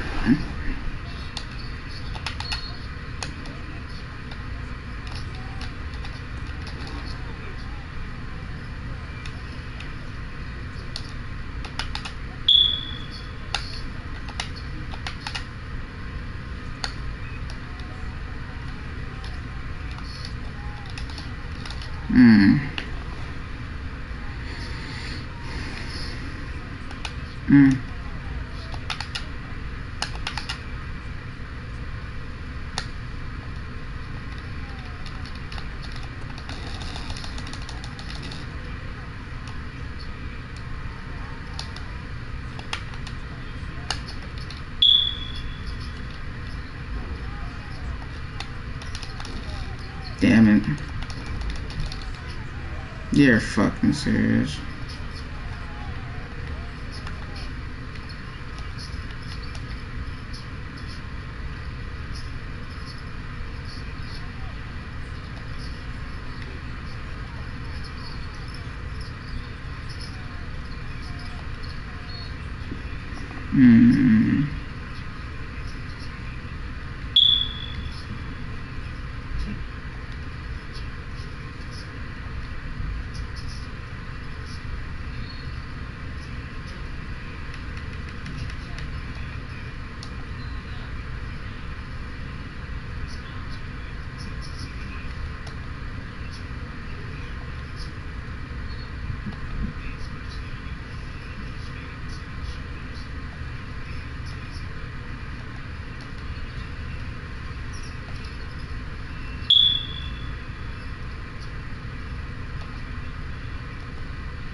Starters go play the first half and then that's it.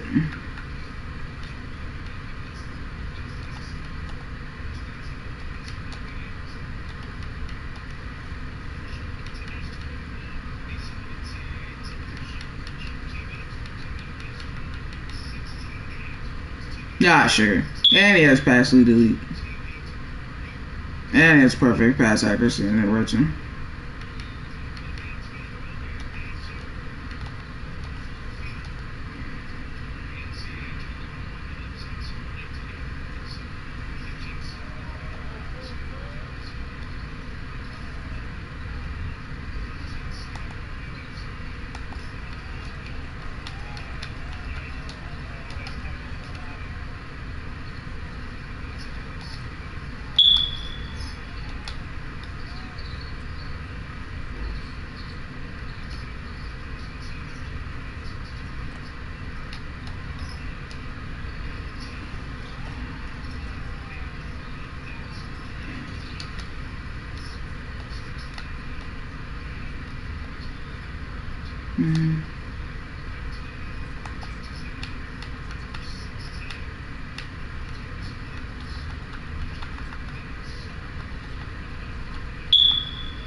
Starters are not playing at all in this game.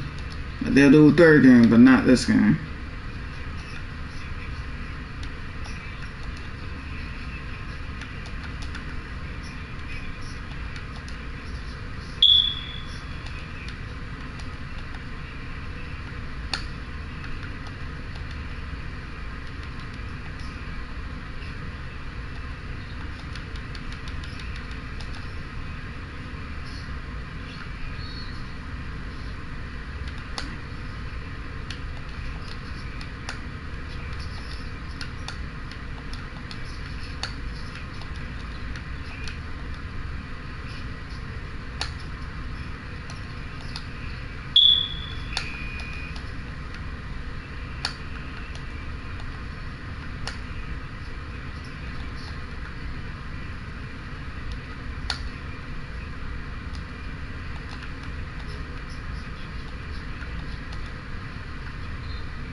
Cannot enter zone and see away team's intended passing target.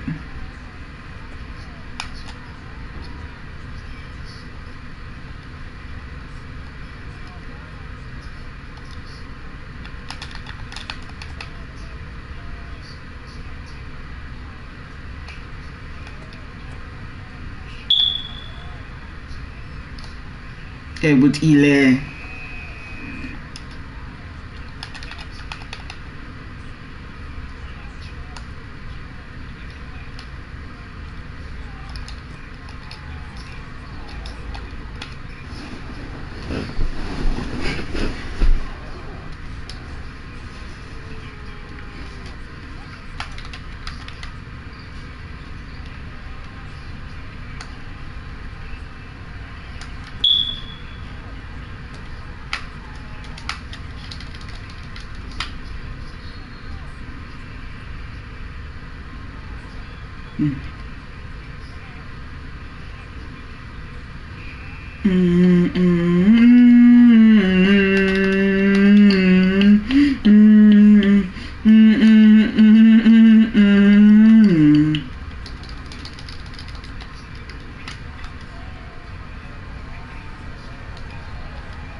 I missed it.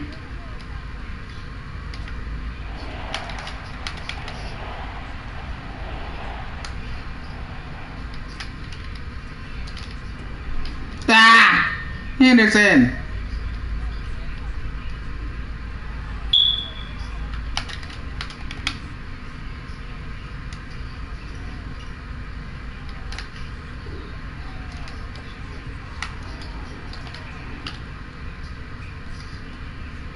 I forgot Kelsey retired, so they gotta find the next Travis Kelce.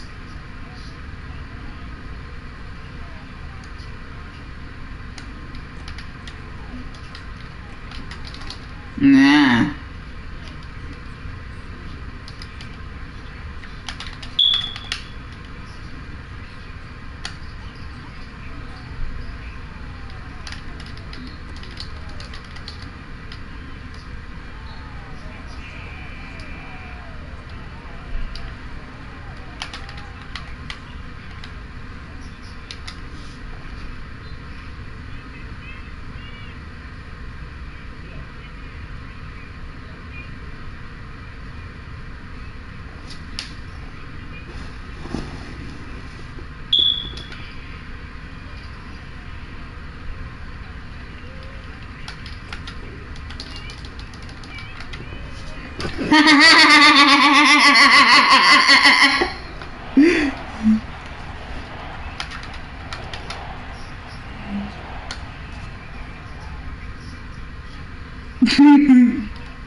Oh shit.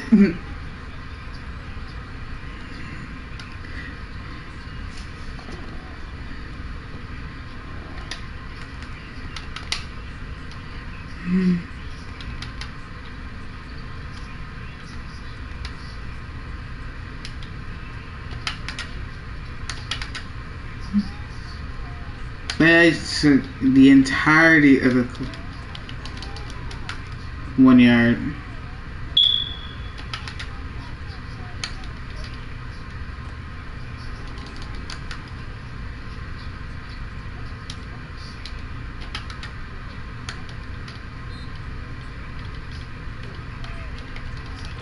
Oh, come on. The first throw of the game. Come on.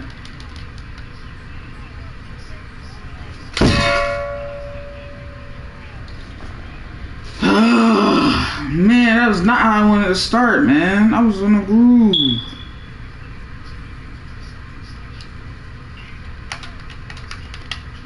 You gotta be shitting me, bro.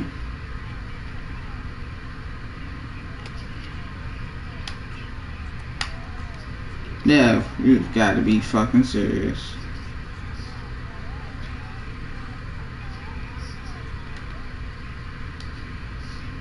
You can't make this shit up, bro. By the way, fuck Harrison Butker. He's a fucking bigot.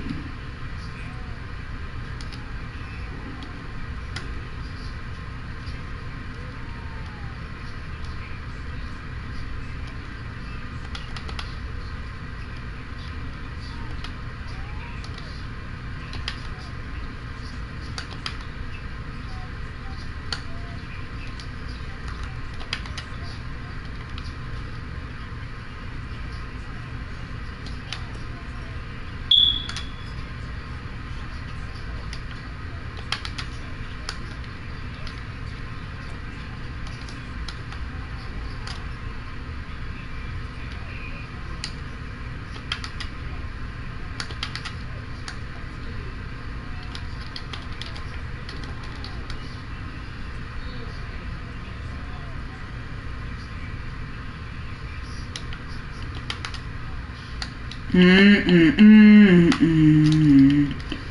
I just got tossed down like a fucking chicken wing.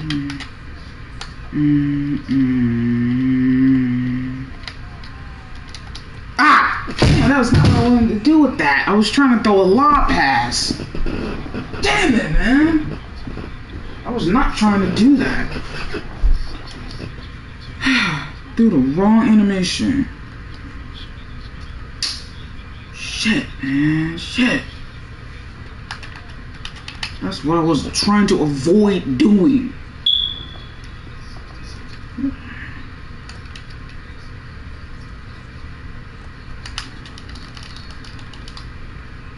Great.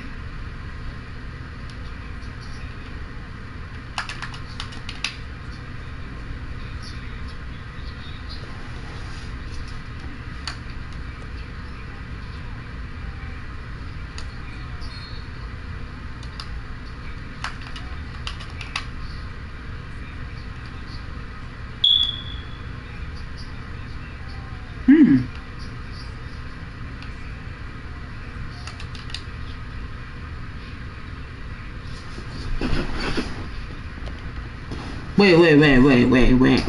What the hell?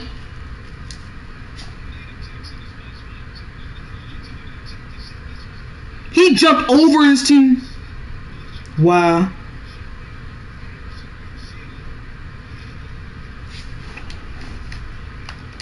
Yes!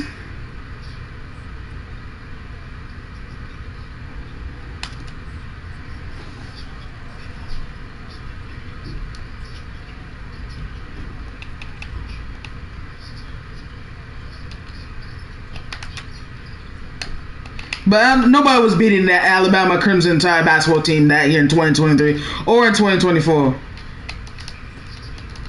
Nobody was gonna beat them. I'm like, nah.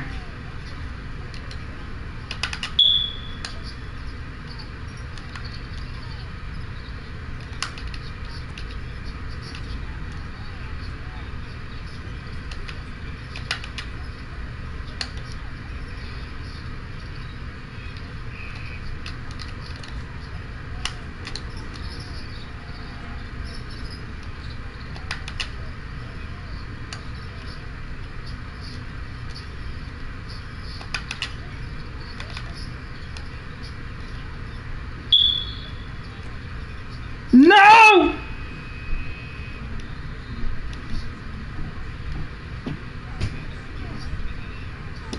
Nah, fuck it, let's try it. This preseason, fuck it, let's try it.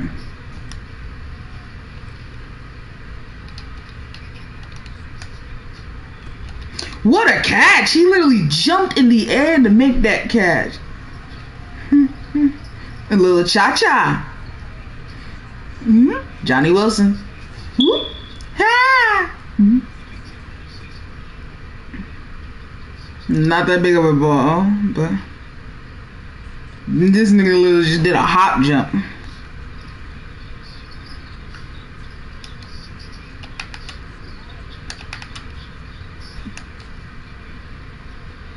I want to be Shepherd.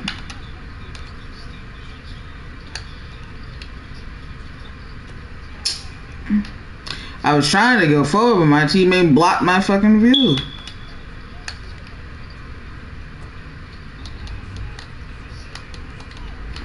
Breaks the tackle. Inside of 20. Okay. Hit another one. Oh. Never seen that play before.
No!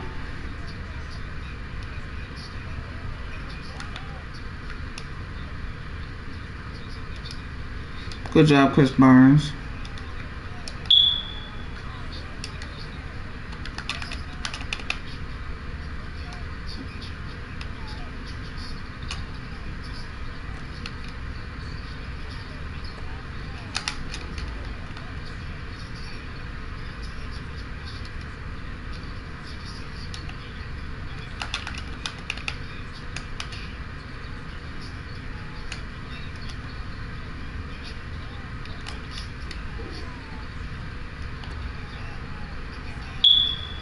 Wow, are you serious?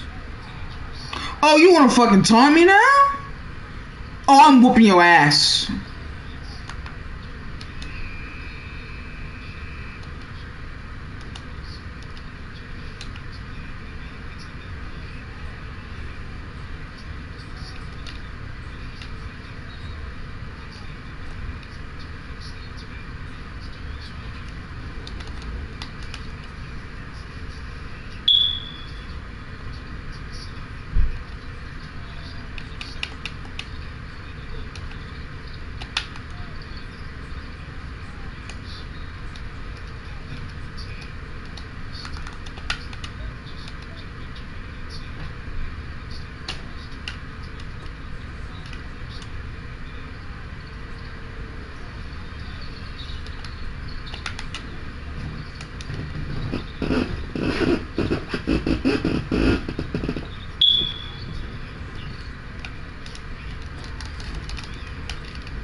Congratulations, by the way. Shut up, controller. You're not gonna cut off on me, bitch.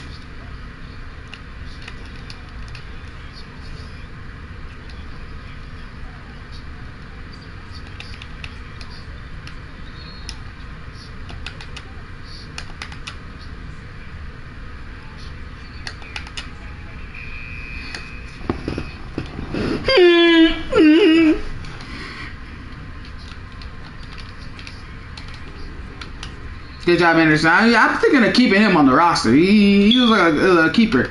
So is Shepard. You're making me relax, people. I don't want to.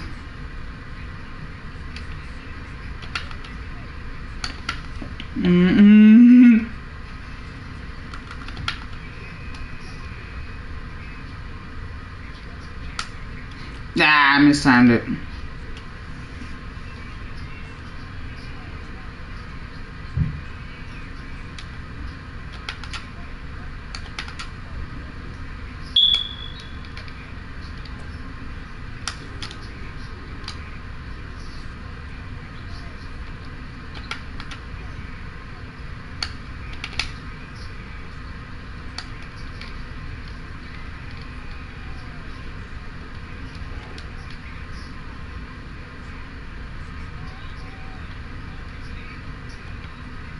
Wow.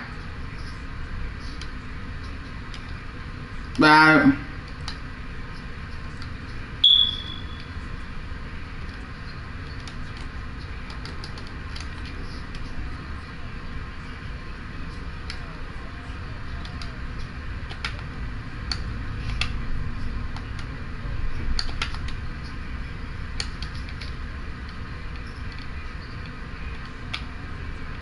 Oh my god, what the fuck?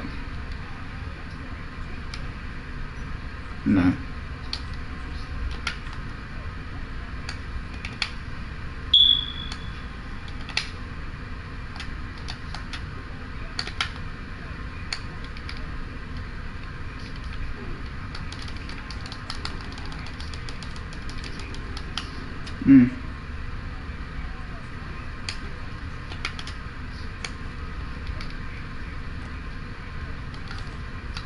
Yes, sir. All right, we're on the board. We're on the board, guys.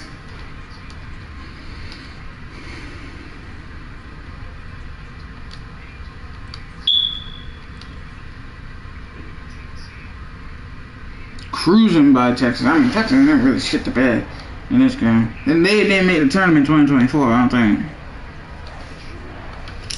I pretty much got all of the games for every game of the tournament for 2023 and 2024.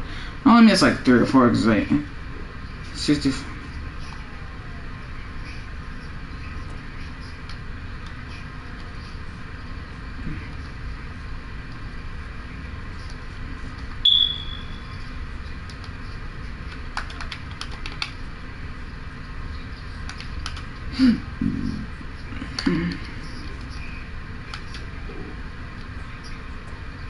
Nigga, really?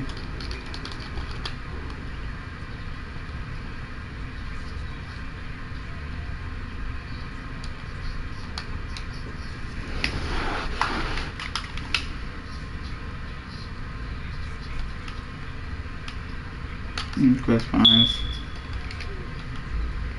Oh, wow. Davidson with the user set. The rookie gets his first NFL sack. Let's go, baby.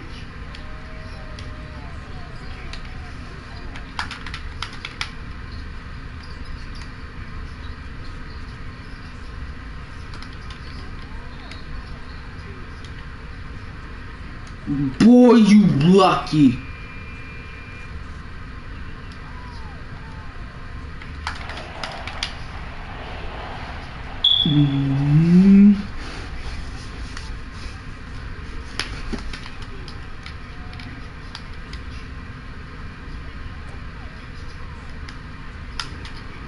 Okay, that was weird. It's like I glitched and I couldn't move.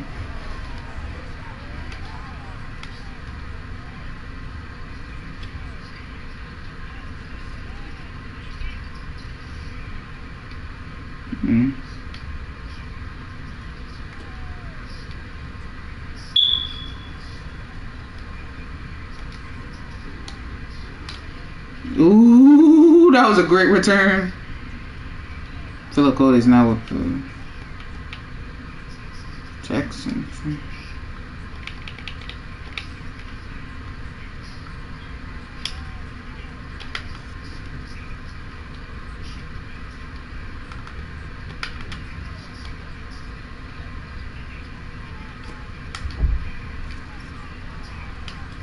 Yes, sir, it worked. Yes. be Jordan.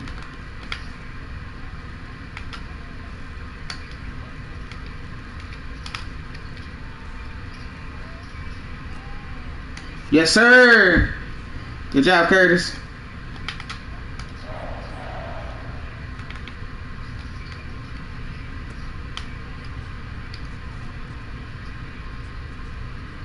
She.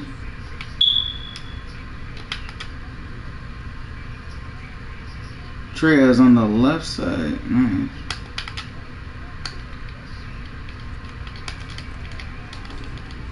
Freeform.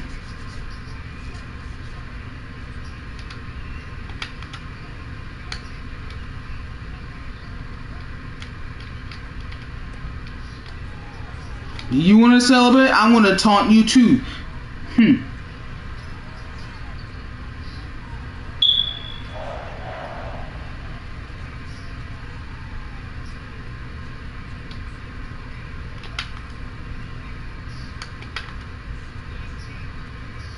Dickens.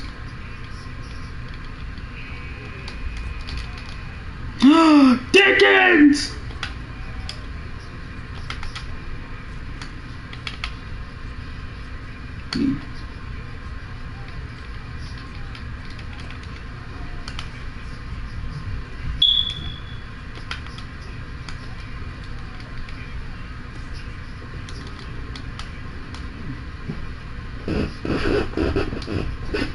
I gotta find plays that work on 4th down. I don't like going for 4th down a lot, but I gotta see plays that actually would work. Shit! So that wouldn't do.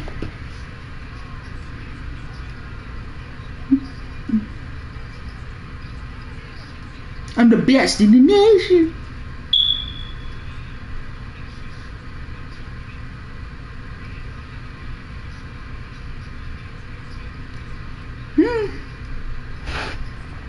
Ethanol.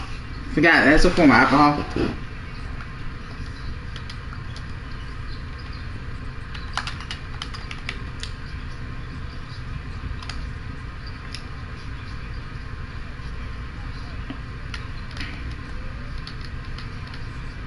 Nah.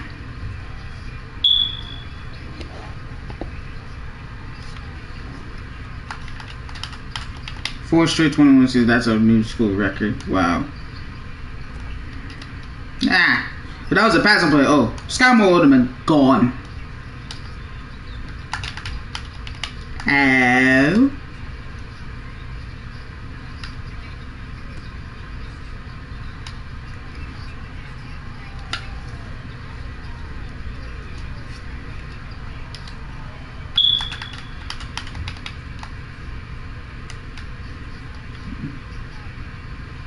What up, lads?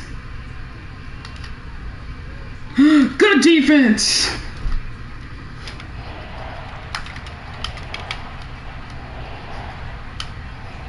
Chris Barnes tackles for loss. Ah!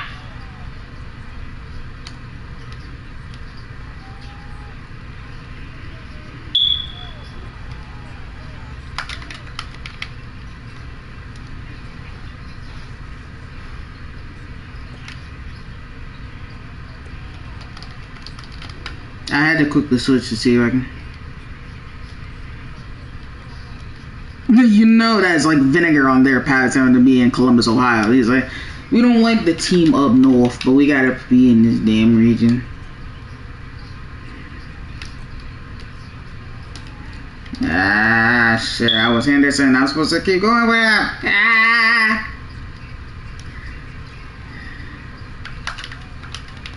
I'm on Sky Moore. I'm actually blitzing. Okay. Yeah, I'm blitzing. Oh, come on, guys. Great. Great. You're fucking serious right now. Now Mahomes is in the zone. You can't make this shit up. Oy. Like, I don't mind losing in the preseason. I just don't want to get blown out. That's all. Like, 15 points, that's the most I would. It's more than that. I'm gonna be a little bit salty, but not truly salty because it's not that big of a deal.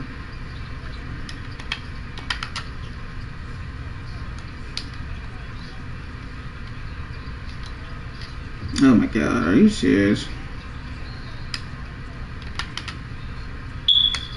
Yeah, some of these backups will not be staying on the roster. Unacceptable. Shepard.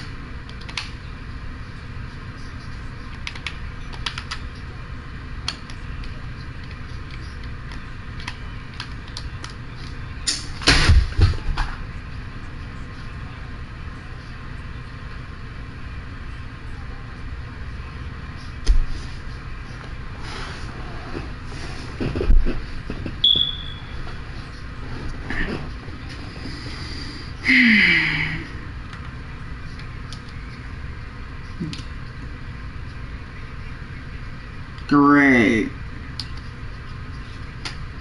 You can't make this shit up, bro.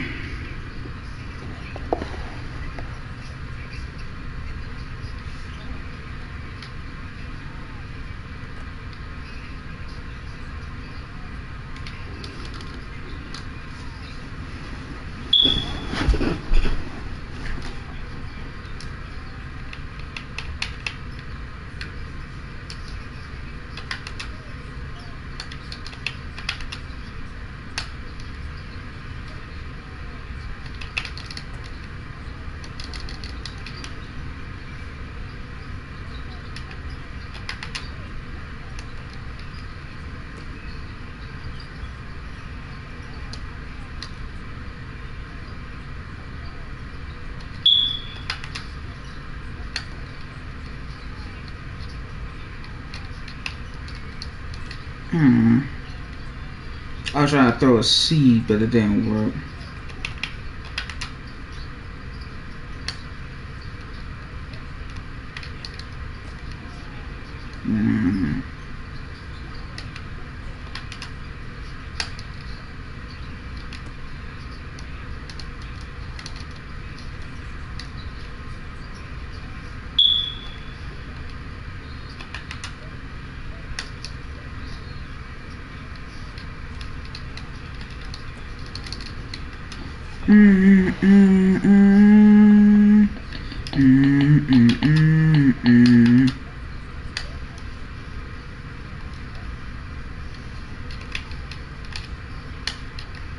Wow.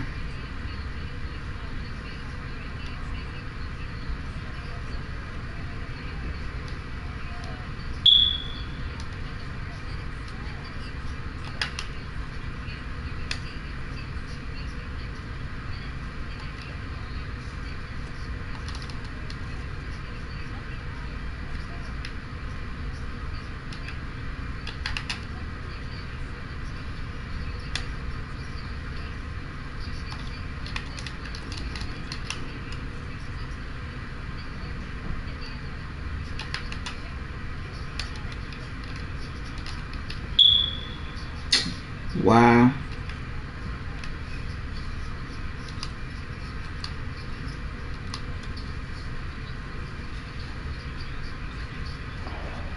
Game 3, starters are playing the entire game.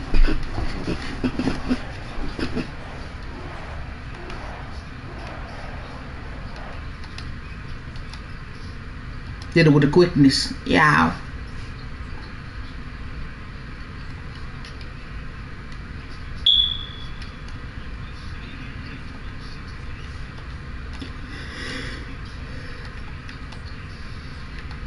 Eat 2 more Hot Pockets in a little bit.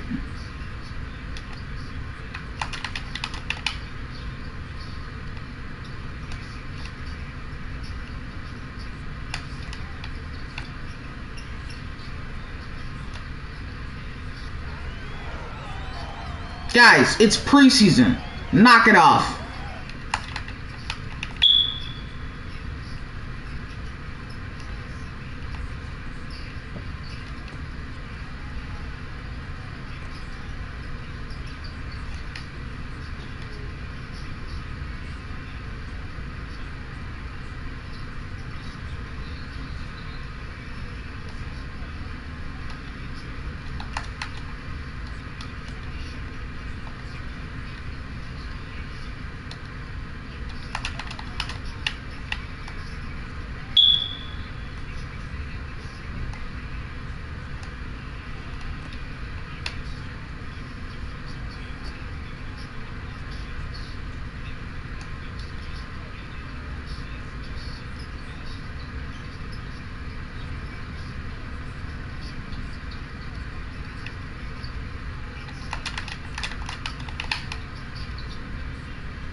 I hate playing Patrick Mahomes.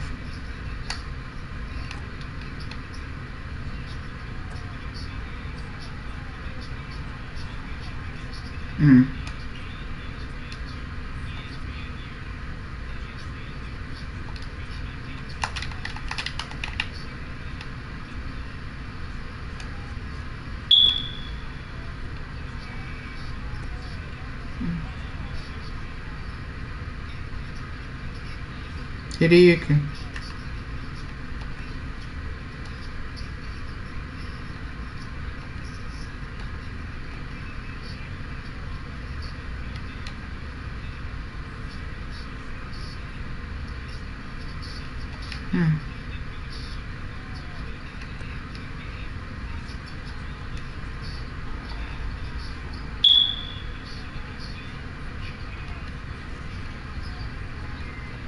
Donatello.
Jordan.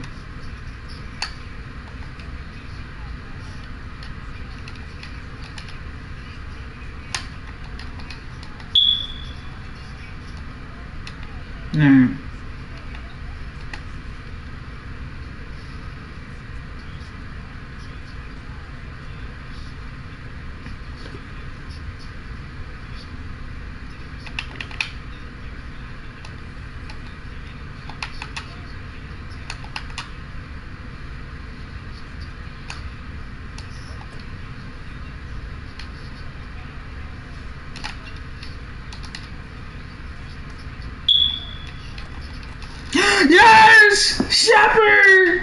Out the deflection!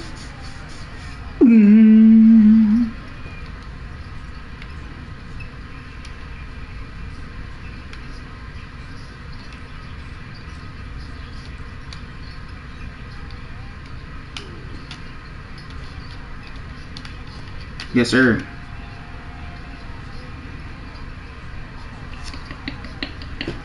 And I get the ball for the second half? Yes, sir. So I can make it a 12-point game.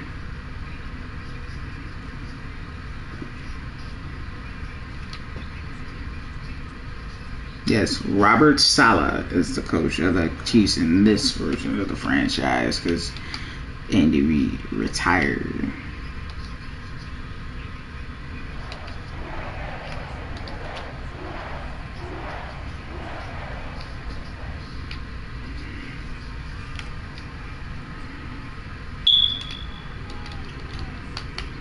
It's okay. That was a good one.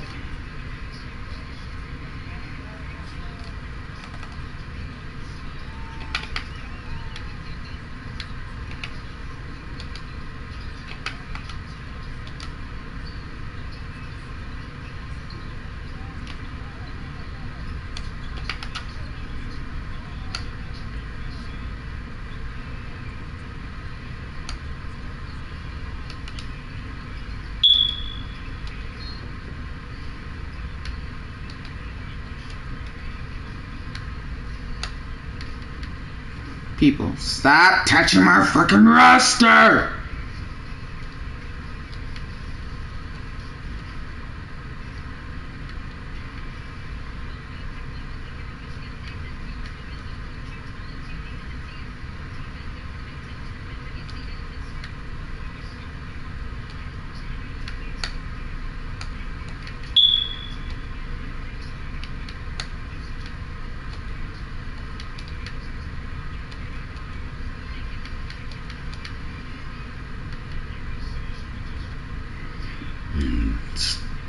Stop touching my roster!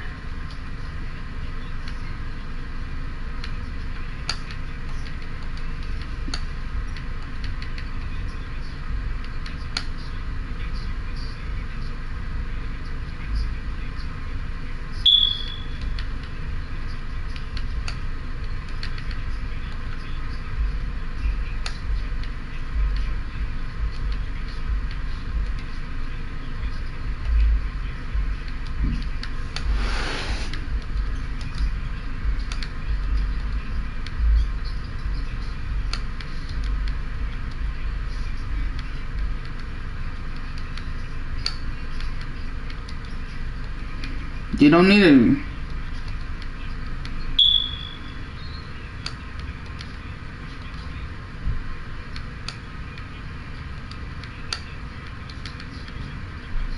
He recently he went to SMU.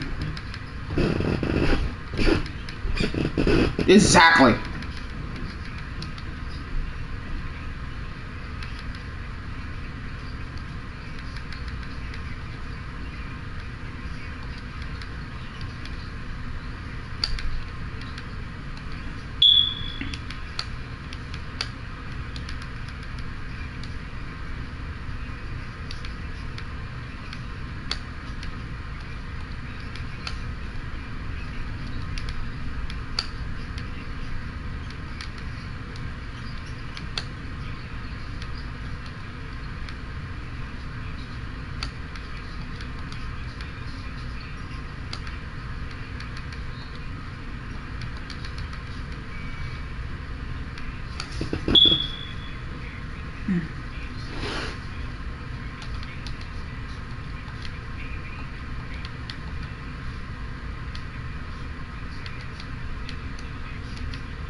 Stop stomping.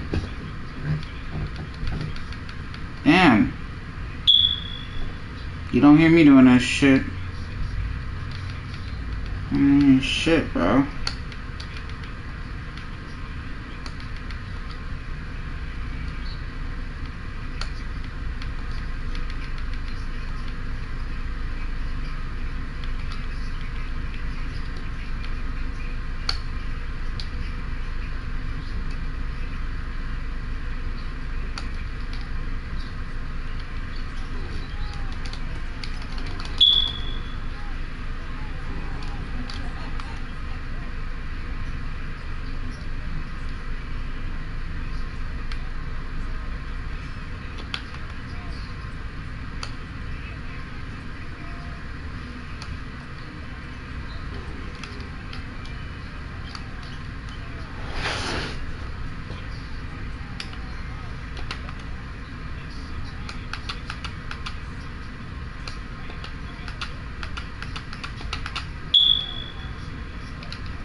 What the actual fuck?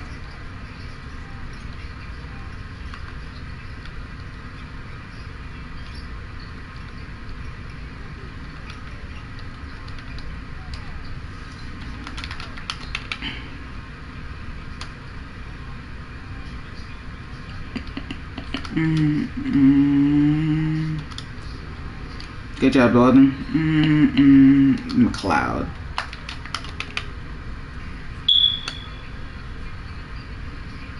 Nah, SMU head coach. I mean,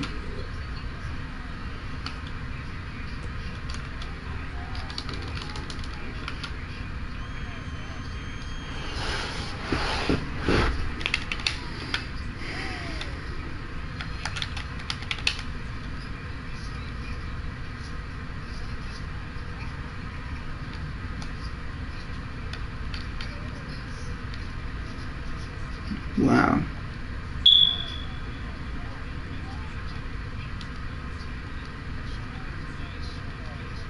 The ball hit out the upright.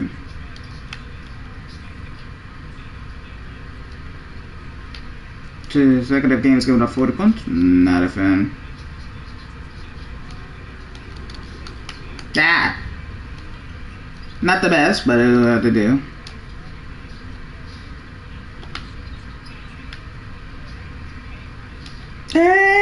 Hits! Give Anderson.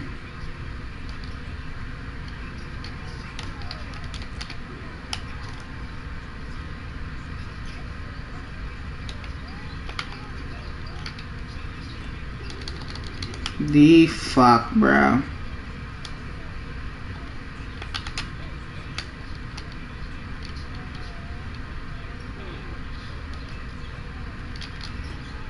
Water catch! Oh!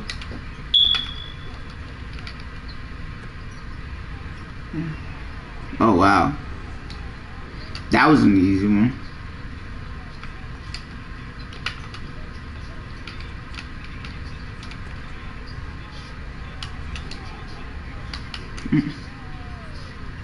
I'll take it.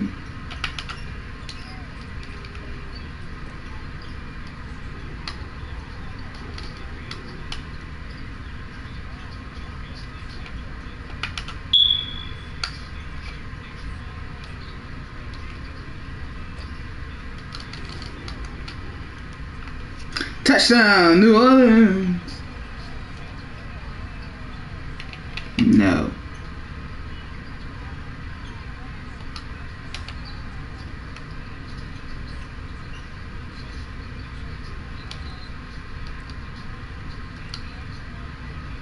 No. I'm not.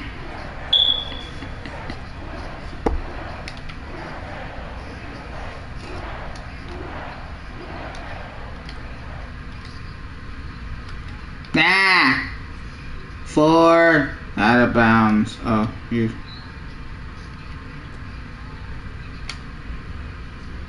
Well, that was an easy walk through the sideline.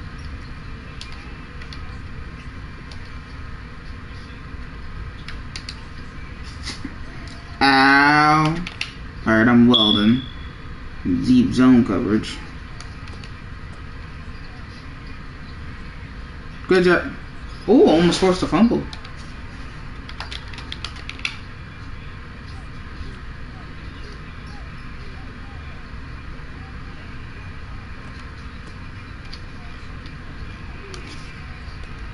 Hello.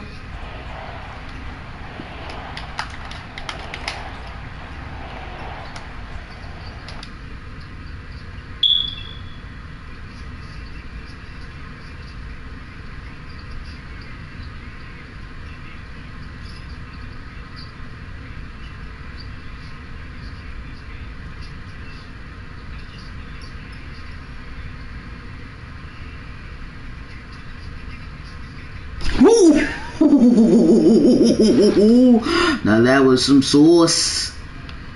Put some muscle behind your hustle. Yes, sir. And we gotta stop. Don't need to go for 2 anymore because we got plenty of time.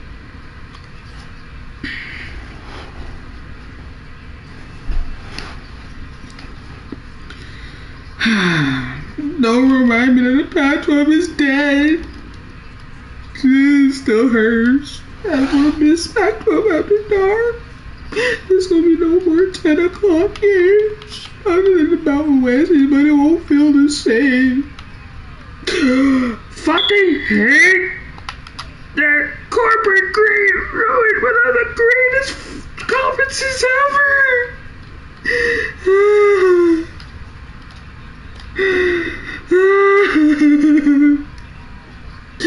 That shit still hurts, bro. I would have missed it so much.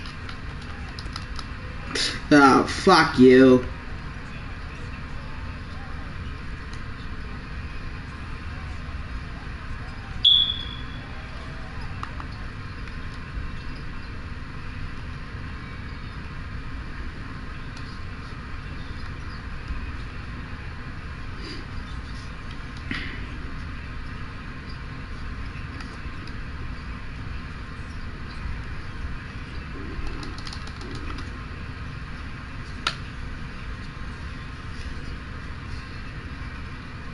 This time I'll have to go for 2.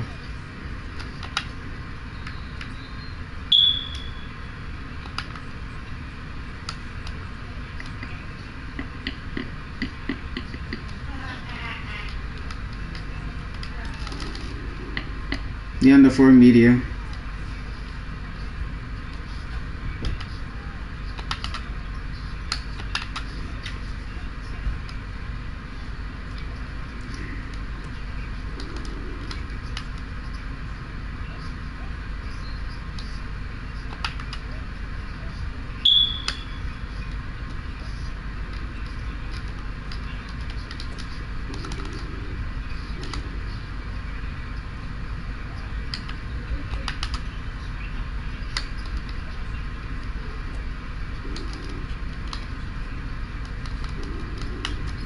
Okay, that was awkward.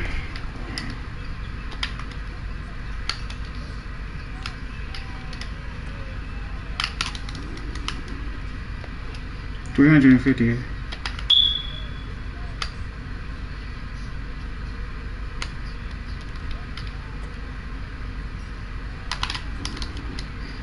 Yes, sir. Get off me for the toddy and a toddy. No.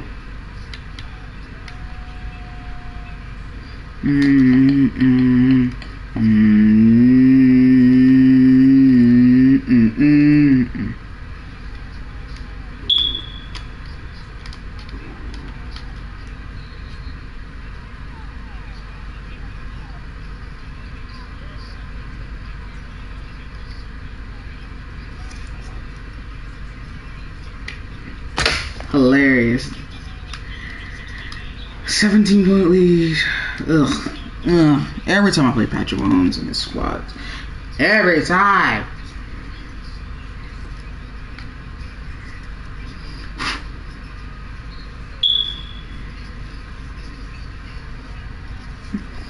I hate glasses because every time I move my eyes, somehow somebody get dirty and I'm like, I didn't even do anything. What the fuck?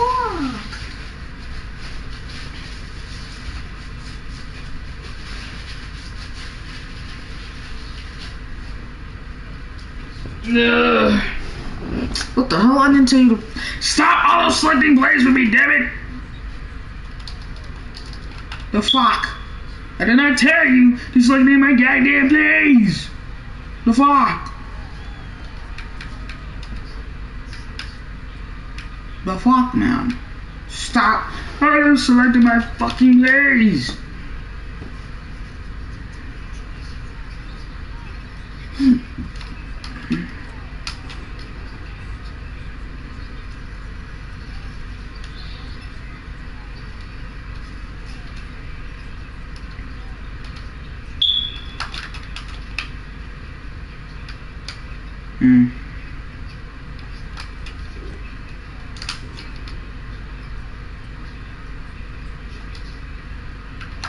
Wow.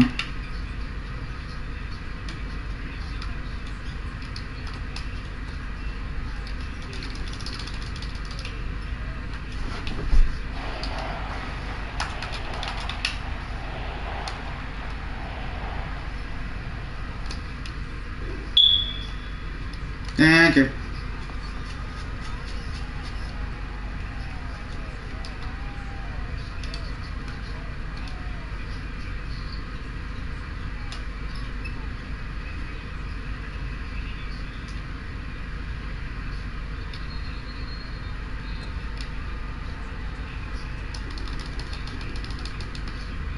15-yard game.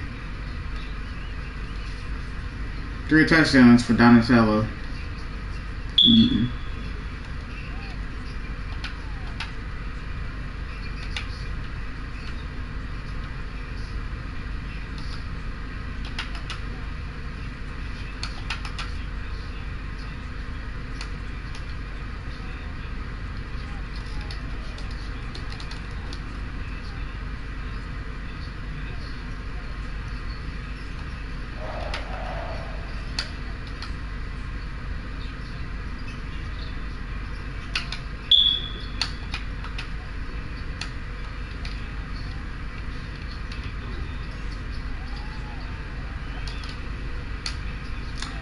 Wow.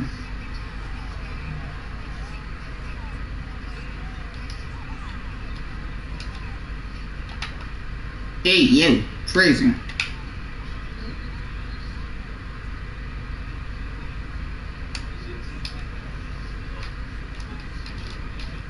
Nigga.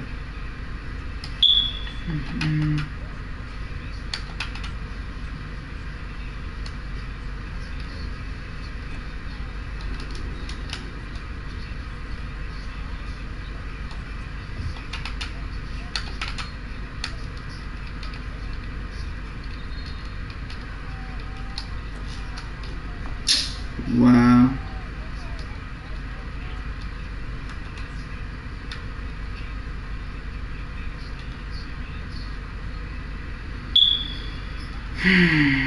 Stop auto-selecting plays, damn it!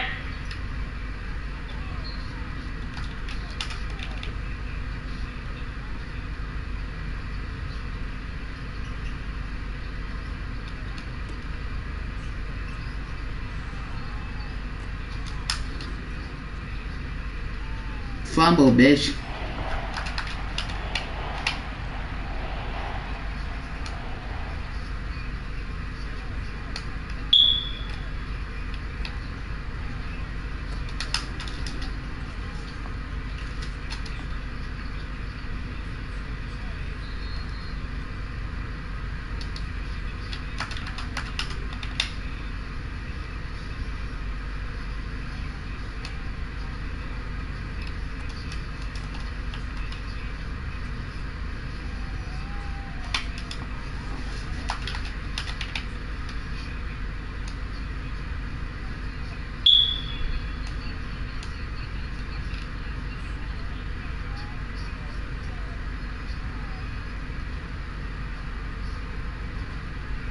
Oh my god, are you serious?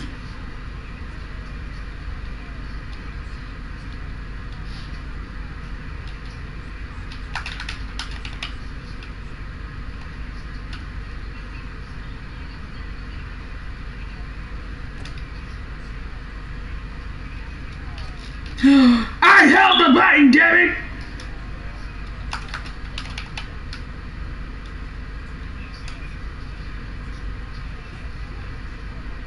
I was getting a shit ton of food.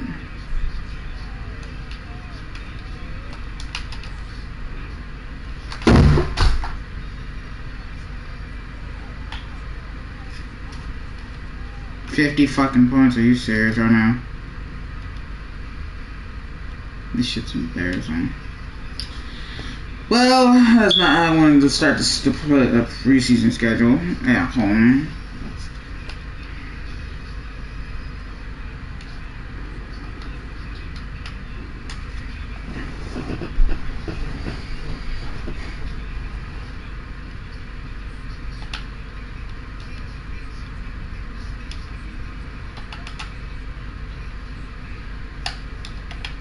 I have more yards. It doesn't matter if I'm losing by 25.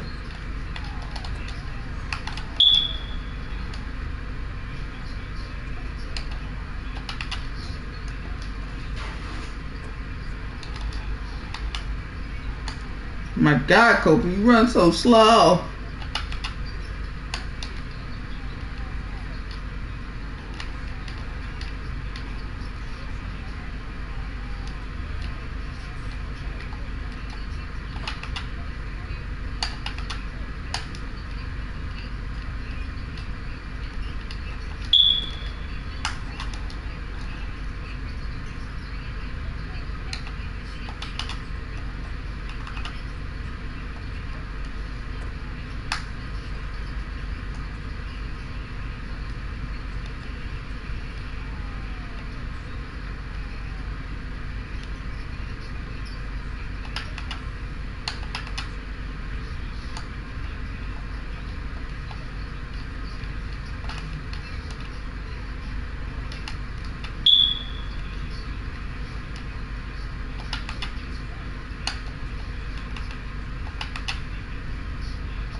Got a great block and still didn't fucking matter.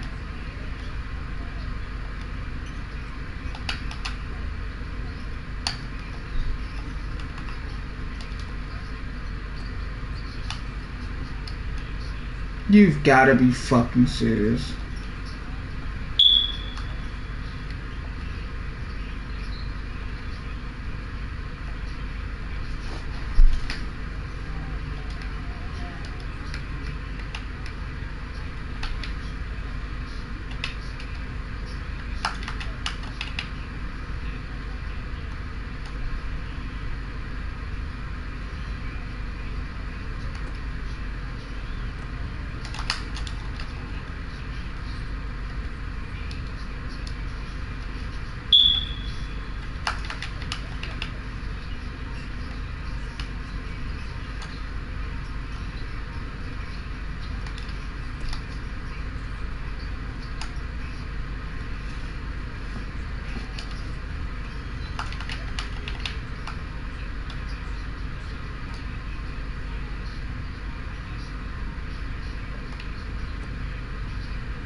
Fuck yeah.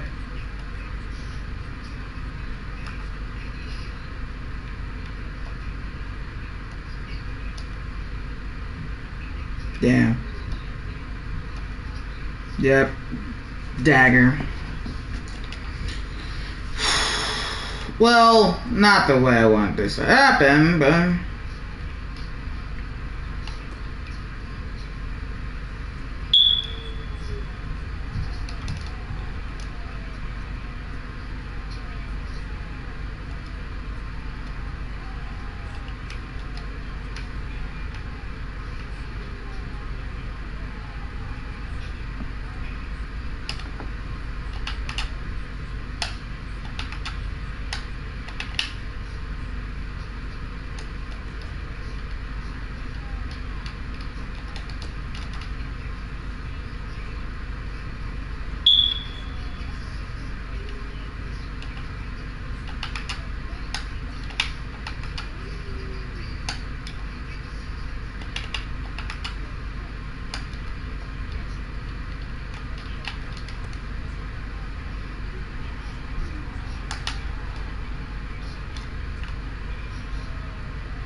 Wow.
Starters are playing the entirety of this game.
Yeah, Copeland's too soft, and I'm about to release him.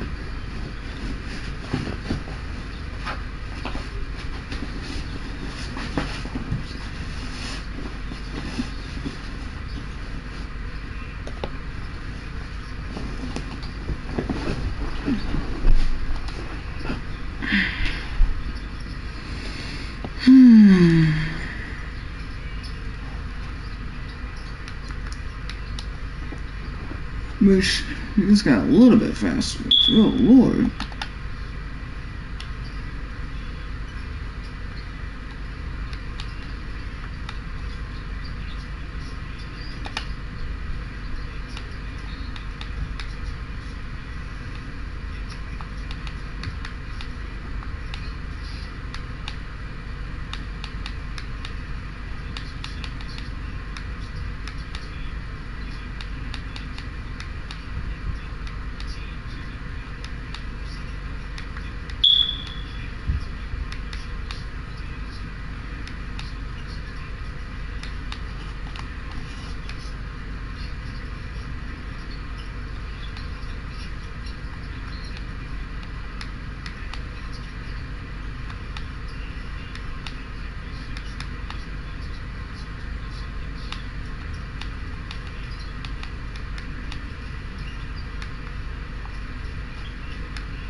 Much better.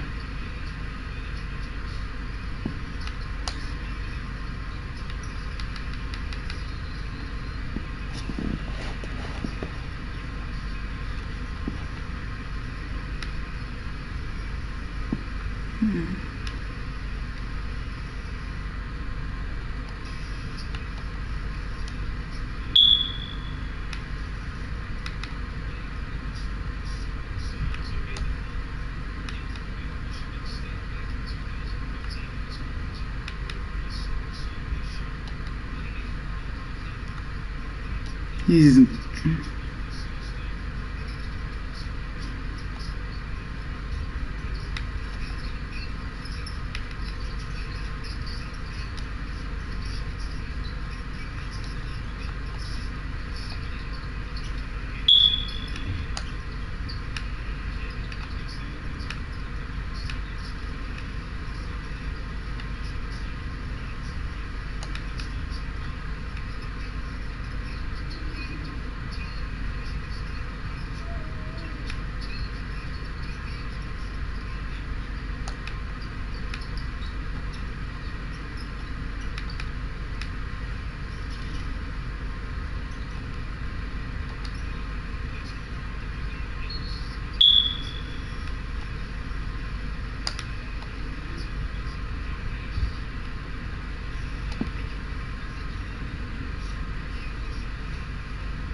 No longer at Mile High Stadium.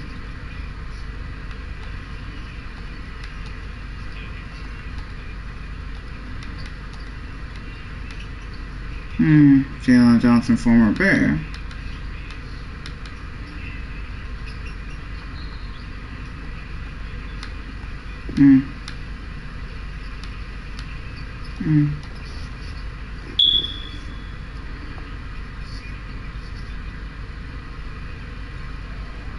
New stadium. It's a dome. Nice.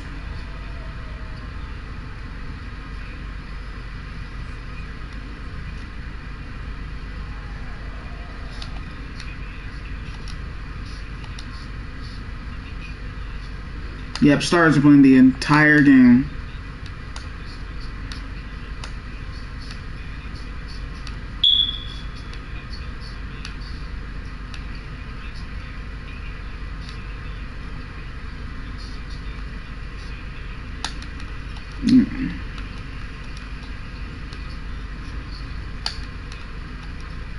Except all my rookies are going to start.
Oh, and my rookie cornerback's going to start.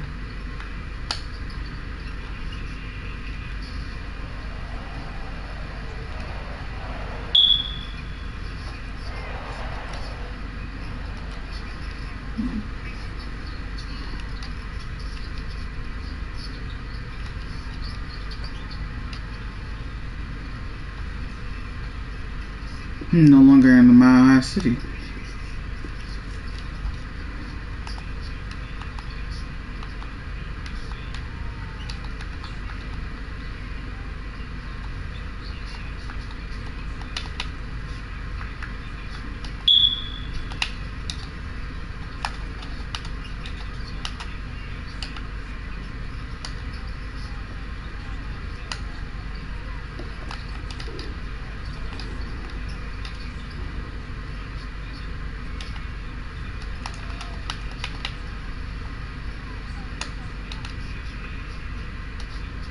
Who's the quarterback? Ford Brahman, Jacob Jennings, Devin North, and Northern.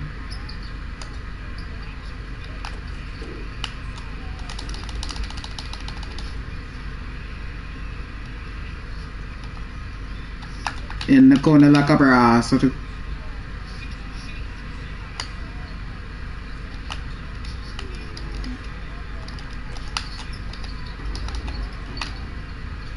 It's preseason, so it doesn't matter. Regular season, though, that's when I really want to lock in.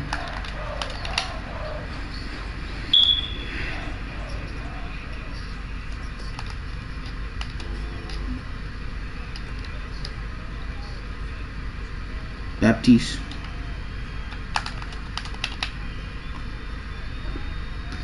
Anchor hot routes and see primary receiver routes via coaching game.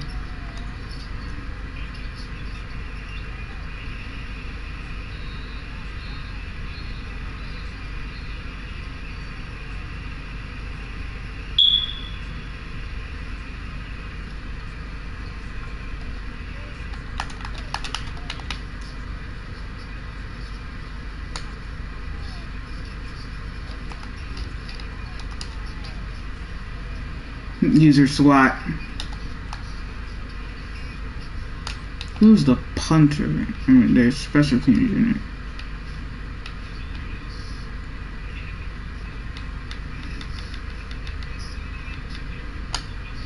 Colonel and Ryan Stevenson.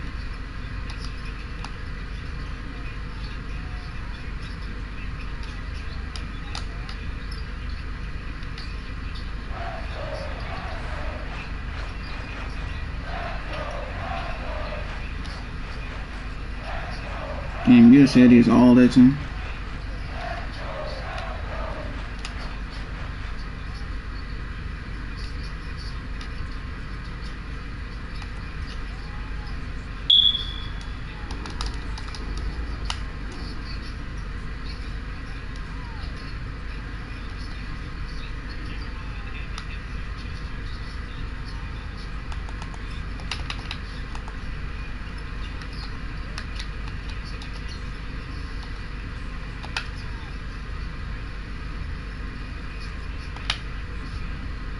Yeah, now let's start it over with the starters.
You can't make this shit up.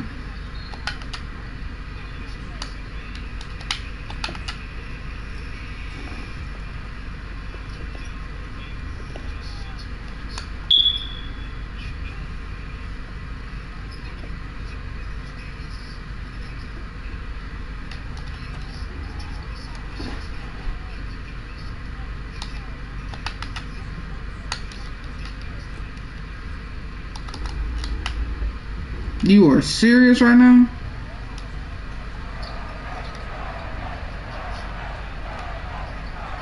Jindor said.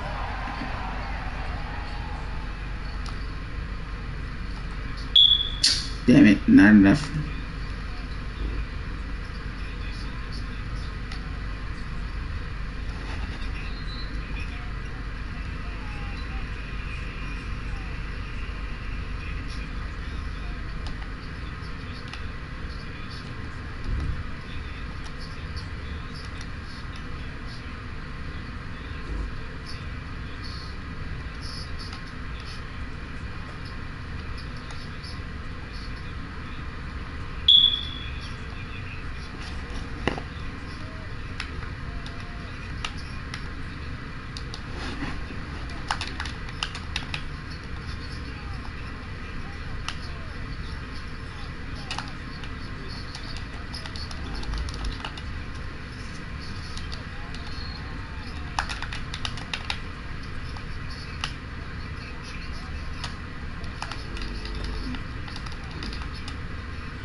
Yes, sir. Chris Barnes with the recovery.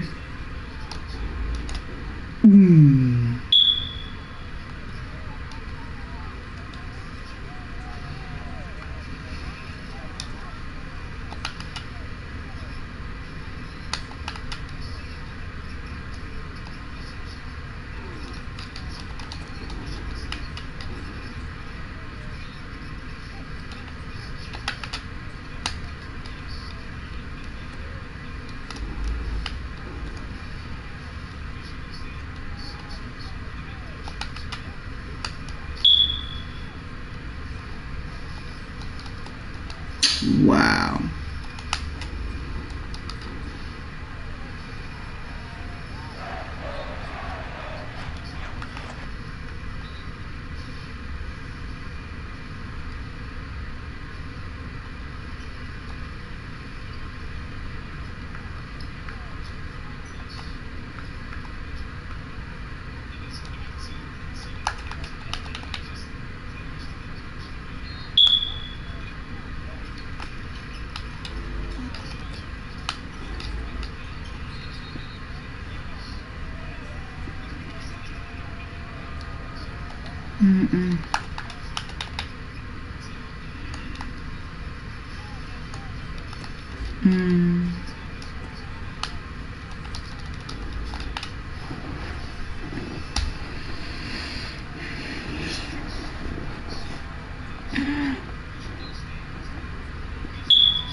And the longest in Big Ten history.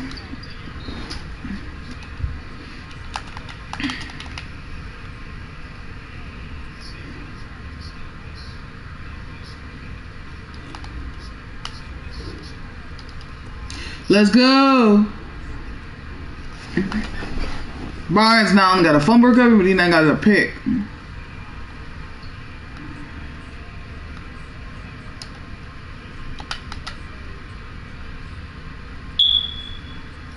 I hate how some games sometimes it glitches.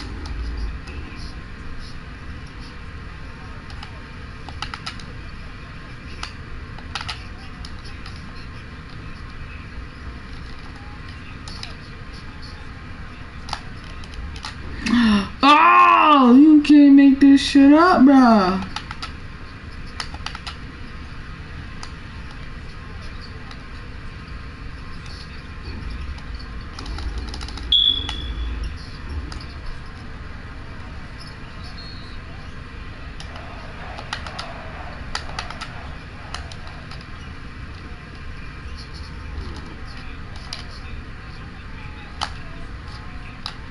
You can't make this.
Yeah, cool.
In the corner like a prostitute. You can't make this shit up.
Never got picked up by an NBA team, so.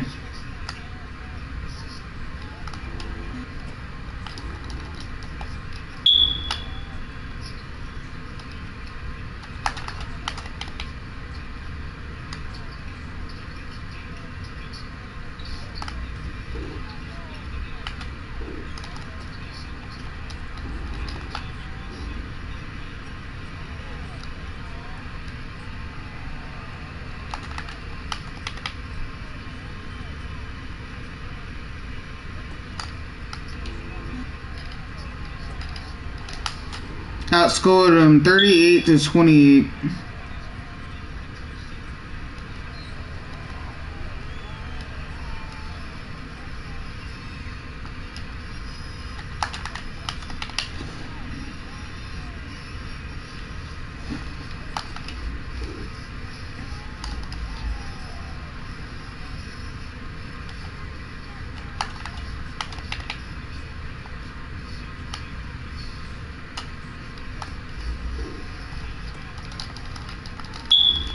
Yes, sir.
You can't make this shit up.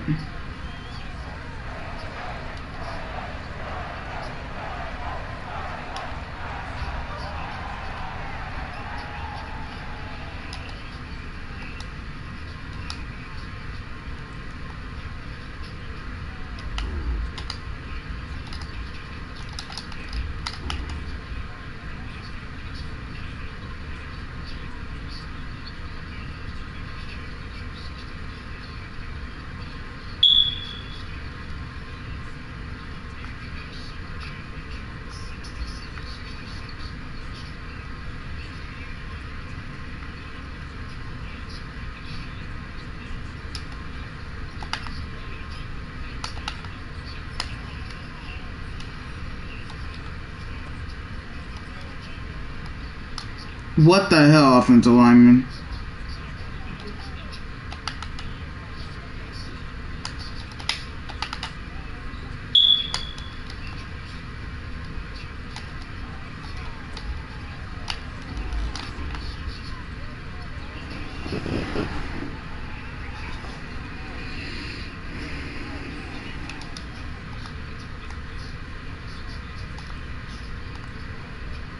Not CJ, other Stroud.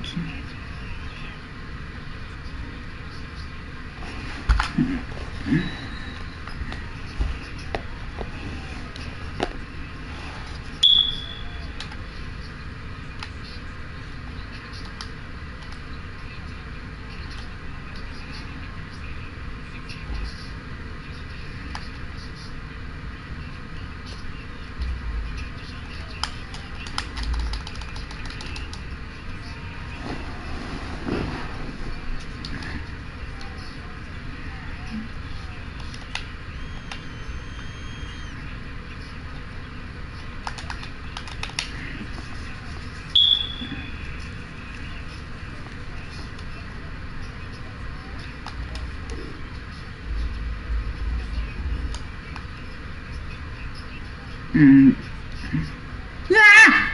My nigga's leg was in different directions.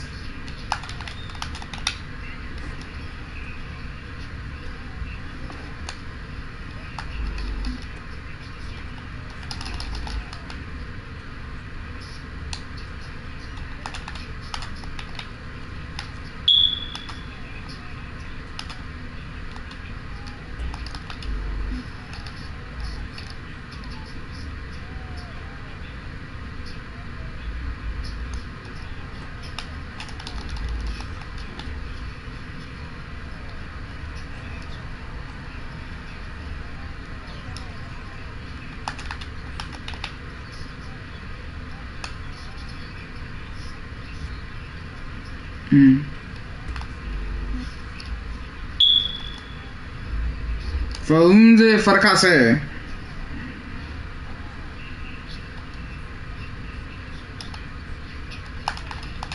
Damn, 43,000.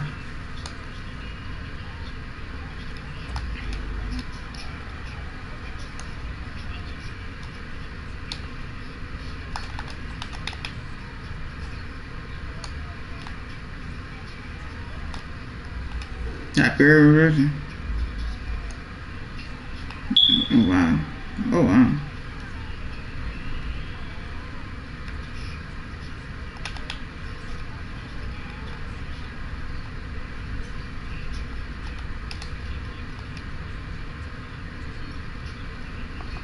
Taking me to slow down. Better hold. Oh my goodness. He hit a tomahawk up upon him.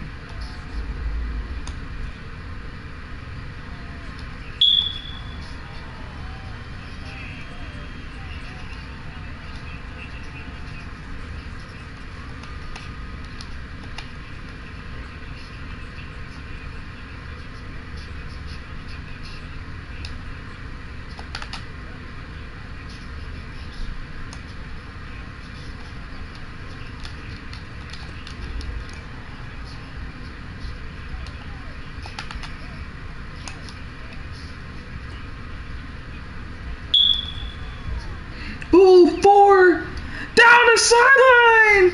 Oh, oh,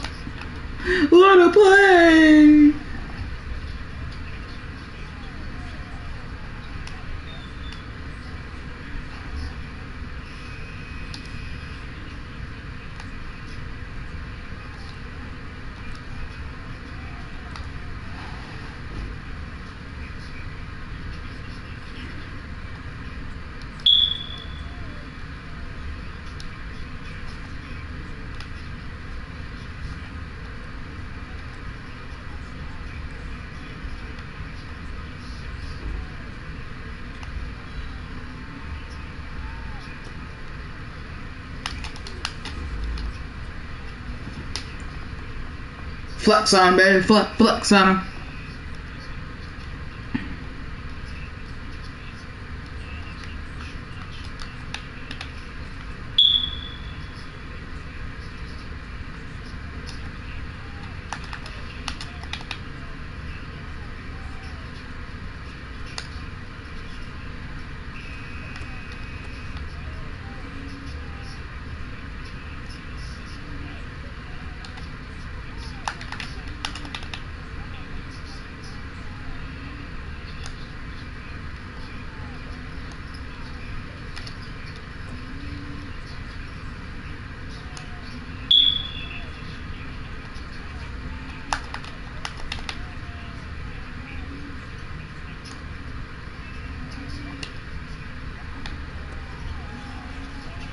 Why did you spin?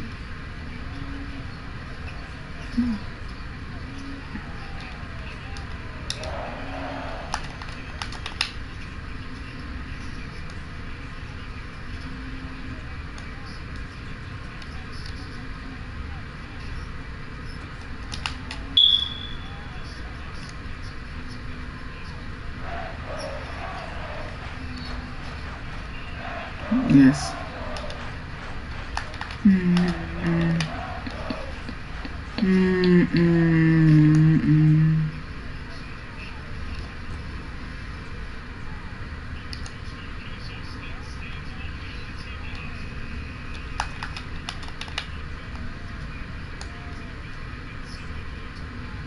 Wow.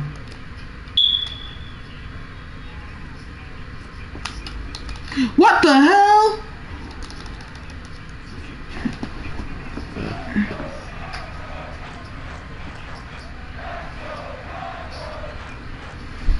They lost the ASUN to North Florida in 2023-2024.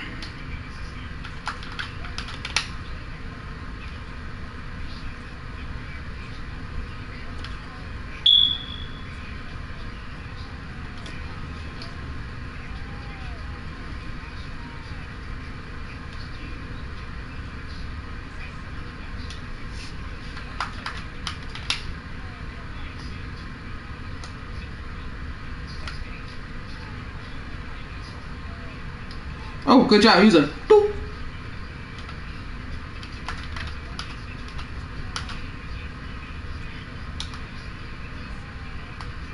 I'm on the running back.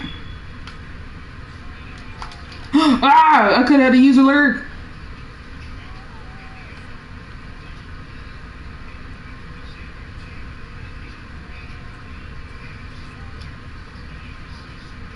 Nah.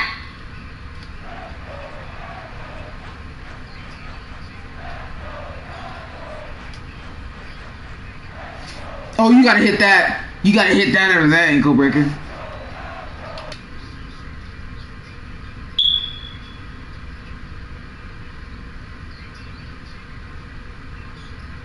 Ooh. You gotta hit that out of that ankle. That was saucy.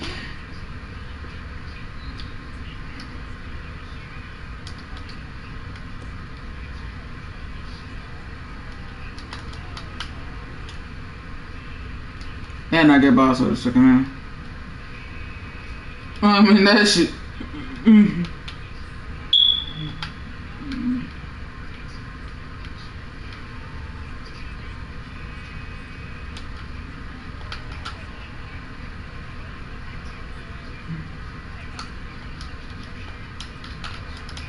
Ah, damn it!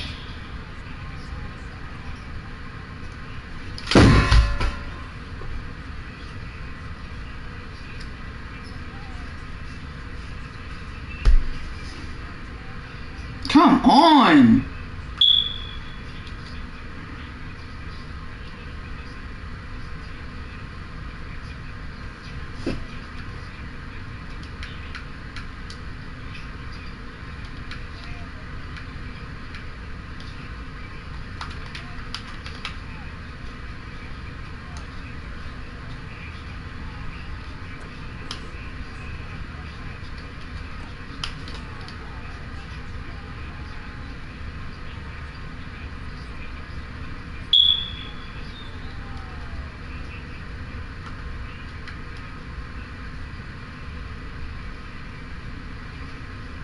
You've got to be fucking serious.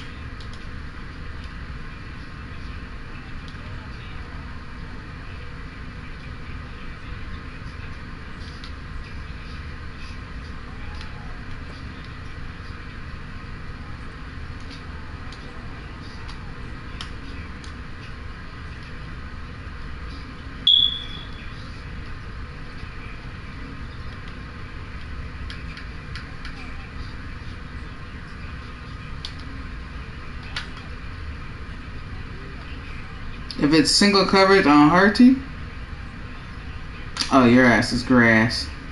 And it is. What the fuck, bro?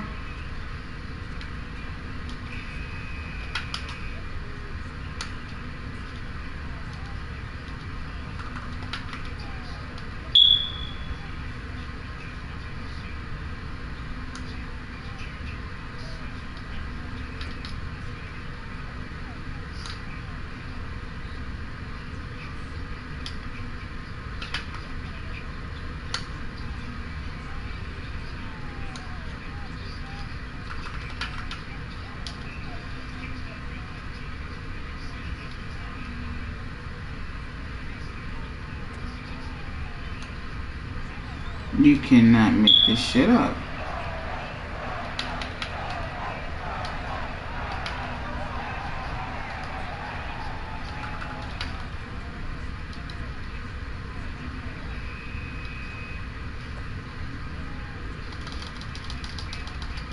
You can't make this shit up.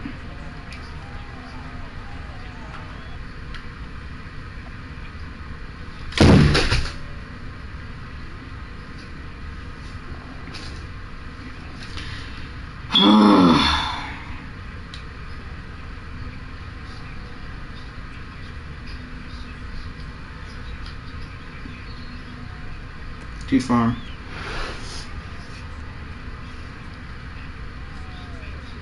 Hey, you.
Ankle breaker and a toddy.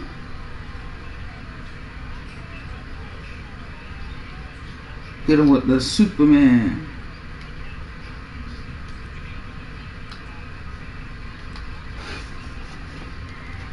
What the hell? Tie game with no change in the momentum bar.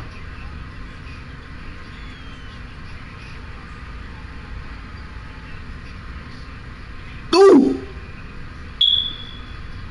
Ooh! Yeah. Oh yeah, you gotta call timeout after that. You gotta call timeout after that.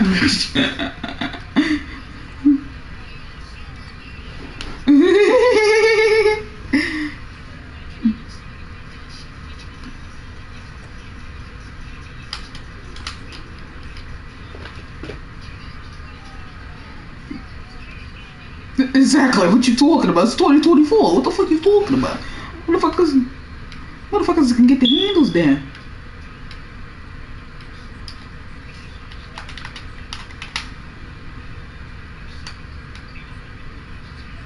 Next possession, I'll eat some more Hot Pockets. Yeah, shit. That's not the way I want to start. And no matter if none of my X factors are activating. It's because we're in a new stadium, or is it glitching again?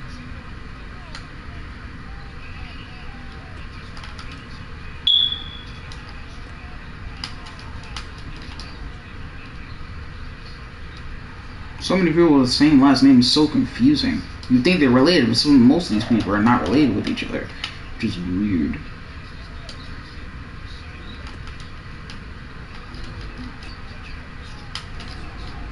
Nigga! I know these motherfucker dolphins did not just break that tackle of mine. What the actual fuck?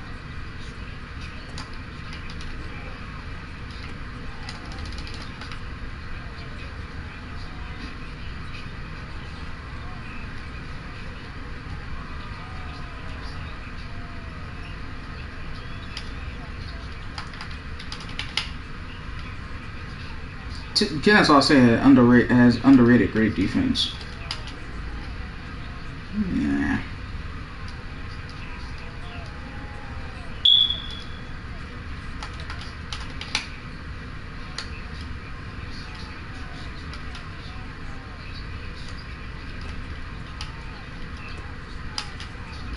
Damn, that was a hit stick? Okay.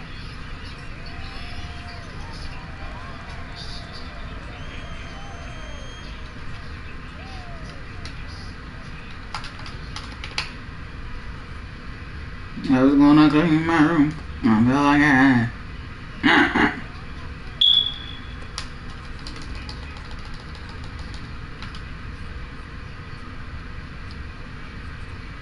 You only get 2 minutes. It's only 3 minutes.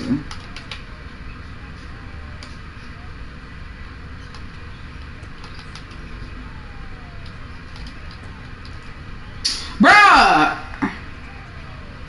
I'm literally jumping for the fucking ball.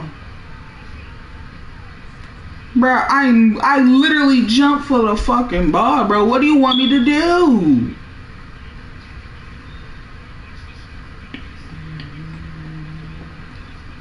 You can't make this shit up, bro.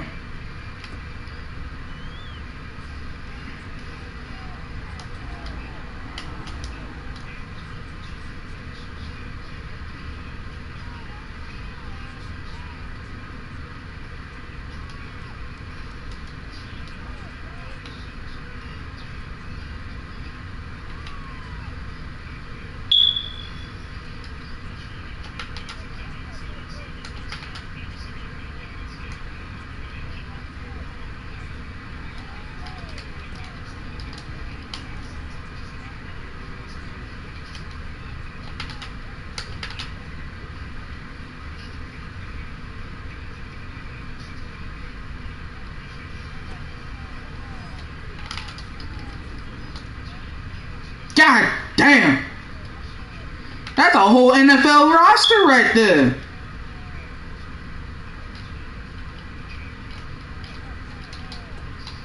Ooh, what a catch.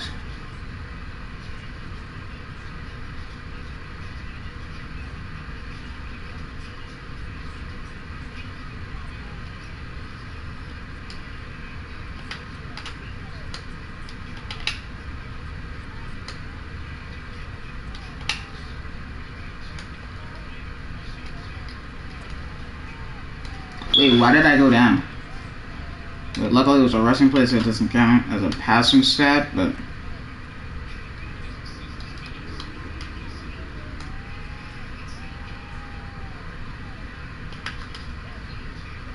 I don't think Ian has any siblings. I could be wrong.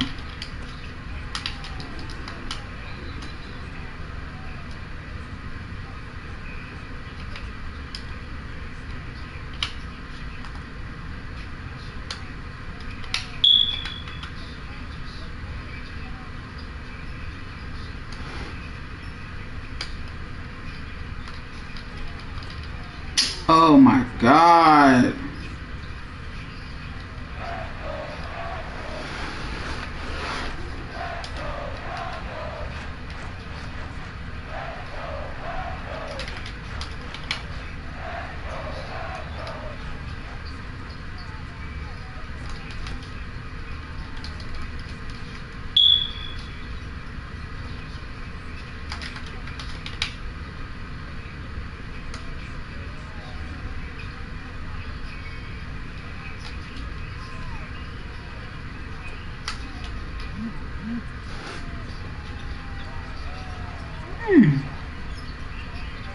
Chesapeake.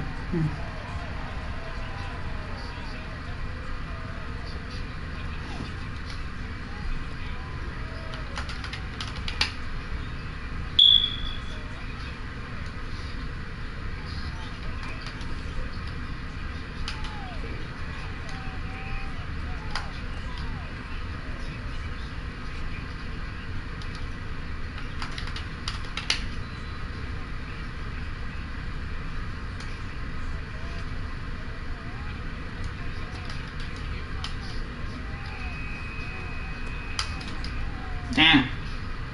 Wait, how was that not an incompletion? He didn't have full control.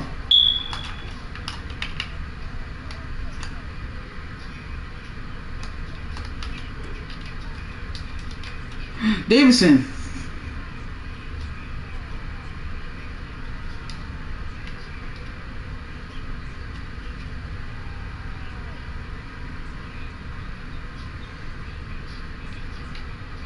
Whoa, what a bomb.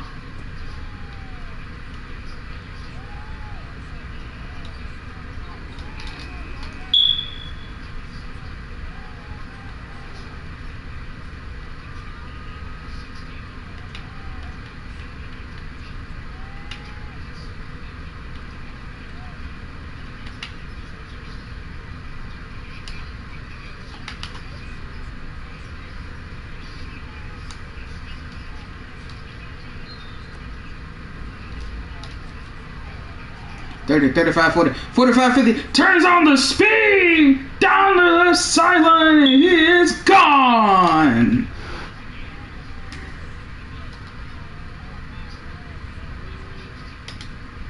I mean, gotta try something, dude.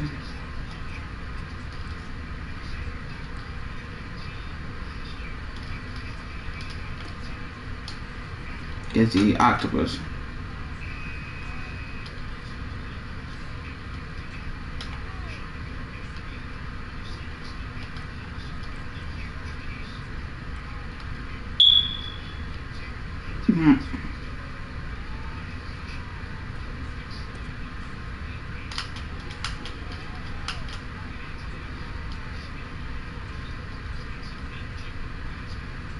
And then I'm gonna switch over to do the Giants franchise.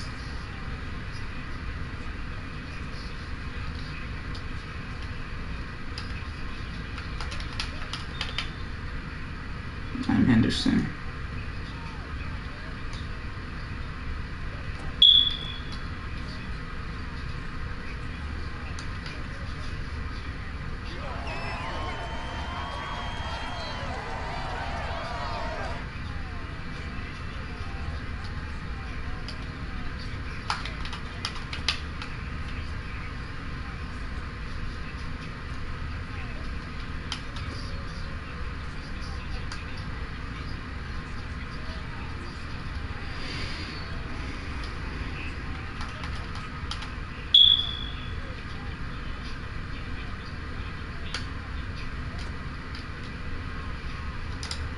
What?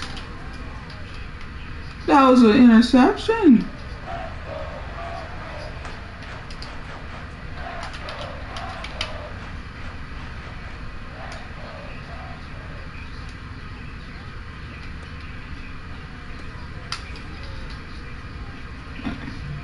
I remember that game.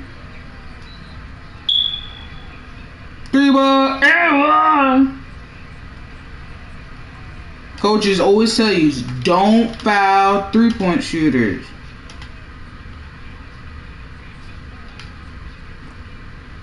Yeah, what the hell?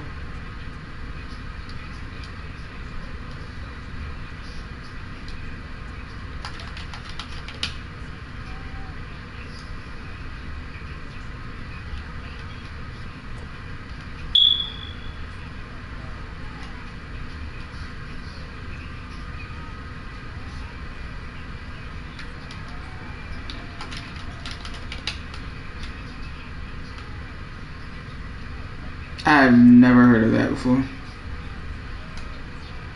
Bruh, Evans, how the hell you get put on your ass?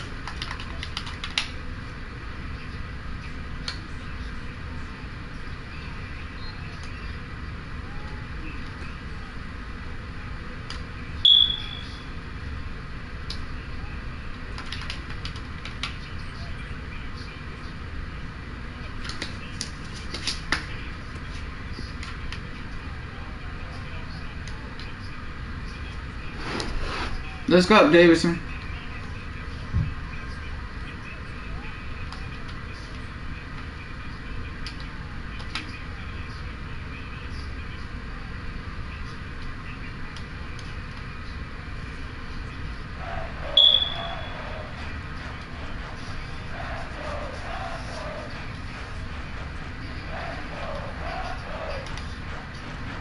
It felt like I just such a roach to my hand.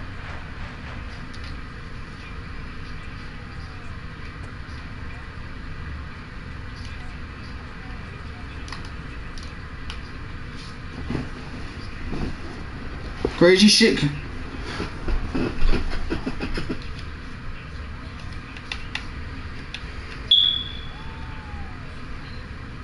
They missed the tournament in 2023, but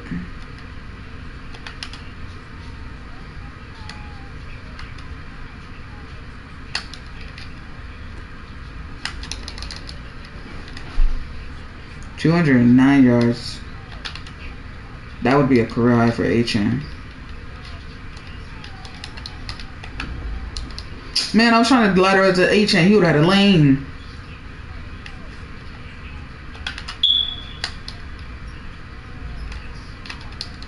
Ah, why did I do that one?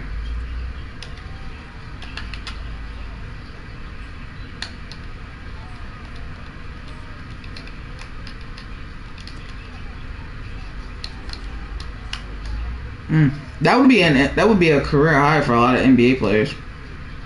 Tim Legler has the all-time record for the best three-point percentage in a single season at 53% in the 1995 season.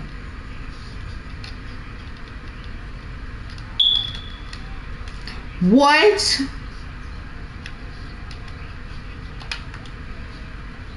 Oh boy, y'all fucked up.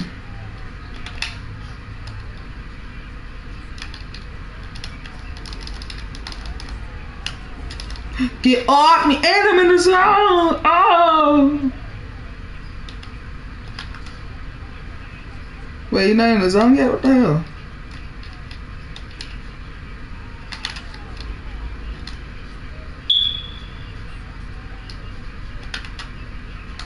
Fry.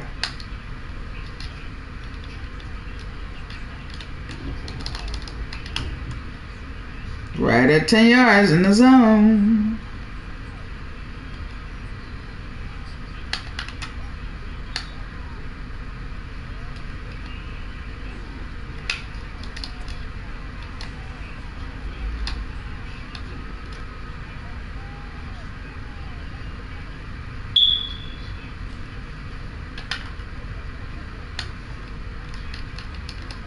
Yes, sir.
Perfect.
Ow!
Swartzen.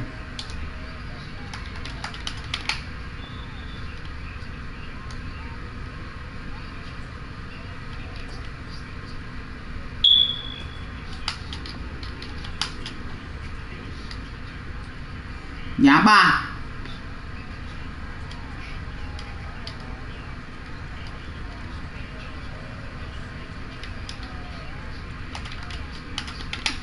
Pretty much.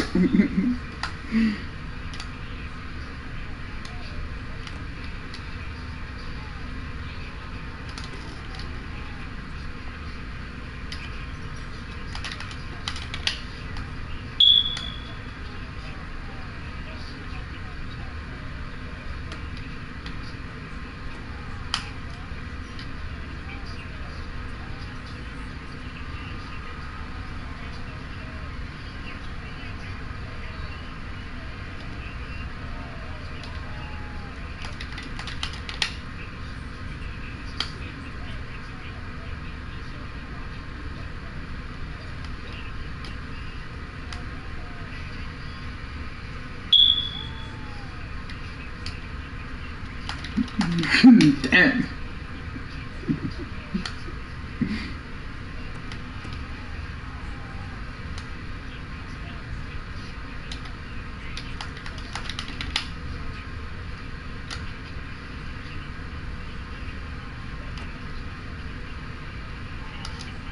You've got to be fucking serious.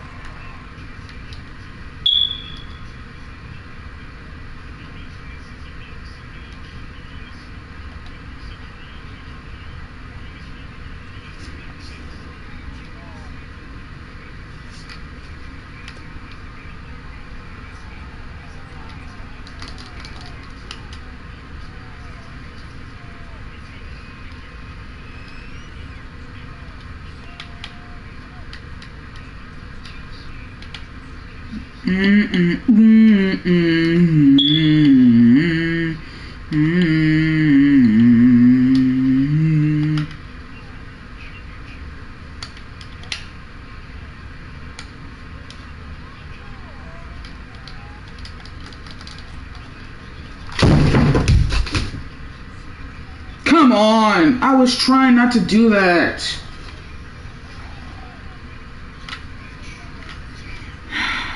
Damn it.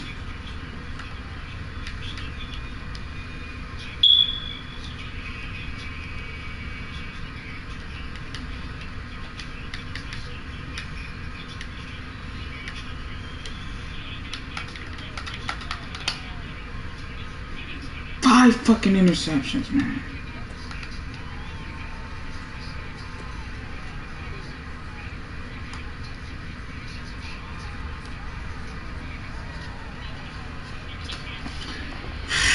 Fuck, man. Fuck.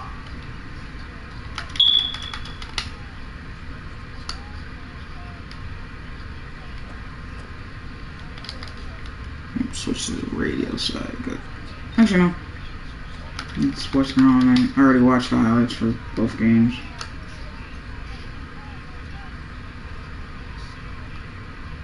I think this was like pre-CJ Stroud in the NFL. You can't make this shit up, man. I was trying to end the preseason on a high note.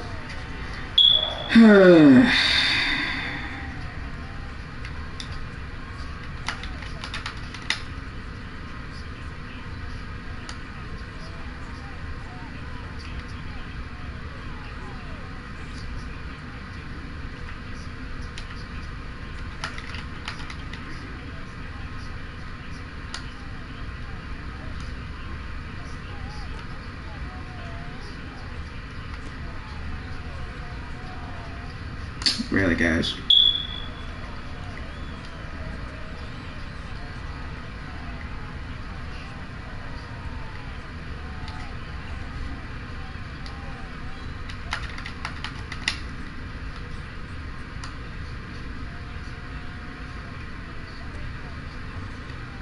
How?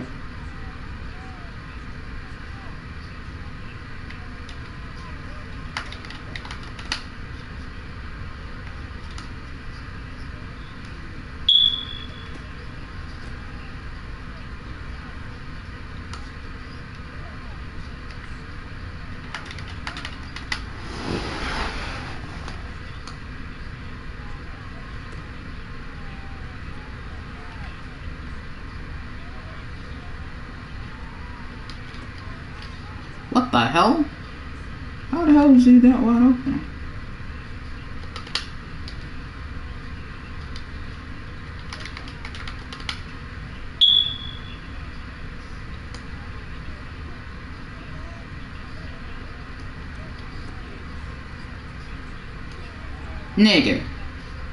Nigga.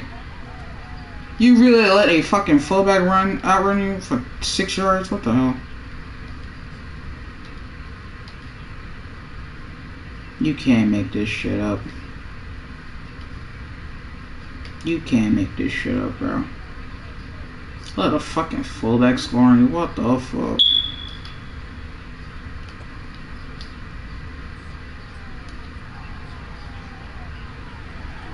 $30, $35, $40, $45, $50, $45, $40, $35, $30, $25, $20, $50, $10, $5, touchdown! Oh! The ensuing next play, a 100-yard kickoff return for a touchdown! Yes, they want me to go for 2. Don't particularly want to, but might as well, right? Come on, Coppola, I need your strength. Put some muscle behind your hustle. Yes, sir.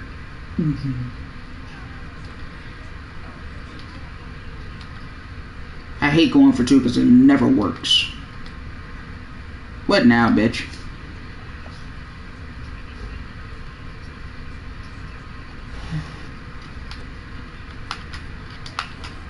Ooh, perfect.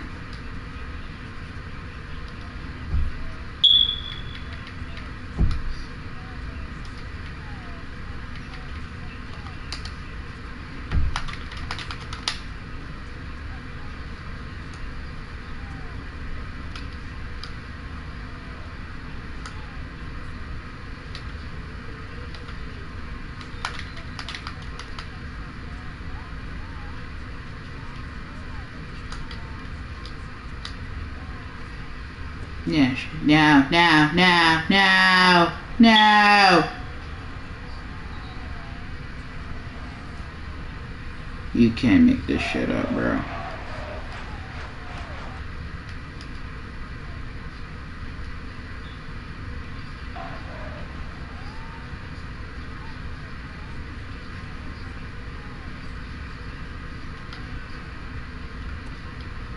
Can I do it again?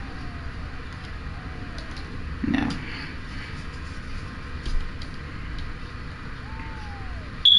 Why is everything pink? The hell? It's fucking weird.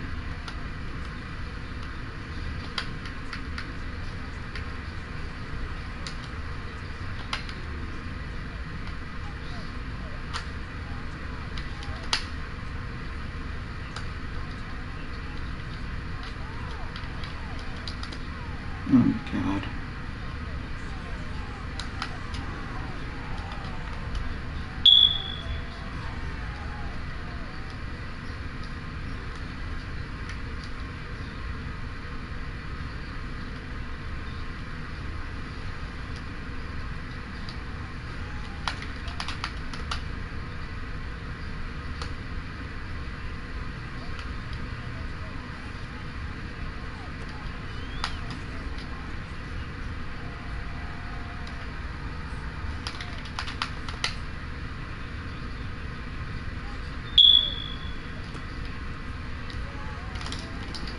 Wow, really?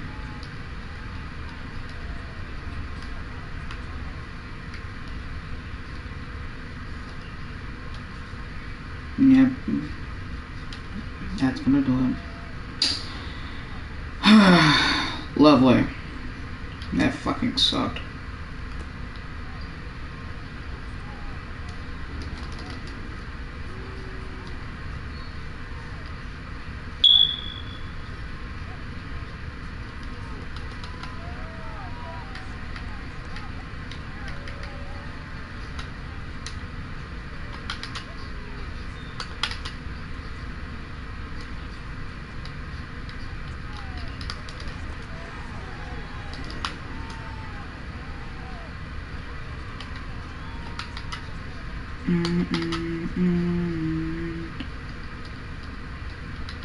64 points on a preseason game.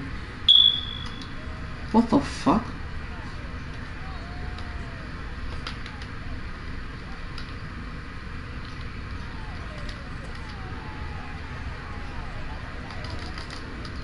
I don't know why it made me fall down.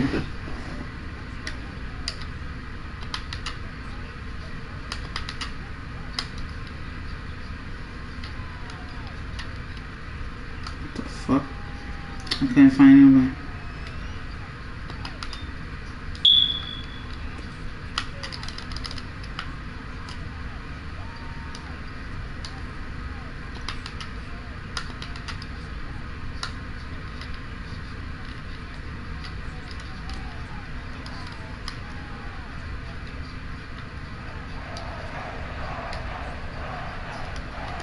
That's not what I wanted.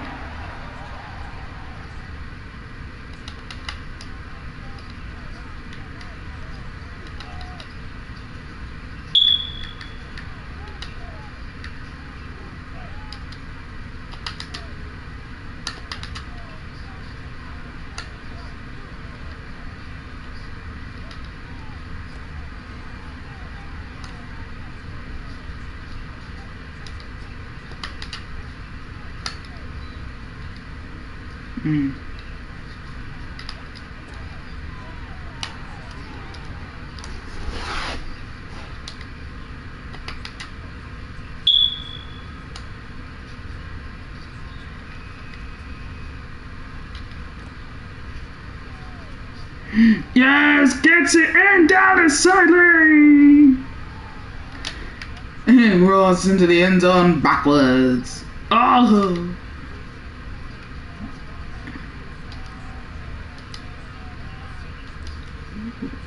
Wow.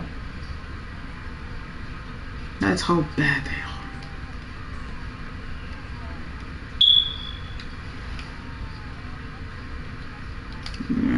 The game would have been tied if they gave that fucking touchdown to Jonathan Roman. That shit sucked.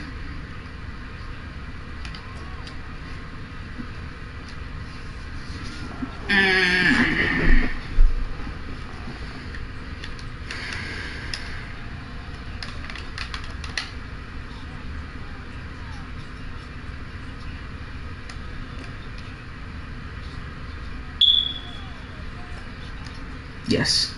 Just do that 2 more times, please.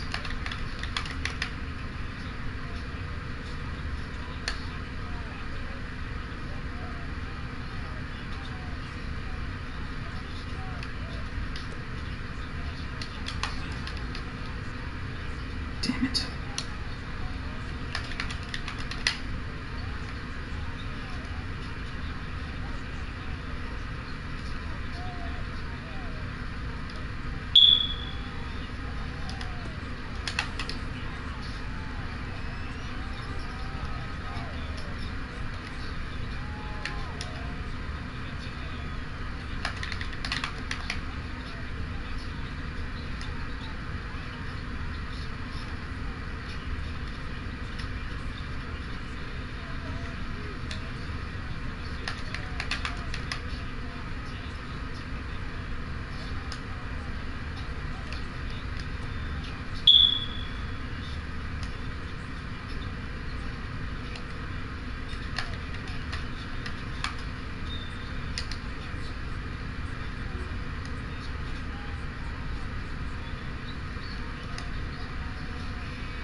One more for stop and I get the ball back.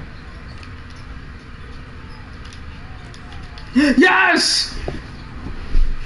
And I didn't have to call timeout.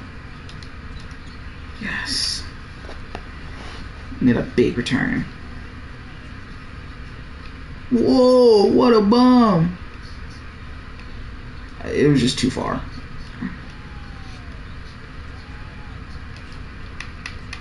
There are no overtimes in preseason, so I have to hurry up and score. I have to have a game-winning touchdown. I have to go for 2 There are no overtimes.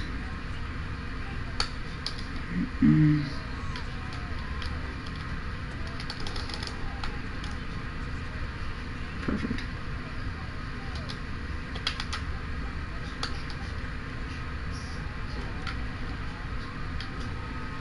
Shit.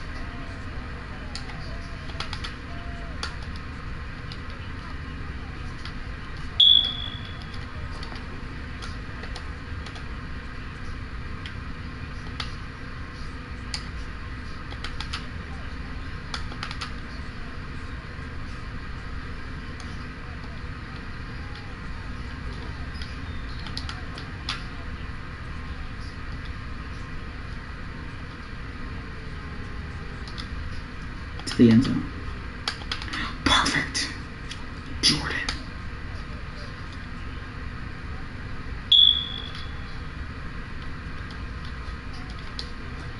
Yes! To the end zone!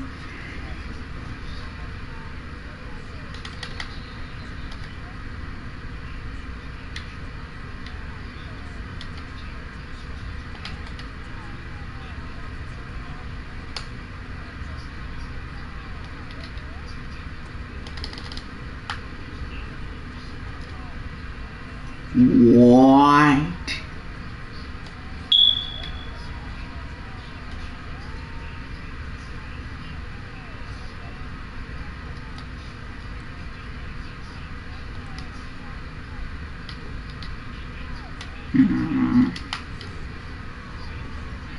You can't make this shit up, bro.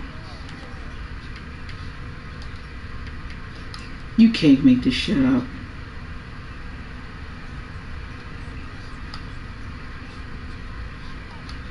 You can't make this shit up, bro. Like, bro, you can't make this shit up.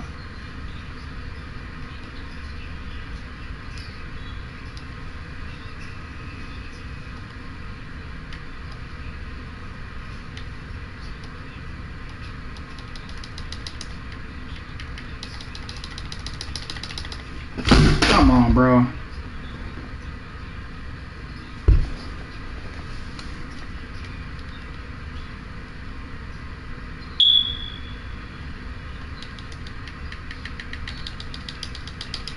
Come on. I just basically just wasted 8 hours of my time. If this shit was gonna do this, I just wasted 8 hours of my time.